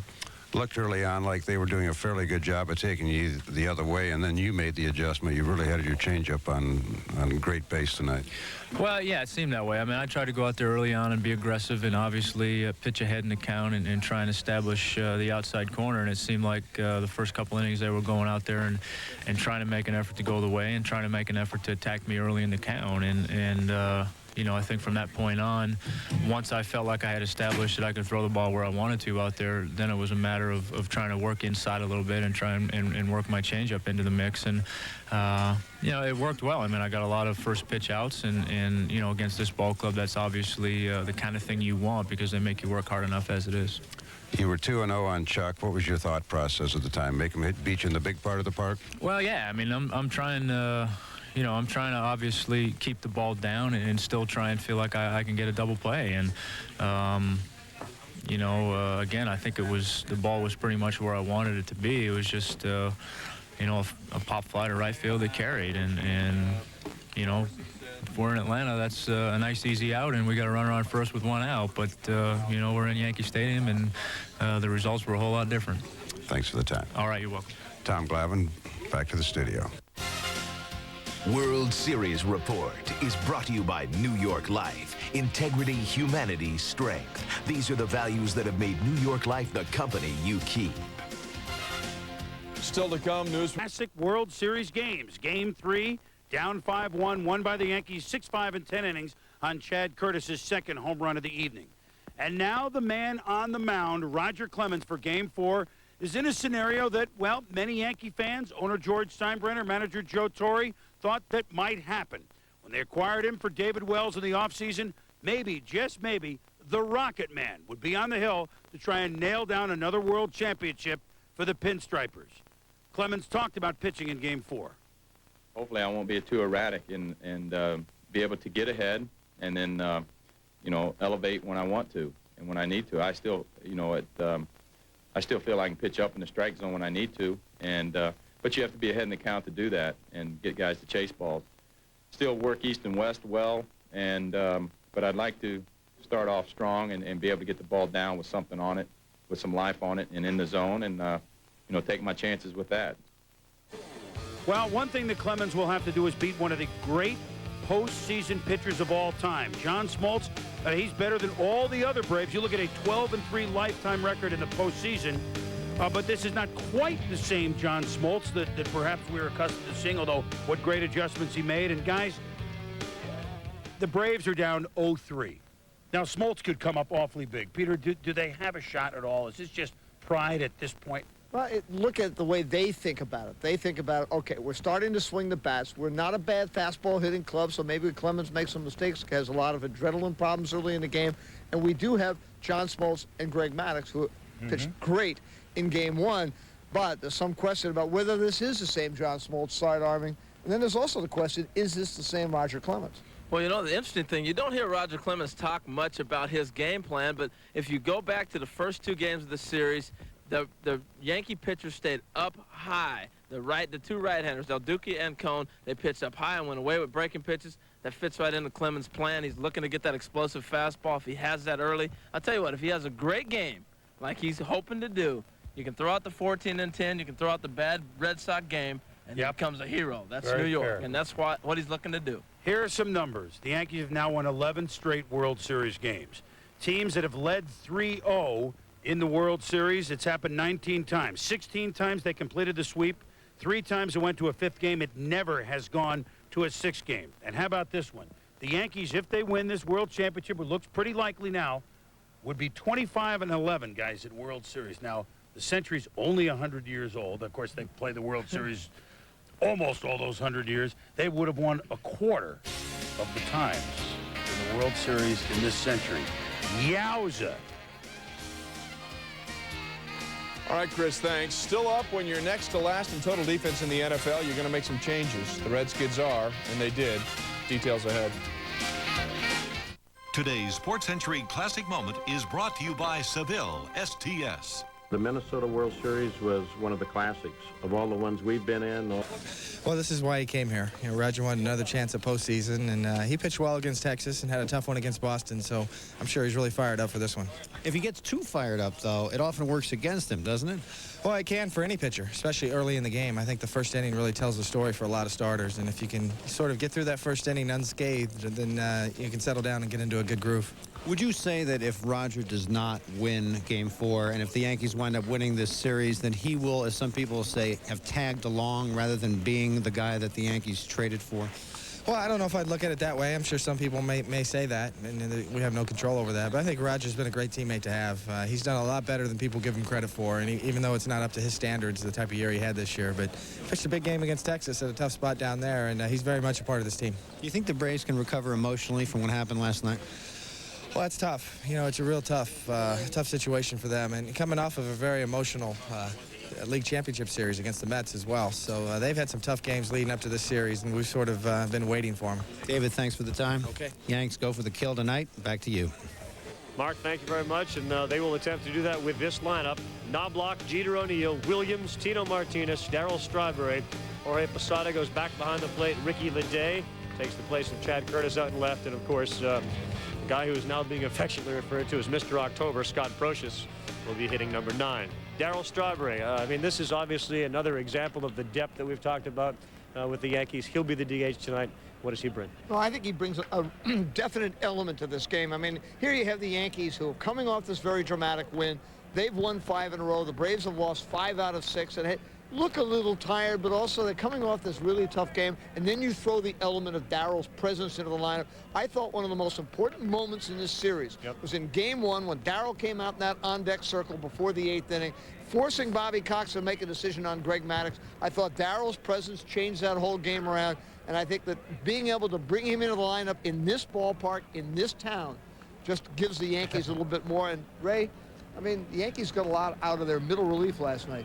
Yeah, they do. I think it's onset of this series. I thought that was the biggest difference in the ball club. Bobby has a tendency to go long with his starters. Joe hadn't had the ability to do that because of Cone and Roger and Pettit early in the year. So his middle relief has always been strong. You look at Nelson out there. They put Grimsley on the roster, and the situation where you have that big curveball from Grimsley. Nelson drops down with that hard slider. Stanton's a matchup guy from the left side. That's not even mentioning Mendoza, who is a great guy from the bullpen, but they give you so many angles as you see Nelson drop down there with a nasty sinker and a sideways slider. So they have definitely got the best bullpen from the 5th, 6th, 7th inning. I think that's been the difference in the series. I think that's why Bobby Cox stayed with Maddux in Game 1, and I think that's why he stayed with Glavine last night, because he didn't have the confidence of those guys out there between Remlinger and Rocker. All right, and clearly the other advantage to what Joe Torre did last night, he has Ramiro Mendoza fresh for as many innings as he needs him tonight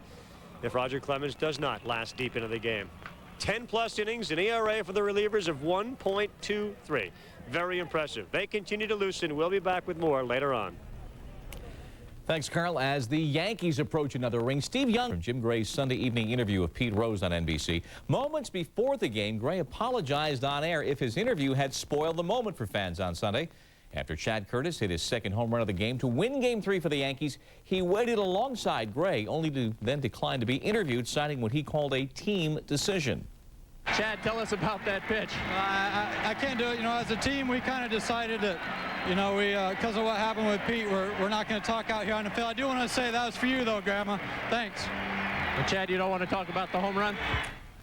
You should see the discussions in our newsroom about this situation. We want your opinion. Log on to ESPN.com. Your reaction to the Yankee player boycott of Jim Gray. Were the Yankees justified given the way Pete Rose was questioned? Do players have an obligation to talk to the media at the World Series? Or is all of this so overblown and aren't the most important words play ball? Log on. We'll have the results later of our ESPN.com poll. So what's going to happen this evening? Well, the Yankee spokesman tells us it's now up to individual players as to a decision whether to speak with Jim Gray. Gray's going to continue tonight, assigned as the reporter covering the Yankee dugout. When SportsCenter continues, the Rangers sign Theo, but there's been no flurry of goals. So what's up on Broadway? Go into the corner to find out. Plus a new hero every Martinez. They will both start Game 4. Very different approaches by both the offenses they'll face. With more on that, a man who has played in both the American and National Leagues, Royce Clayton. There's going to be two keys for Roger Clemens to be effective tonight, and that's to establish his high fastball and his off-speed pitch down the zone. Let me explain why. Gravity says that everything falls down to the earth, and we all know that. So the easiest thing for you to do is to drop your hands and get the bat head down on the ball down the zone. Roger Clemens throws his fastball up here, which is close to your eyes, and you go ahead and swing at it. But that's the hardest pitch in baseball to catch up to. You do something awkward with your hands, and that's the hardest pitch to catch up to, like I said, because of the velocity. So you want to make sure his fastball is down and get the breaking pitch up, which is very hard to do, and that's why he's so effective. Now, for the Braves starter, John Smoltz, it's going to be a little different for him to be successful tonight. He has to establish both sides of the plate, the inside part and the outside part. He has to use his fastball on the inner half to let the Yankee hitters know that he will come inside, and that opens up the outside part for a slider. Now, the arm angle that he's changed has made that real easy for him to do. He can sink the ball inside, and he can also get on top for a slider. And history shows that the Yankee hitters are very susceptible to the inside pitch, especially if you have a good fastball. Rick Helling, our Game 2 starter, threw about 85% fastballs and had a lot of success. So tonight, John's going to have to establish the fact that he will come inside and open up the breaking pitches away, and we'll see if there's going to be a Game 5. All right, Royce, thank you very much. John Smoltz says he's throwing as hard as he ever has, and we'll look at every situation as if the Yankees have a rally. Whether there's 1 out, 2 out, or no out, every situation, he says, against this team is a dangerous situation. That was the case last night for Yankee pitchers every time Brett Boone stepped to the plate. Batting .600 this World Series. A little while ago, Chris Berman had a chance to chat with him. You guys talk in the clubhouse on the ride back to the hotel today. Is there any talk, or it doesn't go that way? No, I mean, this team, you know, after the game, yeah, it wasn't the most cheerful locker room I've ever been in, but you know, I think under the circumstances, nobody expected it to be. But today, this team's done it all year. You know, they leave yesterday. You know, when we come to the park today, you don't hear any negativity. I mean, everything's about tonight's game, and of course, we're not in too good of a position, but now it's we can't lose. So it's 1-game series every night, and there's a good attitude in that clubhouse. I mean, they're planning on going out and winning tonight, and hopefully we can do that and extend it to a Game 5, and we'll go from there. You guys were trying to steal a couple of extra runs, which ended up backfiring. Do you see that same sort of aggression, just trying to make something happen tonight, or having been burnt a little bit, maybe lay back a tad? No, I think, you know, Bobby's been pretty aggressive all year, and if we think we can steal a base here or there, we're going to try to. You know, last night I tried to steal third, and I thought I was going to make it. Ended up not working out for us, but still at the time it was 5-1, and you know, those are things. That's baseball. That's baseball. Crazy things happen. I mean, sometimes if I'm safe there and we score, it's you know, maybe we win by 1, maybe we don't. But tough game last night. We can't worry about that. We're down 3-0. Not a good spot to be in, but guys are going to come out ready to go today. I mean, there's too much character in that room to lay down now. We've had too great a year, and like I said, now it's 1-game series. You can only win 1 per night, so I guess that starts tonight, right? You got to win 1 before you can win 2. All right, Brett, thank you. Okay. Continue good hitting. Brett Boone and the Braves, let's go. let's start swatting. All right, Chris, they did that last night. Their batting average as a team went up considerably to 212. Talk about breaks. Well, maybe both teams get one. Maybe they don't. The wind blowing in this evening from right field. Had it been doing that last night, who knows if Chuck Knobloch's ball would have eluded Brian Jordan's glove. A little later on, we'll be back with more talk about Roger Clemens. He, of course, a member of the All-Century team. What a win tonight would do to boost the Rockets' career. But now, back to the studio. Thanks, Ravi. Others around him have whispered retirement and injured reserve, but Steve Young's not going there just yet. 1 month removed from the concussion that may have effectively ended this season. The Niners quarterback today talked about it Friday at 10 p.m. Eastern and then Wilt at 10:30 Eastern here on ESPN. College football news, Kenny Kelly led the Miami run average. In his last outing, Game 3 of the American League Championship Series, Clemens had one of the worst starts of his career. 2 innings, 5 earned runs, and a slow walk-off to resounding boos. I think Roger's stage in Fenway against Pedro was probably more than you could handle. I mean, more than Roger can handle, more than I could handle. My emotions don't change when I take them out, you know, just because of a certain game. The intensity's always there and the effort's always there. Boston, I almost wanted to cry. Some of the things that were said by the fans and this and that up there, to me that's a shame. All the great games that he won in Boston. Coming to Yankee Stadium in that Yankees uniform, there'll be a lot of emotion, but there won't be a lot of baggage, and I think that will help him probably focus a little better. What really will be different for Clemens is pitching on 10 days rest. With too much time between starts, Clemens tends to be too strong, often overthrowing and not being able to get his pitches where he wants, a problem that afflicted him most of this season.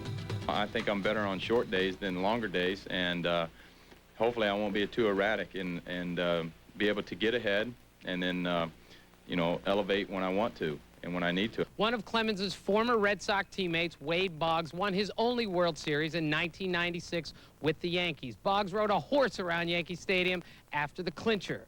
If Clemens wins Game 4, he could ride off into the sunset. His career not yet finished, but complete. In New York, Tim Kirkjian, ESPN. Hi, Peter and Ray. I mean, last year Roger Clemens was as dominant as he was in the mid-'80s, and this year when he comes to the ballpark, that 14-10 mark, the strikeout-to-walk ratio isn't as great as it's been. You really don't, or maybe it's just me, but you get a feel for what Roger Clemens is going to do? I have no sense for what he's going to do, and I was there the day he came up to the big leagues 16 years ago. The thing about it, in that first game with the Red Sox, you didn't know whether he was overpumped for the situation or whether he was injured. But right from the beginning in that game, it was very clear that he didn't have his best stuff. Well, this is the second batter of the game. John Valentin throws a fastball up in the strike zone, and Valentin tomahawks it up into the screen. I mean, that kind of fastball doesn't get hit. Here, Jose Offerman drilling a ball into right field. And Jose Offerman, a guy that Clemens had brushed back in New York a little while ago before. I mean, there was talk he had problems with his back. He's had problems with his groin. You don't know whether maybe he's broken down a little bit. Maybe it's just one of those years. Maybe he's getting old. But, Ray, I know he really wants to erase memories. He's very bitter about some of the things that were said about him going back in that 6th game in 1986. Both he and Bill Fisher corroborated the exact same story, contradicting John McNamara. Playing against him in that series and in that game, did you get the sense that this was a guy that was a little weak in big games? No way. He was a guy that was dominant. I got a base hit off of him, and Maddox hasn't had great World Series yet. He's a great pitcher. A lot of times you go back in history, guys don't perform in the World Series. It's not because they don't have heart, they don't have guts. It's just because the situation doesn't work out for them. This man knows how to pitch. I expect tonight for him to come out here and really pitch well. What he has to do is mix his pitches more now than he did back then. That high fastball is not going to get him by in the first inning or two. He has to mix up that split finger, the slider early to get people off the fastball, then he'll be effective. This is a pretty good high fastball hitting team, the Atlanta Braves. And Roger Clemens, Joe Torre says this is a very different situation than that Boston series when he was going back to Boston, facing the legend in Boston in Pedro Martinez. He says it's going to be a little different at Yankee Stadium this evening. Well, Roger Clemens, you know, we talked about what he has done this 1999, including the postseason. It has been either incredibly good or terrible. Other starts, 0-11. In the wins, he's 15-0 with that ERA just about 204 to 762. You should be able to tell early if the pitches are up and they're starting to hit them, it's going to be a long night for Clemens and the Yankees. been a long couple of weeks for John Rocker when it comes to New York fans, but how about that? Autographs from the Braves closer. We're back with more later on. That's an interesting sight. Dan Marino, he sought and received a second opinion, although it wasn't really what he wanted to hear. The Dolphins quarterback Pressing the right buttons, and many believe a World Series victory for him here this evening will all but assure him a spot in the Hall of Fame. Just a little while ago, Mark Schwartz had a chance to talk with the Yankees manager.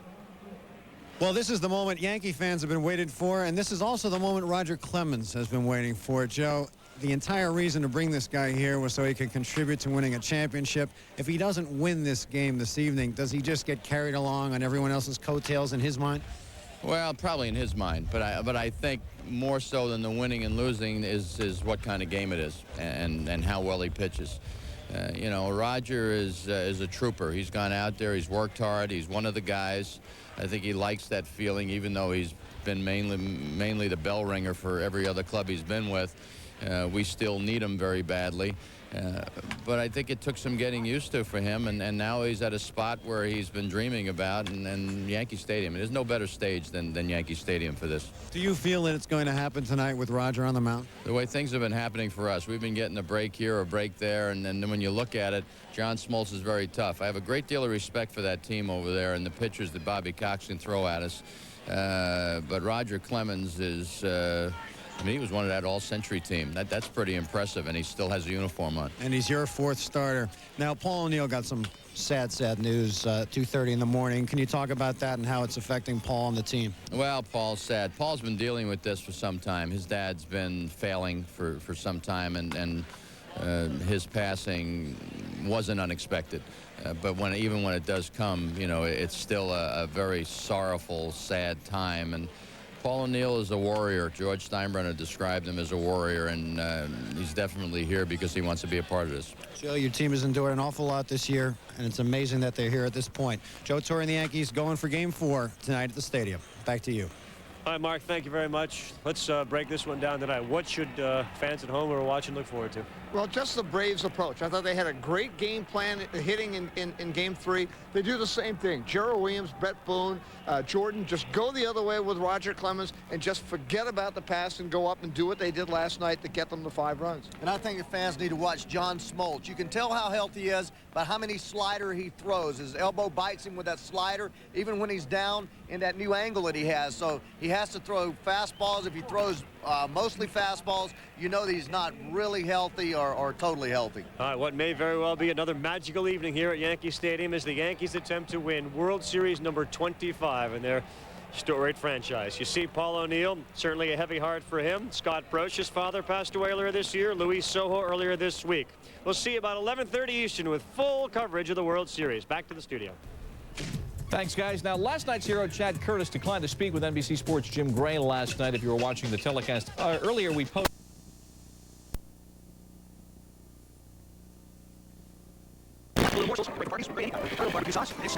Perfect. They're going to love these. I better get busy. We're going to go through a lot of toothpicks. Little Smokies, the perfect little snack from Hillshire Farm. And look, the perfect little snack in a perfect little package. Little Link Snackers from Hillshire Farm. Handsome man. Sit back and enjoy the smooth landing. 3 exceptionally beautiful women. Tell me what you want. Mix them all together. You have a woman in every port and a wife at home to boot. There are 3 of us? And you've got